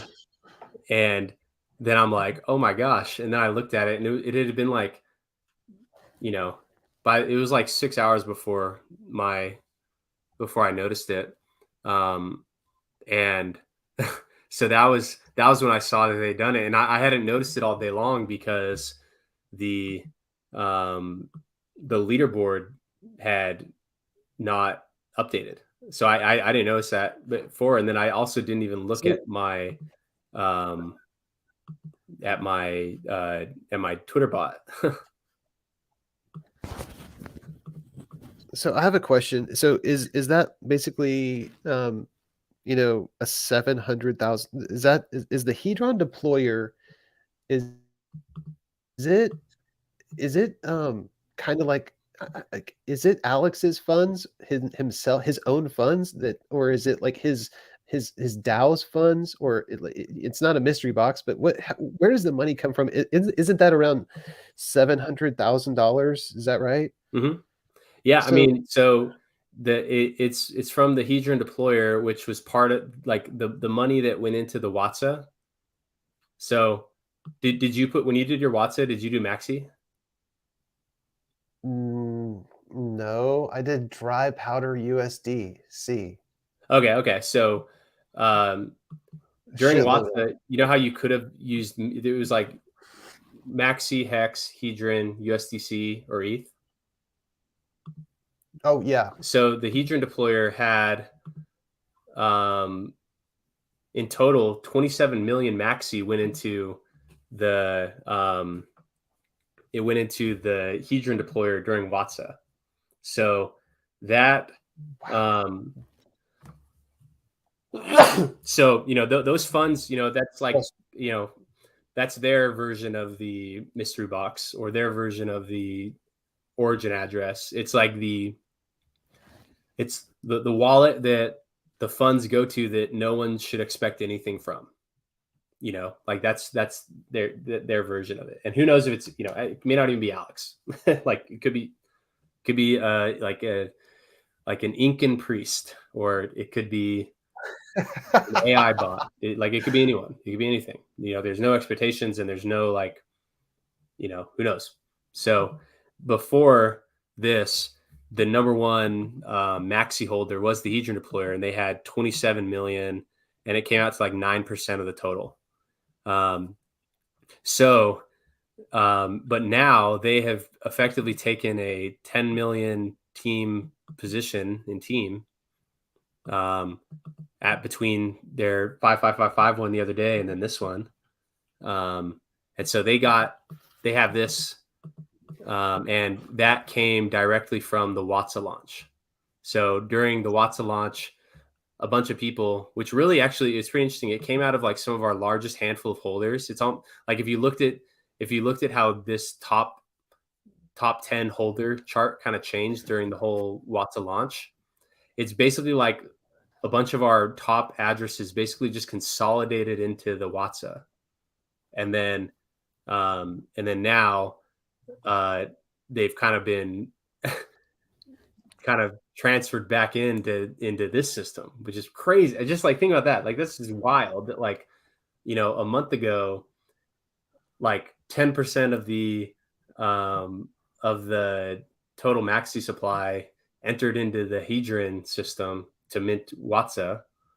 And then where those funds ended up, which was just the Hedron deployer, that then put back like half of their Hedron almost. It's crazy. Like, it's wild. Like this, like that was the big question going into like what, because leading up to the launch, it's like, what is the Hedron deployer going to do with all the coins? And now it's like, we've seen what they've done with 10 million of them. And now it's like, okay, what are they going to do with the rest? But that's pretty, that was a whole wild card thing. It was what was going to happen there. But those funds did come from the Watsa launch. And, so it's kind of like, one of those no expectation type of things. Isn't it though, coming from a place of like it's definitely benevolence, but where does he receive, does the Hedron deployer will receive the yield from the team, and then does that go back to the Watsa people? No, it just goes to the Hedron deployer. Oh man, so he used okay, so why wouldn't it go back to the Watsa people? It doesn't. It just ICOSA goes to the Watsa people. So then where does it go? So from like back, it goes to the Hedron deployer to use it as it wishes. There's no expectations. Yeah, and so if you look at their history of just like what they do, so let's look at the Hedron deployer history. Things that they've done are, so they've sold. Oh, so also they sold Maxi, right? Or unless was this a sell? Oh no, so they're providing Maxi team liquidity. Oh wow, I didn't even see that. Wow.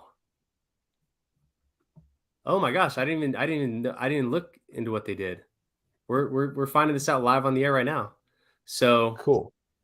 It looks like they So not okay. So yesterday or 10 hours ago, what did they sell? So let's see.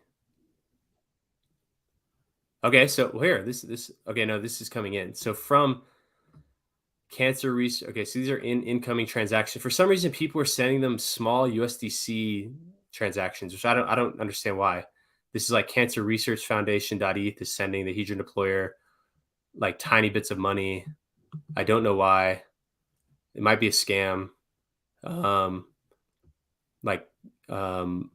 Okay, so today into the Hedron deployer, they got 725,000 USDC that they swapped ETH for. So they sold 522 ETH for USDC today. So that, they sell coins, or they trade coins from, who knows what they do with the USDC. Then they also put in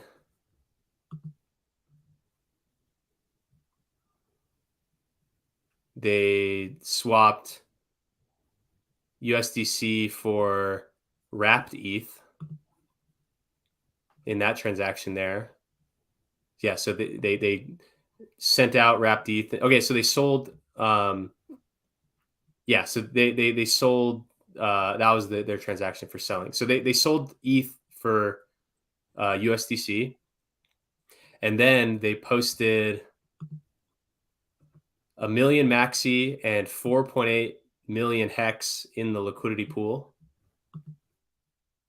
They posted a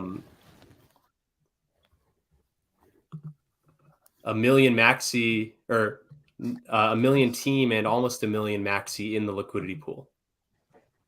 Oh, wow. So that's what, so it appears as if they contribute to the ecosystems that they have a large interest in. So those are Hedron, that's number one for sure. Now Maxi and Team. So like from the looks of it, they tend to do things that they can contribute to the ecosystem they're part of. They can also, providing liquidity in that size, like they can monetize that very lucratively. And yeah, so that's what they did today. Holy shit. Oh my gosh. I wonder what all the Hedron people think about all this. That's insane. I know that. Yeah. Holy shit. That's, I didn't even notice that today. I was just so caught up on the minting. They provided liquidity and then minted Team. So bravo, Hedron deployer. So yeah, there's obviously no expectations, and but just from what they've done so far, it looks like they are active ecosystem participants. And dude, it's time for a tweet, man. You should tweet about it. Let's tweet about it. So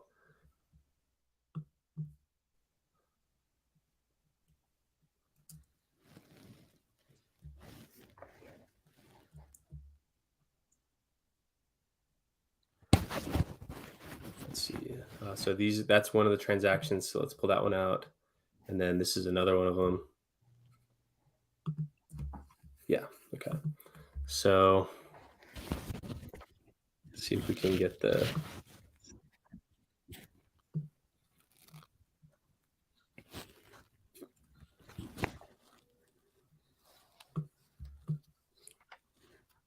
live on the air. We're finding new things out every day on this channel. So we got that. It's so much fun hanging out with you. Yeah, man. This is such a cool format, bro. I can't. I'm feeling like I'm Jim Rat Crypto and you're Sam Stolt. Yeah, we're the less yoked GRC and Sam Stolt. Yeah. All right, let's tweet it out. Crypto in the evening. Yeah, we're late night. Oh wow! Not only did Hedron deployer mint for how much was it? Like 4 million team or so. Oh, it's 4.69 million team. They Even cooler. yeah, they let's see, where's the screenshot and screenshot? Let's add those. They added 1 million team and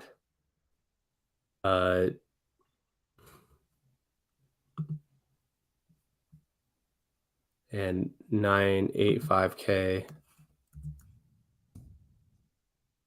maxi to the team maxi pair and added 1 million maxi and 4.826 million hex to the maxi hex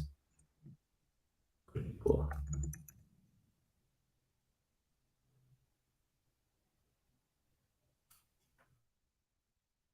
Yeah. Wow, that's pretty remarkable. It really is. Hang on. You got AXI. You need an M, the letter M. 1 million maxi. Third line down. And yeah. Oh, I see. 1 million maxi and 4.8.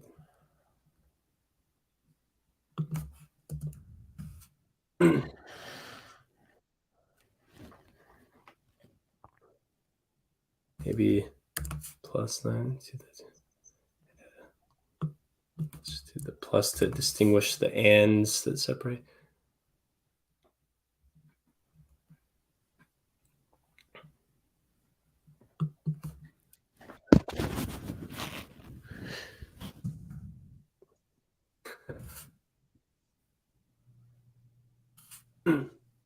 God, that's so bullish. Yeah, so the Hedron deployer is definitely playing on a different level than we are. It's not like we have a bunch of Hedron. I mean, we have the Hedron in the maxi and like our personal hex stake Hedron, but it's not like we, like with our launch, like you can only mint team with maxi. So we basically only got more of our own stuff, or of like our own ecosystem stuff. We didn't do the Hedron. It's not like we accumulated a big bag of Hedron or Icosa. And so this is so I definitely look up to kind of how he's kind of organizing this economy. And it's kind of like it's almost like we're kind of coming at it all from like two different angles. And what's great about it is that there's kind of this level of symbiosis. I would say that that our ecosystem benefits more from the stuff that they do than their ecosystem benefits from the stuff that we do. Because like just for instance, the like our like team earns Hedron, maxi earns Hedron. And so like, any increase in the Hedron value, it's like that is like directly related to our increase in value. But it's not like the Hedron earns maxi or the Hedron earns team. So like there's kind of that like where we benefit from theirs because like our assets earn their assets. And then also the like causing so many people to max link stake on their own, that actually majorly benefits our ecosystem because the people that benefit from an environment where the max length hex stakes are just filling up the blocks and causing a lot of hex stakes to be either infeasible to end or just super expensive to end. The people that directly benefit from that are the people that can afford to end their stakes the most. And so that's large hexagons and stake poolers pretty much. So like, it's like we benefit kind of in the short term, just like with the Hedron that we're accumulating through our stake pools. But then on the tail end of it, just the act of there being so many individual small max length stakes, like that value basically gets like transferred to the people that can afford to end the stake or the people that are less impacted by the gas fees if gas fees are low. And so it's almost like we benefit in that way too. Whereas like, our stakes, you know, there's not kind of like the direct parallel how like our system like directly adds value to theirs, other than maybe hex price, you know, like the impact on hex price that our system has. Maybe that's kind of one way indirectly. But yeah, I mean, there's like a nice symbiosis. And I have thought about ways to kind of make the whole ICOSA thing a little bit more efficient. Have thought of, I don't even want to say it, but maybe we'll. One of the many ideas for other, you know, because now that I know how to, like, because now it's like I built Maxi. That was like my first contract. It was very simple. Then I kind of elevated the complexity with like the team and the perpetual system. So now I kind of, you know, can build kind of more advanced things. And there were diamond hands kind of even more. So one of the many ideas of things that would be cool to build that are kind of in my docket of things that I, you know, obviously no expectations. These are just ideas. At this point, they're just ideas. I have thought of ways how to kind of build an interface more so with their, because right now it's like we basically the only interaction with the Hedron system is the just how we mint Hedron from the stakes. But I have thought of some pretty compelling ways to even further interface with their system, help make it be a little bit more efficient, and hopefully make it help decrease the amount of value that is basically directly transferred from small participants to just the largest participants. So kind of like a leveling of the playing field in that system. So I have actually thought of some really good. That's why I'm so familiar with like how it all works, is because I've been thinking about just different solutions to kind of implement there. Because I feel like not like I owe anyone anything. You know, it's like I would like to contribute. You know, kind of how, you know, the Hedron deployer. I mean, right there, it's like contributing to the liquidity pools of our system, and liquidity is like a big aspect of our value proposition. Kind of how in that sense how you contribute there. You know, I would like to contribute to help make ICOSA and Hedron a better thing for, you know, for users and for everyone. So I have thought a lot about how to kind of reciprocate in that sense, perhaps, but also that all just ideas at this point. Nothing is. Here comes the alpha. Benevolent actions, I'd say. You know, so, you know, there's absolutely a level of benevolence, but also, you know, there is like a way that could be more of like benevolent on one hand, but also competitive as well, right? Like, I mean, just like right there. So the supplying liquidity to the Maxi team pair, they're definitely the largest liquidity provider now. So now that is like, that's direct competition with other people who happen to have a large bag of team and a large bag of Maxi, who may have wanted to provide liquidity. Now it's like it's more competitive there, and so they are, you know, competing with that monetization strategy, you know, versus like the other people that may have, you know, so like that would be people like this guy, you know, with the, you know, they have a lot of team and a lot of Maxi. This guy has a lot of team and a lot of Maxi. This guy has a lot of team and a lot of Maxi. This guy has a lot of team and a lot of Maxi. And, you know, who else has a lot of who else is going to end up with a lot of team and a lot of Maxi? So like perhaps it's like also like on the other hand, like a competitive thing, you know, to kind of do that. And yeah, but, you know, overall, I do think from one thing that Alex said to me that really stuck with me, that that makes me think that there's like a larger kind of ecosystem thing in the works that he's creating. He said something about like some type of like either index or like dashboard that kind of captures and just like includes the value of the whole kind of hex ecosystem. And he kind of included us as part of that.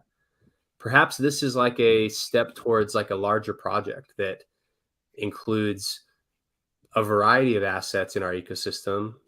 You know, that would be Hex, Hedron, ICOSA, Maxi, Team, Perpetuals. I haven't even seen has the Hedron deployer minted the perps. I haven't even looked. I didn't see them in that record, and I don't know. I haven't followed all the addresses that may be related to this, but perhaps the Hedron deployer is building positions in these things that will then be like the foundation of some larger type of system. And that absolutely, that could.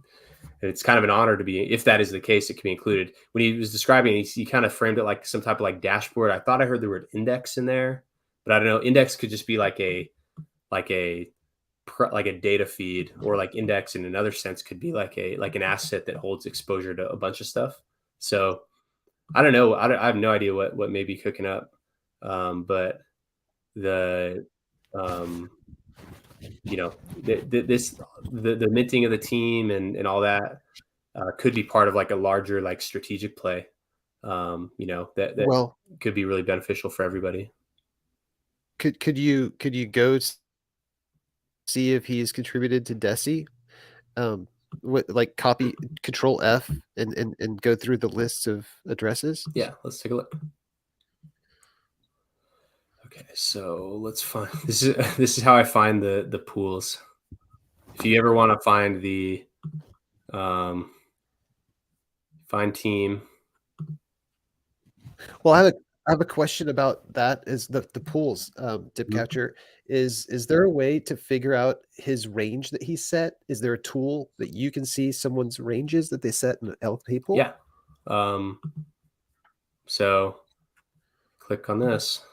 I wonder what his ranges are that he set. Here, so I think if you just search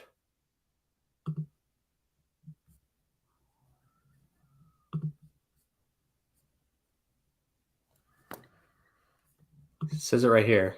Okay, right here. So I think from this min tick and max tick thing is how you can infer that. Wow.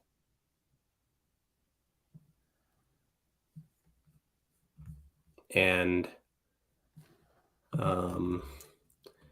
swap.org. Minimum, maximum in the bottom of that green. Let me go back to that. That cell phone looking thing. Yeah. So I wonder what is that from? That thing in the bottom right hand corner, minimum ticket -54, maximum. So it's just like the whole range. So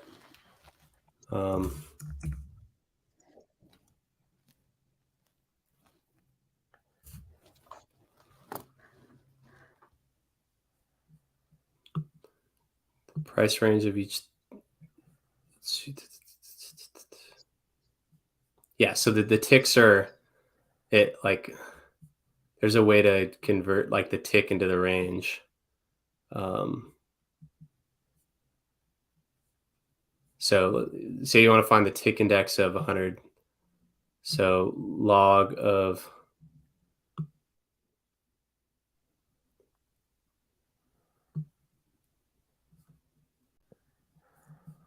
so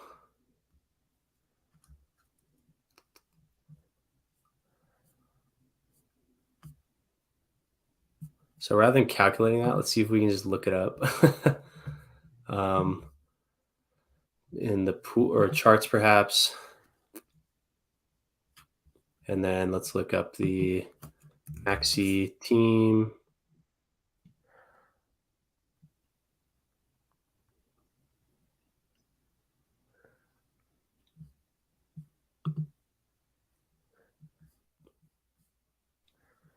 And then add Maxi team. Yeah, this was 1 million and 9.9 million Maxi.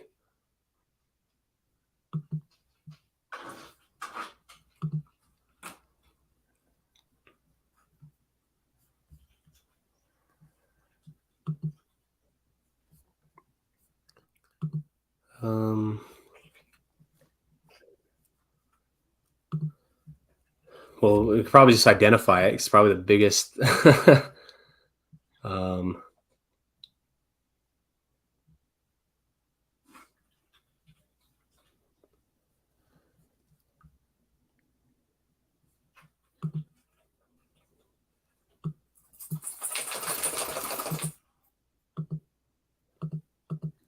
There's your dog. AI art.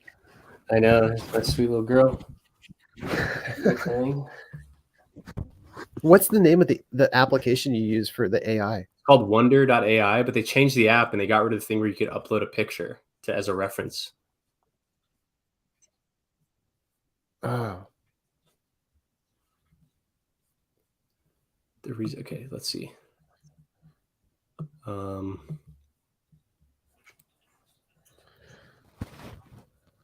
Tick does it, okay, which tick does a price tick index from price? So the answer to this question is rather easy. We know that P1 or Pi is 1.001 to I. So we take a log with base 1.01 on both sides of the equation. So then say we want to find out the tick index of this price. Okay, so here, this is what we got to do. To find this, let's pull up our handy dandy anvil.works.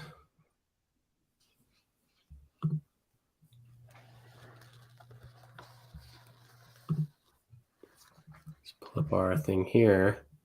Python log base.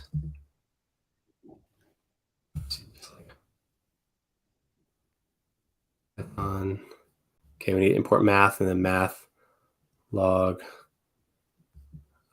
log x and beta. Okay, so I can say import math, and then was that what we said?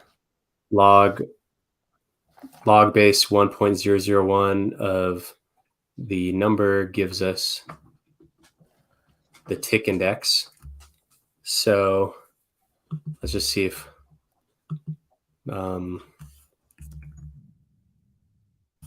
log of base is 1.1231 of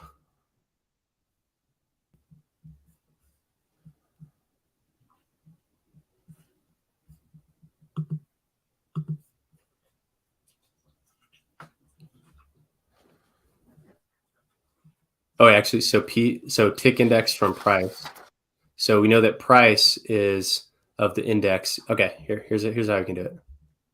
We just need to raise 1 to that power. Okay, so that's where is their liquidity? Okay, let's look at the first one we were looking at. Okay, so minimum tick is well, let's do max tick. So 14100. 14100. So 1.1231. What was that number? 14100. 14100. Negative 5460. Okay, so the maximum is 4.09. So this was on the team chart, right? So if we look at the team pool, where was it?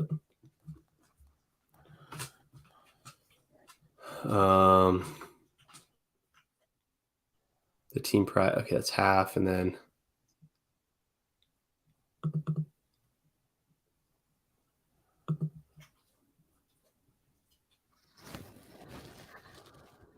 so that's 2. Wait, let's see.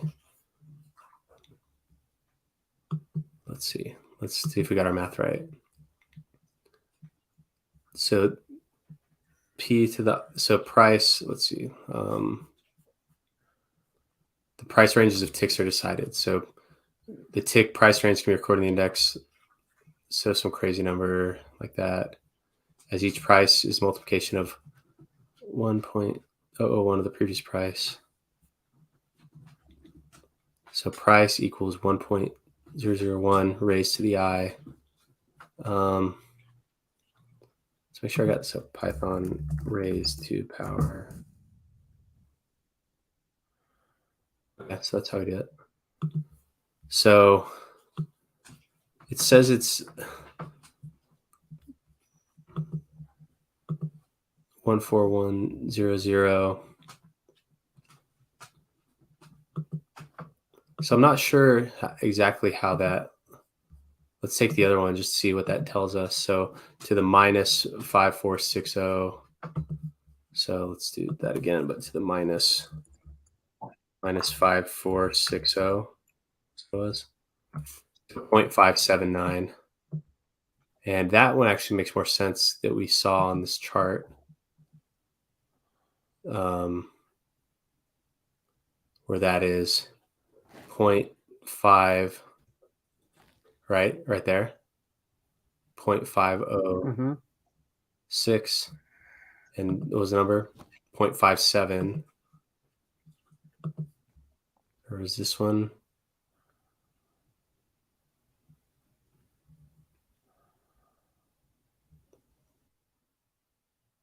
.506. I wonder if we can like.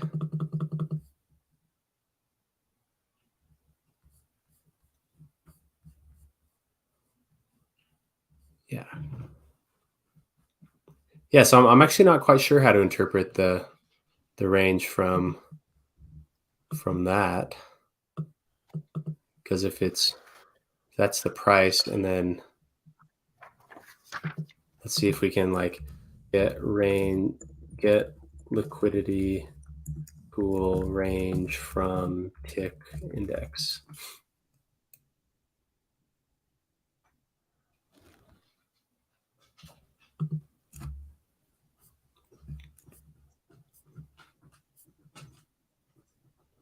Range from amounts of assets. Okay, so that plays into what we need.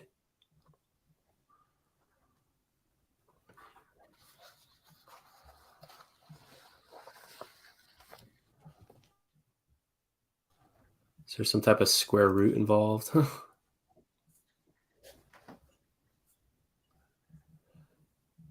Okay, so here 1 over the P adjusted. Oh, okay, wait. Let's do this. So now let's do 1 divided by 4.095. Let's see what that does. So that's 0.24, and then 1 over 0.579, 0.72. That, if that's the case, then we have between 0.24 and 1.72. And does that look like? No. We see 1.72 here, but we don't see. I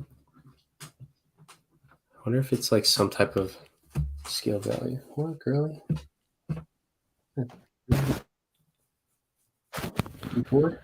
Gifford says,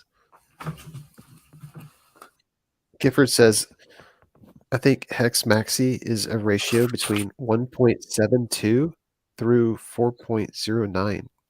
And the current ratio, he says, is 2.349. Oh my God, how stupid am I? I'm looking at the hex. I was looking at Maxi Team. Jesus Christ, I'm so stupid. I was reading these numbers, but look on the chart I was trying to look for those liquidity positions at. I was here. Dude, so add me in that category too. I didn't even Oh my God. Even notice. That's oh my God. I'm not in full screen mode. I can't see your computer. That's so funny. I'm literally we're in the wrong pool. Oh, and it says right here. Dude, we're stupid. We Oopsie daisy. All right, there we go. So now that makes sense. That's literally the numbers that we just calculated, right? 4095. So there we go. That's amazing. So that we just double confirmed our knowledge on this topic. Good for us. Wow.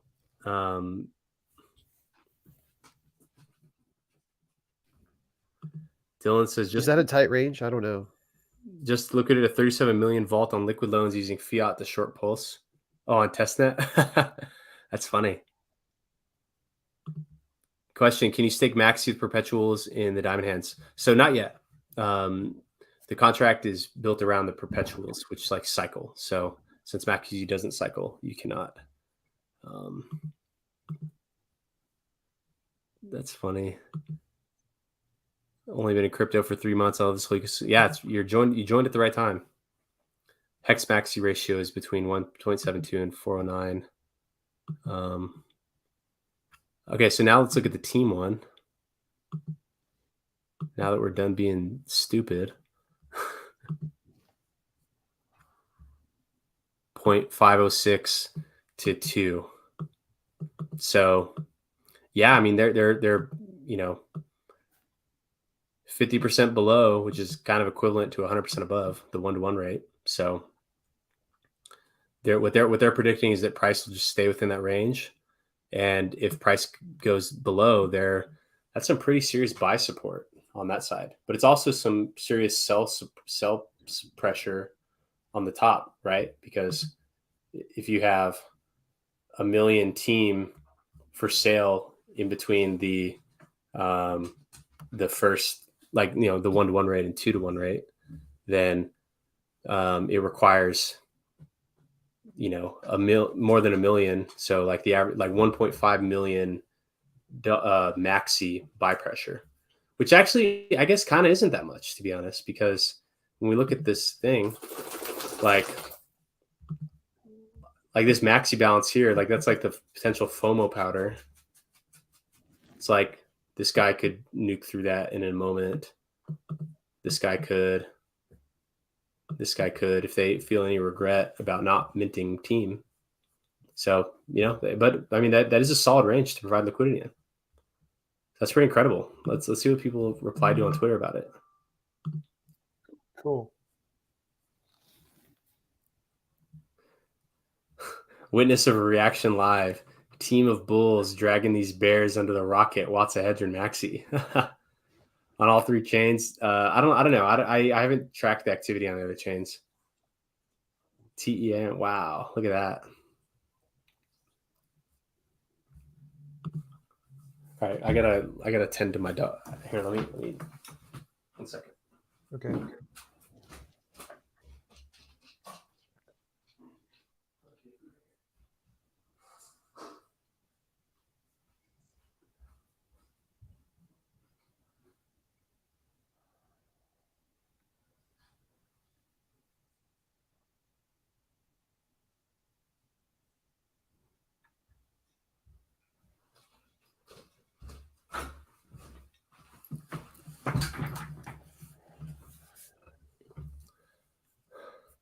Sorry about that. My dog is so funny. She just gets bored and then just like wants to like bother you. Well, what's your dog's name? Sasha. What is it, a lab or Sharpay? Oh, cool. That's unique. This is her.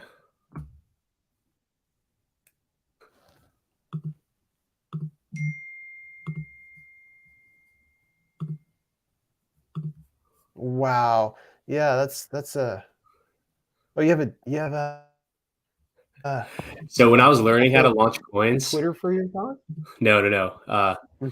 Like when I was like, because the gas prices started becoming a real problem in Hex, like last summer, when there was something that happened where they upgraded Ethereum and it made the cost of end staking 3 times as expensive for gas. And so that was when I first started thinking about like trying to build a coin that like wrapped the Hex stake. So when I was like learning, I like found this platform that let you like launch tokens on Binance Smart Chain. Yeah. And this is right around the dog coin hype cycle was ongoing. And I just launched a coin called Sharpay, where the premise of it was that there was, the website is, ouch, what, girl? She's literally jumping up and pawing me. Have food, you can go outside. But the whole premise is that in the 1970s, the Sharpay almost went extinct. No more than 24 Sharpay remained on Earth until a heroic effort by Matgo Law of Hong Kong brought global awareness to the breed and saved it from extinction. In honor of the 24 Sharpay that showed great courage and will to survive, Sharpay was born. Sharpay is an experimental digital collectible and the most rare canine coin on the Binance Smart Chain. With a maximum supply of 24 coins, holding even a fraction of a Sharpay is a unique privilege and an expression of love and adoration towards these amazing, mystical, and rare beings. Wow. That's awesome. So That's funny. when What I was happened learning to how it? to What were the launch performance? coins and just get familiar, when I was practicing, I in a single day I launched Sharpay, and it was I basically just like gave my like because I didn't tweet about this at all because at this time like Hexagons are much more receptive of new things now.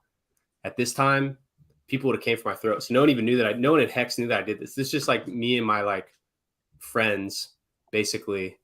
Like we just did this, and basically the end result was I was trying to like pump the price to like drive awareness because that was like like all these Binance Smart Chain coins at the time were like just literally people were just looking for the mooners, and then so I basically like you know let my friends mint the coins, and then I put like it wasn't a lot of money, it's a couple $1,000 just to like pump the price. And so I was basically like I just gave my friends money. It was kind of what the result was because I was there like trying to pump the price, and some people held, some people sold, and then also it was the liquidity pool was BNB, BNB Sharpay, and that was like peak BNB price. And so the BNB price went down like 50%. And so Sharpay, even though I had pumped the Sharpay price measured in BNB, the Sharpay USD value went down a lot, even though no one was selling. So, so that was when I was learning how to launch coins. I just like, was learning how to, launch a coin, like verify it on the block explorer, do the liquidity pool stuff. And so that was just my like, in one afternoon, I launched Sharpay token, and I was trying to catch the dog coin hype cycle, but I missed it. And so nothing ever came of this, but this was the first token that I actually tried to launch. But this was like practice. That's why no one heard about it, because I didn't like the Hexagons wouldn't have been receptive to it. That's like my main audience on Twitter. And it was more just like something that me and a couple of my friends did. But yeah, this is my dog. That is awesome. That is what a cool story. That's a neat way to get into something. I mean, hey man, you know what I think? In 5 or 10 years, your microphone that you hold on to is going to be in some Hex museum or something, because you've been using that mic Yeah, it should. a lot. This is awesome. Gold Key gave this to me for Christmas like 2 years ago. Oh, cool! I didn't know that story. Yeah, That's awesome. yeah, I love it.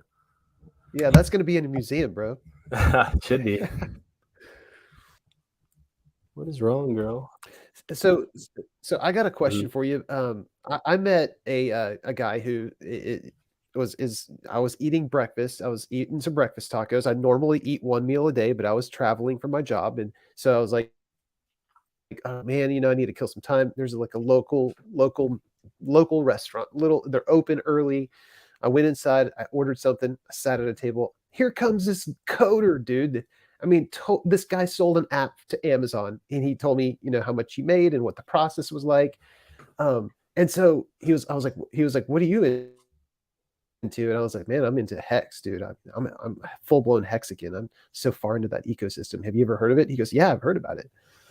And so I'm mentioning this guy because in the back of my mind, I have your voice in my head. And what you're saying is, you're saying in the future, people can be building things that contribute to the team contract. So what would you give me an idea? Because I have this guy that I made friends with in real life, and I want to talk to him. Obviously, don't give me something just give me generalities. I'm not asking you to give me like full blown like business proposals, but like, what can I do to talk to him to let him know, hey man, here's some alpha. Let's build something that does this. Yeah, I mean, so when I say that, it is very broad in terms of like, what people can do. But perhaps you're like a large team holder and you just want to like grow, it's like you can grow the value of your team by making the team more valuable. And one way you can make your own team more valuable is by, building something that pays yield to team stakers. Because why would you do that? One, it's like if you're building something that then pays yield to team stakers, now you have like an army of supporters. There's how many people in team now? 1,641. Now you have like a whole mechanism behind you. So that's kind of why you might want to do it. And just, because, perhaps like you can deliver some value, and maybe the result, say you could build something that delivers like, say like $100,000 of revenue in a year. So you could have that, but what if you could route that revenue or part of the revenue? So say you build something, it earns $5,000 of revenue a year. So maybe you keep just half of it, just like for your own, for yourself. But what if you, build something like that half the revenue that you choose to deposit to team stakers? What if like the act of the team earnings going up causes your team value to increase by more than $50,000? So like, and you have kind of like an army, by including people in it, perhaps it's something that requires some type of like, widespread awareness and marketing efforts. And it's kind of what team is meant to be, is like the marketing effort for the perpetual pools, because the perpetual pools are like right now the main income source. But what if you had all these people, and then, whatever you built made sense for them to be like a positive like sales force for it.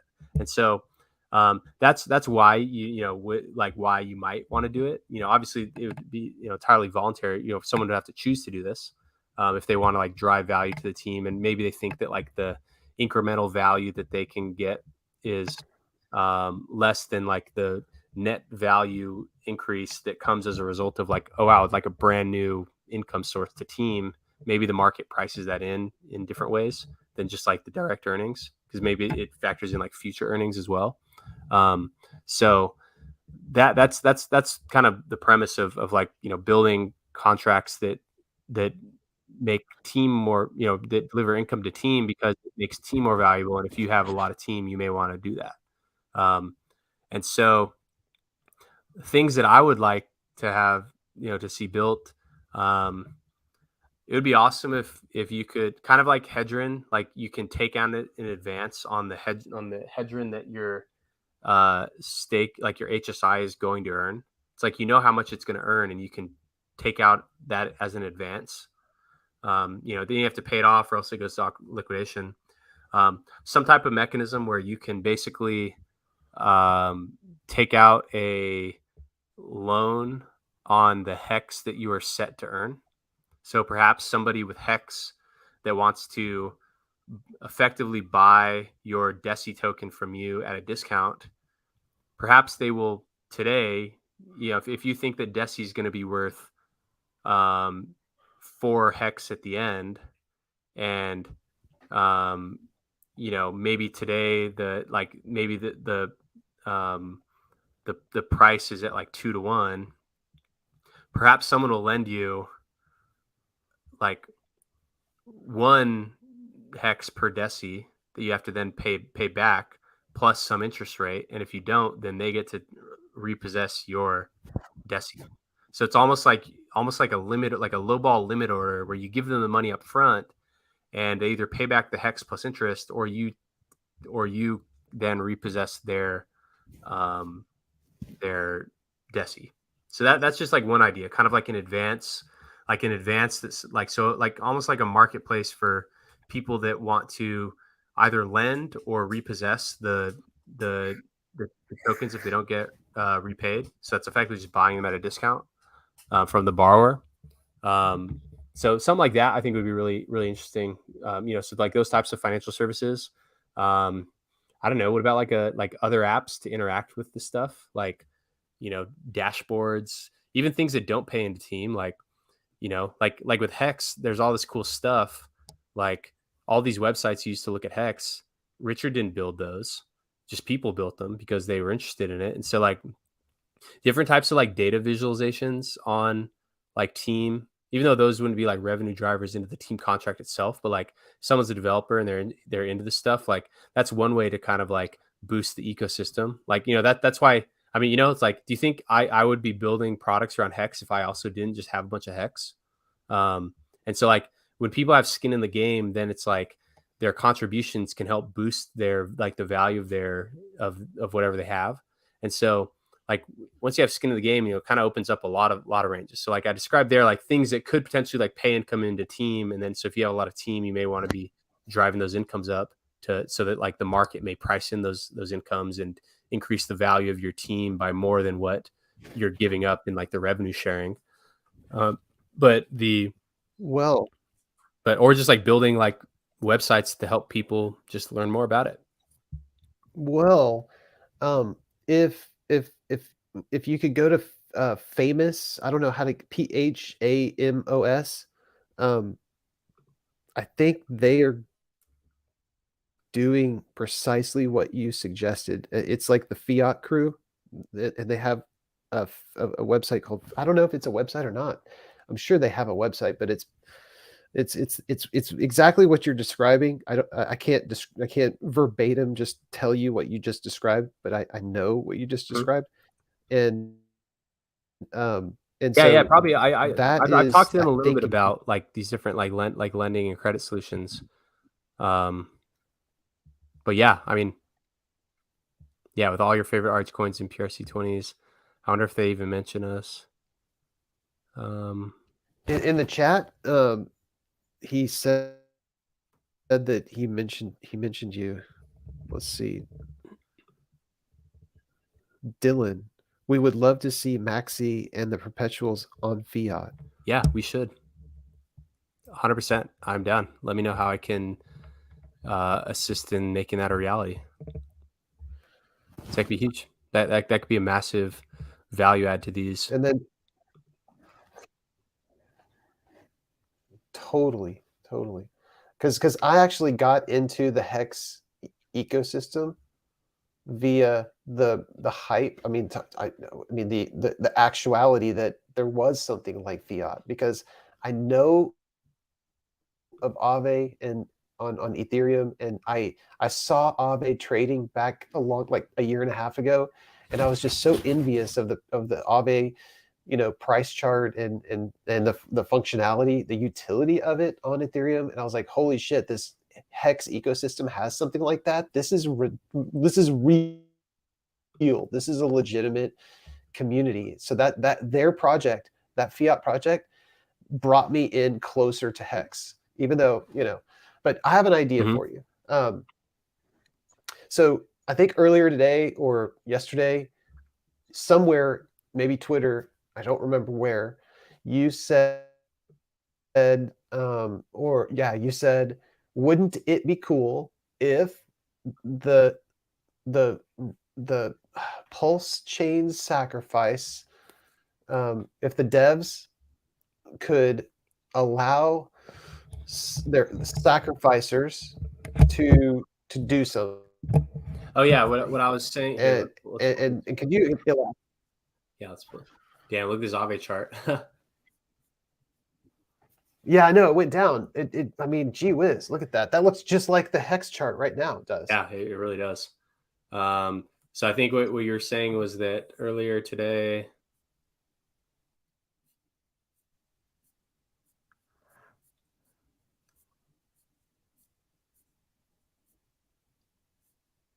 So yeah, what I wanted to do with my, I had an idea around that, which would be create like a derivative market of everybody who has sacked and give them coins, although the utility of the coin would be worthless until launch came. Mm-hmm.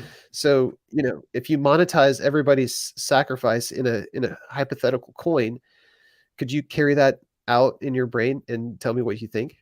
Do you want to hear the idea that I texted Gold Key today on that topic? Yes. Yes. So this, of all the ideas out there, this is probably on the low end of prior. Like there's a lot more in our direct ecosystem that I would want to do. But the idea that I had was, because I was like, he texted me, he's like, you should launch PSAC. And because it's okay, it says it would be cool if the pulse chain sacrifice points were issued as a tradable ERC20 token so the price discovery could happen in the meantime. Whoever ends up with the PSAC tokens by the launch get the PLS tokens. I wonder why the decision not to do that was made. So like if you remember like the sacrifice, it's like you put in your money and then after the fact it like measured how many of those points you got and then they like finalized the like points balance and then that's like how much you're supposed to get airdropped whenever pulse chain launches. So God. I think it would be good to, because other coins do this. Like before Binance Smart Chain moved to its own chain, if you had the BNB on ETH, that was like how you got it on BSC. And so they could have just like issued a token. And I mean, really, any of the sacrifice projects could have just issued a coin in real time. And then rather than like having the addresses that they're going to do the bounce to, or that they're going to like just deposit the coins to when it launches, they could have just made it so that you would convert the ERC20 into the other one. So that would have let the price discovery start happening beforehand instead of just like waiting where people don't have the money and they can't sell if they wanted to. So, I mean, there's definitely reasons why they wouldn't want to do that. Because like, I mean, think about the price of that would have been before it launched. Like it would have been very low. And then like all the people that sacrificed would have felt kind of screwed because they could have just waited and then got way more. But then also people would have just bought in later because, people were still sacrificing at like a horrible rate. And so like, I don't know why exactly that choice wasn't made. But that was just my idea of like, because, there's the list of all the sacrificers. So why not just issue a token to them?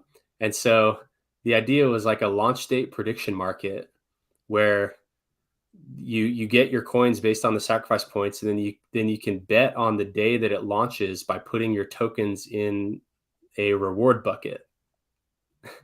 Was like the idea. And then kind of like the way that I mean, just literally just ideas, like probably not going to build this at all, but just like an idea around that would be that you would have your coins and then you would put them in, like you would basically sign a transaction where it would deposit your PSAC tokens in the reward bucket contract. And then it would save some information. It would save like what date. So you'd give it a number on like the hex day that you think it's going to launch. And then like the amount that you're betting. And so like, if you bet, so then like the contract would keep track of a bunch of it'd be like a list of all the days and then how much each address bet on that day. And then once the day ends, you'd need some oracle. So probably you'd have to trust someone. But once the day ends, once the launches, then however you communicate to the blockchain that it's live, it would save what day was the launch day, and everyone who guessed on that day gets to collect and split up all the tokens from all the people that bet on the wrong day. So that was the idea of like where like the coins themselves wouldn't necessarily have much value. It'd be hard to inject value into that because like if they're not transferable. But maybe if you add something where like, in order to make a bet, you had to like put in like, 0.1 ETH or something to make it where it's not just this like randomly printed token, or somehow inject some value in there. Like in order to make a bet, you had to like add liquidity to the pool or something like that to like give some value to these PSAC tokens. And then maybe when they're voted on, maybe they're burnt or something. And it, some weird, something like that to do that. That was the idea about that. I like the follow-on idea I had about that concept, but definitely just an idea and not anything serious. But that would be pretty cool to have like a prediction market on that launch date. Yeah, but could you do this idea that I'm about to propose is going to get shot down in like 2 seconds, but I mean, isn't there a website? There is a website for SAC addresses, and if you aggregated all the SAC addresses and you tokenized them based on how much each address sacrificed, and then you allowed people to exchange them, and you could create a contract that the problem is that to add value to those tokens, is it possible to somehow intercept the, whenever the person, like, you can't get the person who sacked to agree that they will their actual sacrifice tokens would be exchangeable for the created tokens pre-launch. It's just that if you could get someone to enter a contract that says, hey man, I sacrificed 40 million, I don't know what, there's 50 million PLSX tokens. Okay, so I will have these pseudo tokens. I'll have 50 million of them. And so if I had 50 million pseudo tokens, then in real life, you could get someone to sign a contract on paper that says, I will take these pseudo tokens and give you the value of my actual tokens when they come to me, but I want to get my value right now, so I will give you that. Can you create a contract that does that? Yeah, I mean, you could enter like an in-person legal agreement per the law of wherever you live and try to get someone to do that. Like that, you could absolutely do that. And I wouldn't be surprised if people have already done that. But you just kind of gave me an idea where you could deploy a contract on Ethereum today. And since the system state gets copied over, like you could enter your own wallet into some contract that basically doesn't let it, like you can put like time, like you can run a smart contract that puts a time lock on your Ethereum address, or like otherwise like transfers funds or does whatever. And like, or like prevents transfers above some amount. And oh my gosh, so like you could deploy it on Ethereum, and then since the system state gets copied over on Pulse Chain, it might actually apply on Pulse Chain as well. But I don't know exactly like how that could, like the implementation would work, but maybe there's something there where like you can deploy something on Ethereum that like basically like pre-commits those funds or like pre-approves those funds to be spent by a certain wallet, or like otherwise, like because like Pulse Chain, from the blockchain's perspective, Pulse Chain is Ethereum. And so any smart contract that you write on Ethereum that controls how Ethereum is used, in that sense, it can, like it would just work. But I don't know. I really don't know if you could actually successfully like do what that's intended to do, which is like lock up the or prevent a wallet from being able to transfer those coins. What if it was a Gnosis wallet? So if you get this pseudo coin and you have a willing PLS sacrificer to enter a Gnosis wallet, and the person who wants to redeem the actual PLS tokens, they can enter the Gnosis wallet too. So it's like the Gnosis wallet is an escrow, and whenever the tokens enter the contract, there's going to be two tokens in the contract. The first token is going to be the pseudo token that both parties are agreeing to relinquish. Well, and then the second, I kind of confused myself, but I think I was trying to describe maybe something that doesn't actually happen. Yeah, but I know that the coin doesn't exist, and like it would have to do with like allowing. It's more like you give a contract an allowance to spend your coins on your behalf, which is something that like most users should never do, because that's how hackers like try to get you. They try to get you to interact with a contract that basically gives like relinquishes the right to move funds from like your address. So I don't know. The more I think about it, I don't know exactly if it could work with like the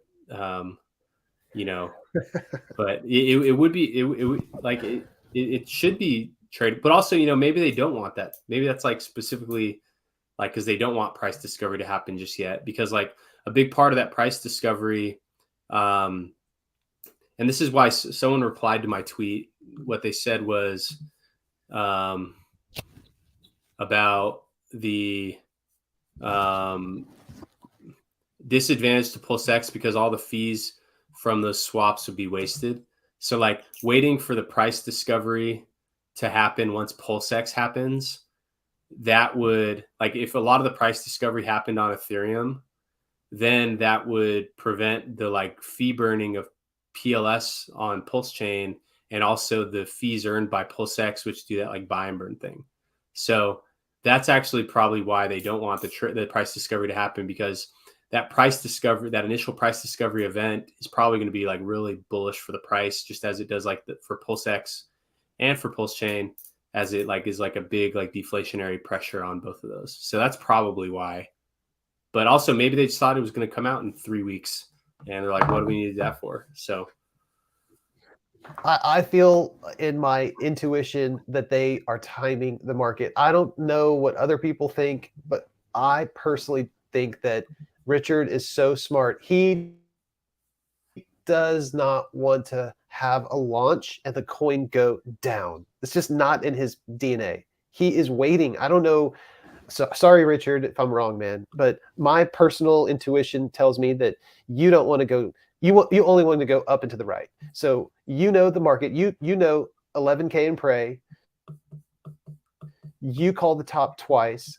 You're gonna call the bottom and you're doing what's the best for yourself and for your community. Richard is going to release it when it's done, because he's not lying. He is going to release it when it's done and when it's ready. You can't rush the coders. Those are all truisms. But Richard also is a businessman. He, just like when for myself, I don't want to be down. I want to time the bottom of the market. Trust me, man. I wanted to go all in on team day one. I have been talking to you, chatting with you. I love your products, man. It was so hard for me on September 5th to not do anything. And luckily it's paid off for me, but it didn't in a weird way. Yeah, the hex price is down, but you know what I missed out on? The copies on the ETH W and ETH fair. That's huge. I missed out on that, dude. That value right there is worth more than me holding out. Yeah, that is very, well, I mean, it may not be. It all depends what happens to those values of the coins. But yeah, I mean, that's just part of, like, I've missed airdrops. I've missed trades. I've like, it happens. But what's actually to kind of like, I'm a little bit less convinced that he's trying to time market cycles, because he doesn't want, like, I mean, I think it's like a good case scenario that it is in the bear market, but from the Hex launch, which happened on December 3rd until January 5th, Hex price went straight down like 95%. Oh, wow. Over the first month. And that's why, like, so when they say the whole 10,000x thing, that's if you measure from the very, very, very tip of this wick down, which barely anyone actually bought, like virtually no one. I mean, people were minting throughout that time, and getting these bonuses and stuff, but like there was actually a very small window of where the price actually went that high, like 10,000x it's quoted. Like, cause that's almost 10,000x. Like if you like factor in the very, like right there would be 10,000x, like right there. So like from the very, very tip, which when you zoom in on that and, go all the way back, all the way back, like very, very few people actually captured that. And that's part of it, is because like that's what makes the price go down, is that there's no one to be buying. And so the price, when it's so low, that means barely anyone's buying. So like very few people actually captured that 10,000x. Like when you look at the days, like that's like from the very, very, very tip of there. But like most people, like if you just look at like a moving average over this period to see like a moving average, let's just say like a 2-week moving average. Let's see. So like a 14-day moving average. Let's make it yellow so we can see it. And then we'll make it thick so we can see it. And so like the moving average over the first 14 days was like up here. And then the moving average came down to like here. So like the moving average over the lowest portion of that. So like that's more reflective of the people that got it. If we move that to there, the max percent gain as experienced by the average buyer over that best time ever, that was like 7,000x, which is still massive, like still shockingly high.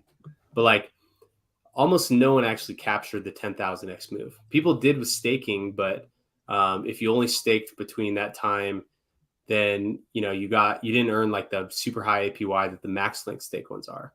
So like on paper, the people that bought really low then staked 15 years, on paper they had more than 10,000x gains, but like very, very few people actually captured that whole 10,000x move.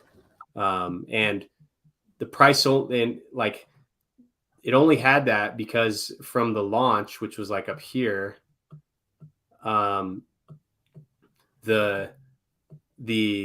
like it only had that 10,000x move because in the first month the price went down 95%.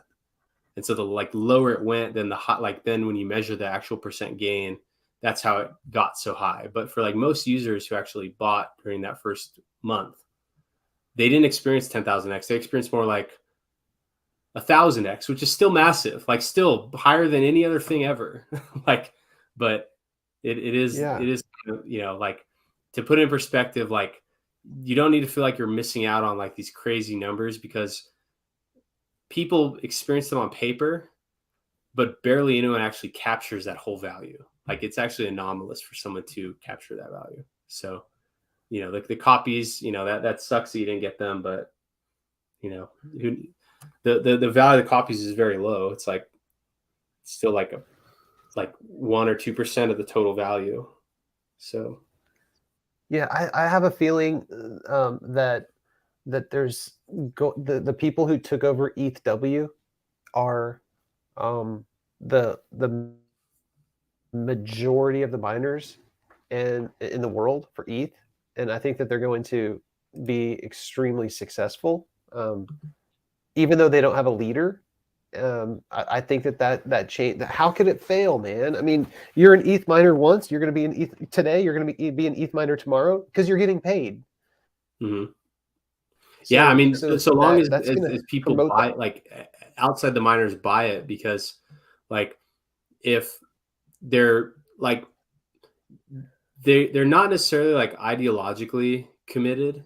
It's like more like their business was disrupted. Like they had a nice gig going where the fees were high, they were mining, they got a lot of money, but then now that the network kind of moved past them, it basically fired the ETH miners, said no more job for you guys.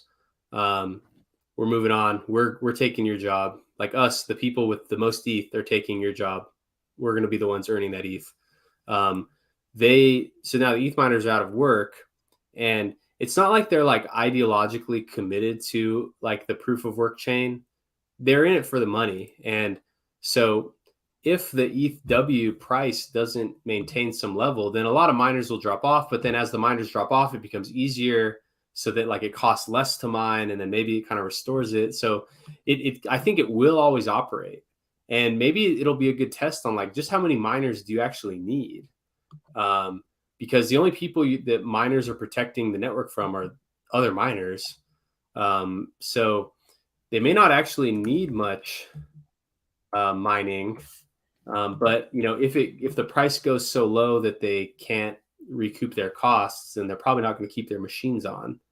But then as they drop off, then mining becomes easier and cheaper. Then maybe it kind of normalizes, and then if new buyers step in and drive the price up, then perhaps it can work. But yeah, I mean, the networks are very resilient because like anyone can just plug in and mine to it. And have you seen mining pool stats.stream?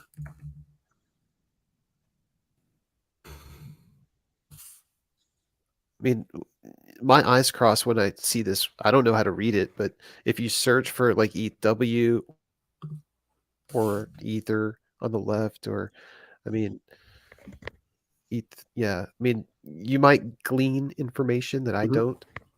Let's see. So hash rate, let's see if we can find total hash rate. I mean, so just from like the top, these number of people, because that's most of it, unless there's a total down here. Oh, hash rate history right here. That's what we're looking for. So the hash rate went from nothing to a lot to now back to 35.264 terahash. And the peak was 75. So here, let's get some. We're gonna take a screenshot of this. Thanks for sharing this. This is literally what I was looking for, this information, but I didn't know where to find it. Oh, cool, dude. Thank you. That's awesome. So Ethereum Fair. Let's see what the hash rate history is.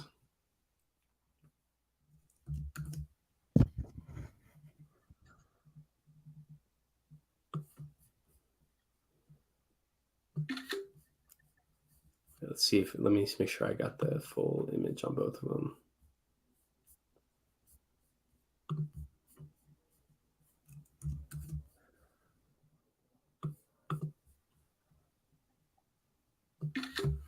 Okay, so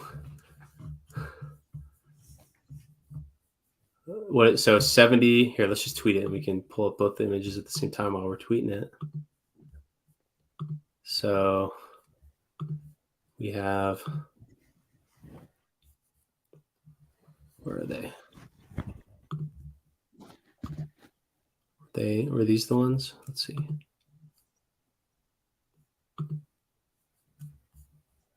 So the 75 one, and then, yeah, okay. So on the left is Ethereum POW, and on the right is Ethereum Fair with how many right now? 35 terahashes with 35 TH. Let's get the units right. On the right, Ethereum Fair is at, the network hash rate is 6 or 5.5. What are the units on this?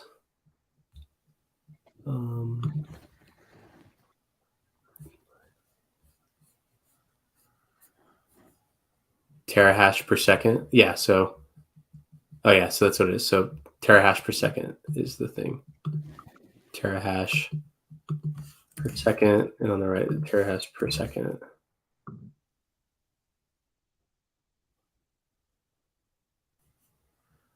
So Ethereum, so ETH-POW is 7 times larger than ETH-Fair.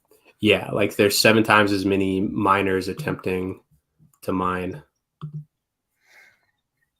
you know how the mining actually, like what they're actually, like when they're crunching numbers, do you know what they're actually doing?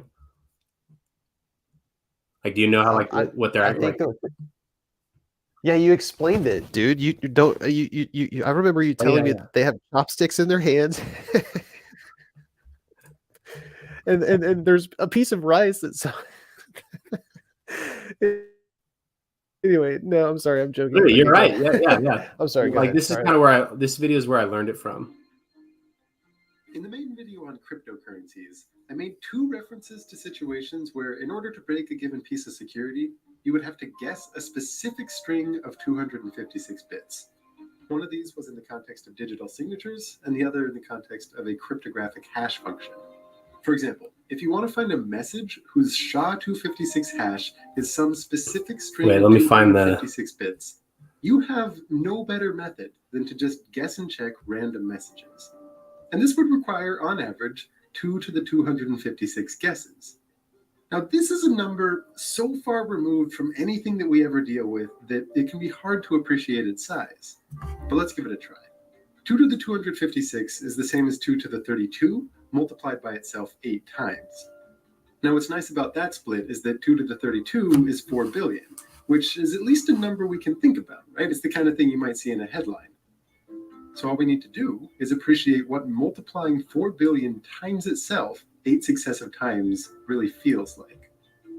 As many of you know, the GPU on your computer can let you run a whole bunch of computations in parallel incredibly quickly. So if you were to specially program a GPU to run a cryptographic hash function over and over, a really good one might be able to do a little less than 1 billion hashes per second. And let's say that you just take a bunch of those and cram your computer full of extra GPUs so that your computer can run 4 billion hashes per second. So the first 4 billion here is going to represent the number of hashes per second per computer. Now, picture 4 billion of these GPU-packed computers. For comparison, even though Google does not at all make their number of servers public, estimates have it somewhere in the single-digit millions. In reality, most of those servers are going to be much less powerful than our imagined GPU-packed machine. But let's say that Google replaced all of its millions of servers with a machine like this, then 4 billion machines would mean about 1,000 copies of this souped-up Google. Let's call that 1 kilogoogle worth of computing power. There's about 7.3 billion people on Earth. So next, imagine giving a little over half of every individual on Earth their own personal kilogoogle. Oh my gosh. Now, imagine 4 billion copies of this Earth. For comparison, the Milky Way has 100 and 400 billion stars. We don't really know, but the estimates tend to be in that range. So this would be akin to a full 1% of every star in the galaxy having a copy of Earth, where half the people on that Earth have their own personal kilogoogle. Oh Next, What? imagine 4 billion copies of the Milky Way. And we're going to call this your gigagal, running about 2 to the 160 guesses every second. Now, 4 billion seconds, that's about 126.8 years. 4 billion of those, well, that's 507 billion years, which is about 37 times the age of the universe. So even if you were to have your GPU-backed kilogoogle per person multiplanetary gigagalactic computer guessing numbers for 37 times the age of the universe, it would still only have a 1 in 4 billion chance of finding the correct guess. By the way, the state of Bitcoin hashing these days is that all of the miners put together guess and check at a rate of about 5 billion hashes per second. That corresponds to 1/3 of what I just described as a kilogoogle. This is not because there are actually billions of GPU-packed machines out there, but because miners actually use something that's about 1,000 times better than a GPU: application-specific integrated circuits. These are pieces of hardware specifically designed for Bitcoin mining, for running a bunch of SHA-256 hashes, and nothing else. Turns out there's a lot of efficiency gains to be had when you throw out the need for general computation and design your integrated circuits for one and only one task. Also, on the topic of large powers of 2 that I personally find it hard to get my mind around, this channel recently surpassed 2 to the 18th subscribers. And to engage a little more with some sub-portion of Okay, so that 18 people, that video alone is like also part of why I'm like so sad that proof of work is going away, because that's actually like a magical thing right there. Same here. Like that seems like of the natural order, and it's like it's just magical. Like you're literally guessing magic numbers, and that are so improbable to ever find. But like now they're just replacing it. Like, okay, the rich guys are gonna produce the blocks. Like that just sucks. Like this is awesome. Like a gigagalactic supercomputer. Like that's amazing. That's how it should be. That's the way the Earth wants it to be. That's the way the universe wants it to be. And so I feel like that's like the big thing, is that there's going to be some consequence for like humanity for like opposing the natural order, which like this is very much within the natural order. But proof of stake, I don't think is. So that's where I go to my walled garden theory, that it might just it's going to be a natural order, that it does happen. I think because hex just happened. It's a natural order. Hex occurred. People are in hexicode because they know something, and so technologically speaking, if I know that we're going to proof of stake right now, but just hypothetically speaking, how you said, I wonder how many miner machines it would take to run a network. Couldn't just Richard have, if he ever decided to, because he's a big enough guy to do it. I'm not, but if Richard wanted to do his own proof of work network, couldn't with all these computations, would it take more than like 10 miners? I mean, could that be enough? Well, so if he was to do that, the way he would do it would just be to not run it on a blockchain at all, and just run it in like make the network run in like private servers and private databases that he alone controls.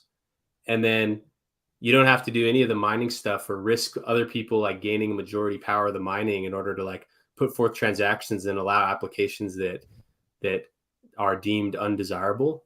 Like, because like the whole purpose of blockchains is for the censorship resistance piece.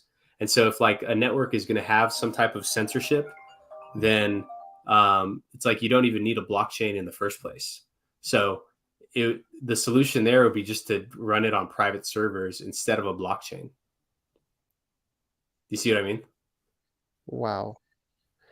But couldn't he do both? Why eliminate the blockchain? We get the giga. We have a. Hey, wait! Time out. I have to take this call real quick.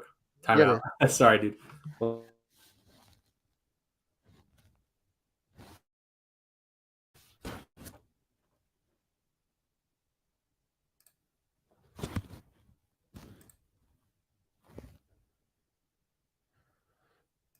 Is anybody in the chat?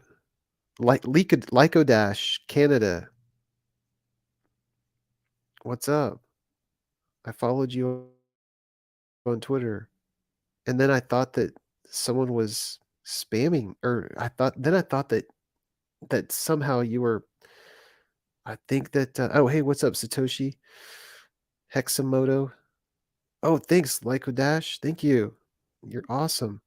Yeah, you know what? I for some reason, you sent me a tweet. You included me in a group, and I was like, I don't feel like I know her well enough for her to do that. And I thought it was someone posing as you on Twitter, and I wasn't sure that you were. I don't know. I just thought that someone confiscated your Twitter or something, or posed as a bot. And I was like, that usually happens to like really famous people. So. All right, I'm back. Sorry about that. It's okay. I was talking to Lyco Dash Canada. Oh yeah, she's a nice lady. Yeah, she's awesome. She's very encouraged. I mean, like she says, you're killing it. She's awesome. I love getting to know her over the chats and stuff. I'm listening. Big up, guys. Playing catch up. Oh yeah, big Kahuna. Oh. But I forgot what we were talking about. Censorship, blockchains. Yeah, man. We were just. It's probably bedtime, dude. I don't want to keep you from what you're doing, bro. No, dude. I mean, literally, I guess the only thing that I do need to do is keep working on the Diamond Hand UI. But Yeah, go for it. Go for but it. yeah, so I think maybe this, it's been sick. Oh my God, I've been streaming for 6 hours and 22 minutes. All right, dude, thank you so much for I'll joining sign me. off, I dude. feel like you brought this awesome conversational dynamic to the thing, and the questions you asked were awesome, and I really enjoyed just hanging out with you this afternoon.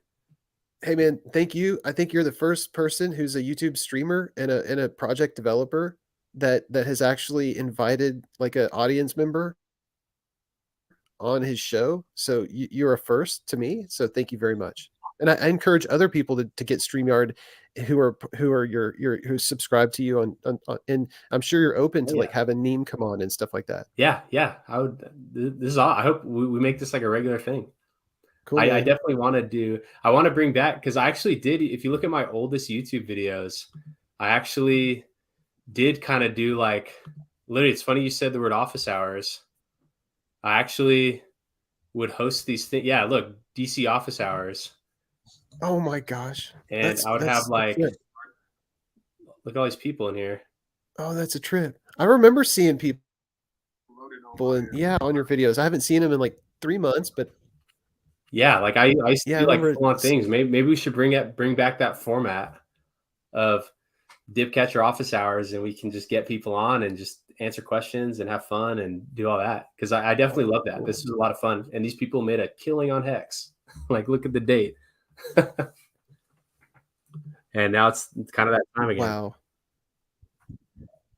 Well, I'm glad I used the word office hours. So there you go, man. You're awesome. You really are an amazing person. Thanks for giving me inspiration. Thanks for everything you're doing. I don't want to, I just want to contribute to what you're doing. I don't want to take away. So I'm going to say good night. Thank you so much for the opportunity. We'll talk to you in the future. All right, dude. We'll talk to you soon. Later, man. All right, guys. I'm going to go ahead and sign off with that. Thank you to Hex Love for just being in the chats all the time and then hopping on. I was like, you want to get on? He's like, yep, let's do it. And we ended up having an awesome conversation. So thank you all. And with that, it is time to get ready for bed. I need some rest, but great to talk to you all today. We'll hang out tomorrow again. Have a good night, everybody. Till next time.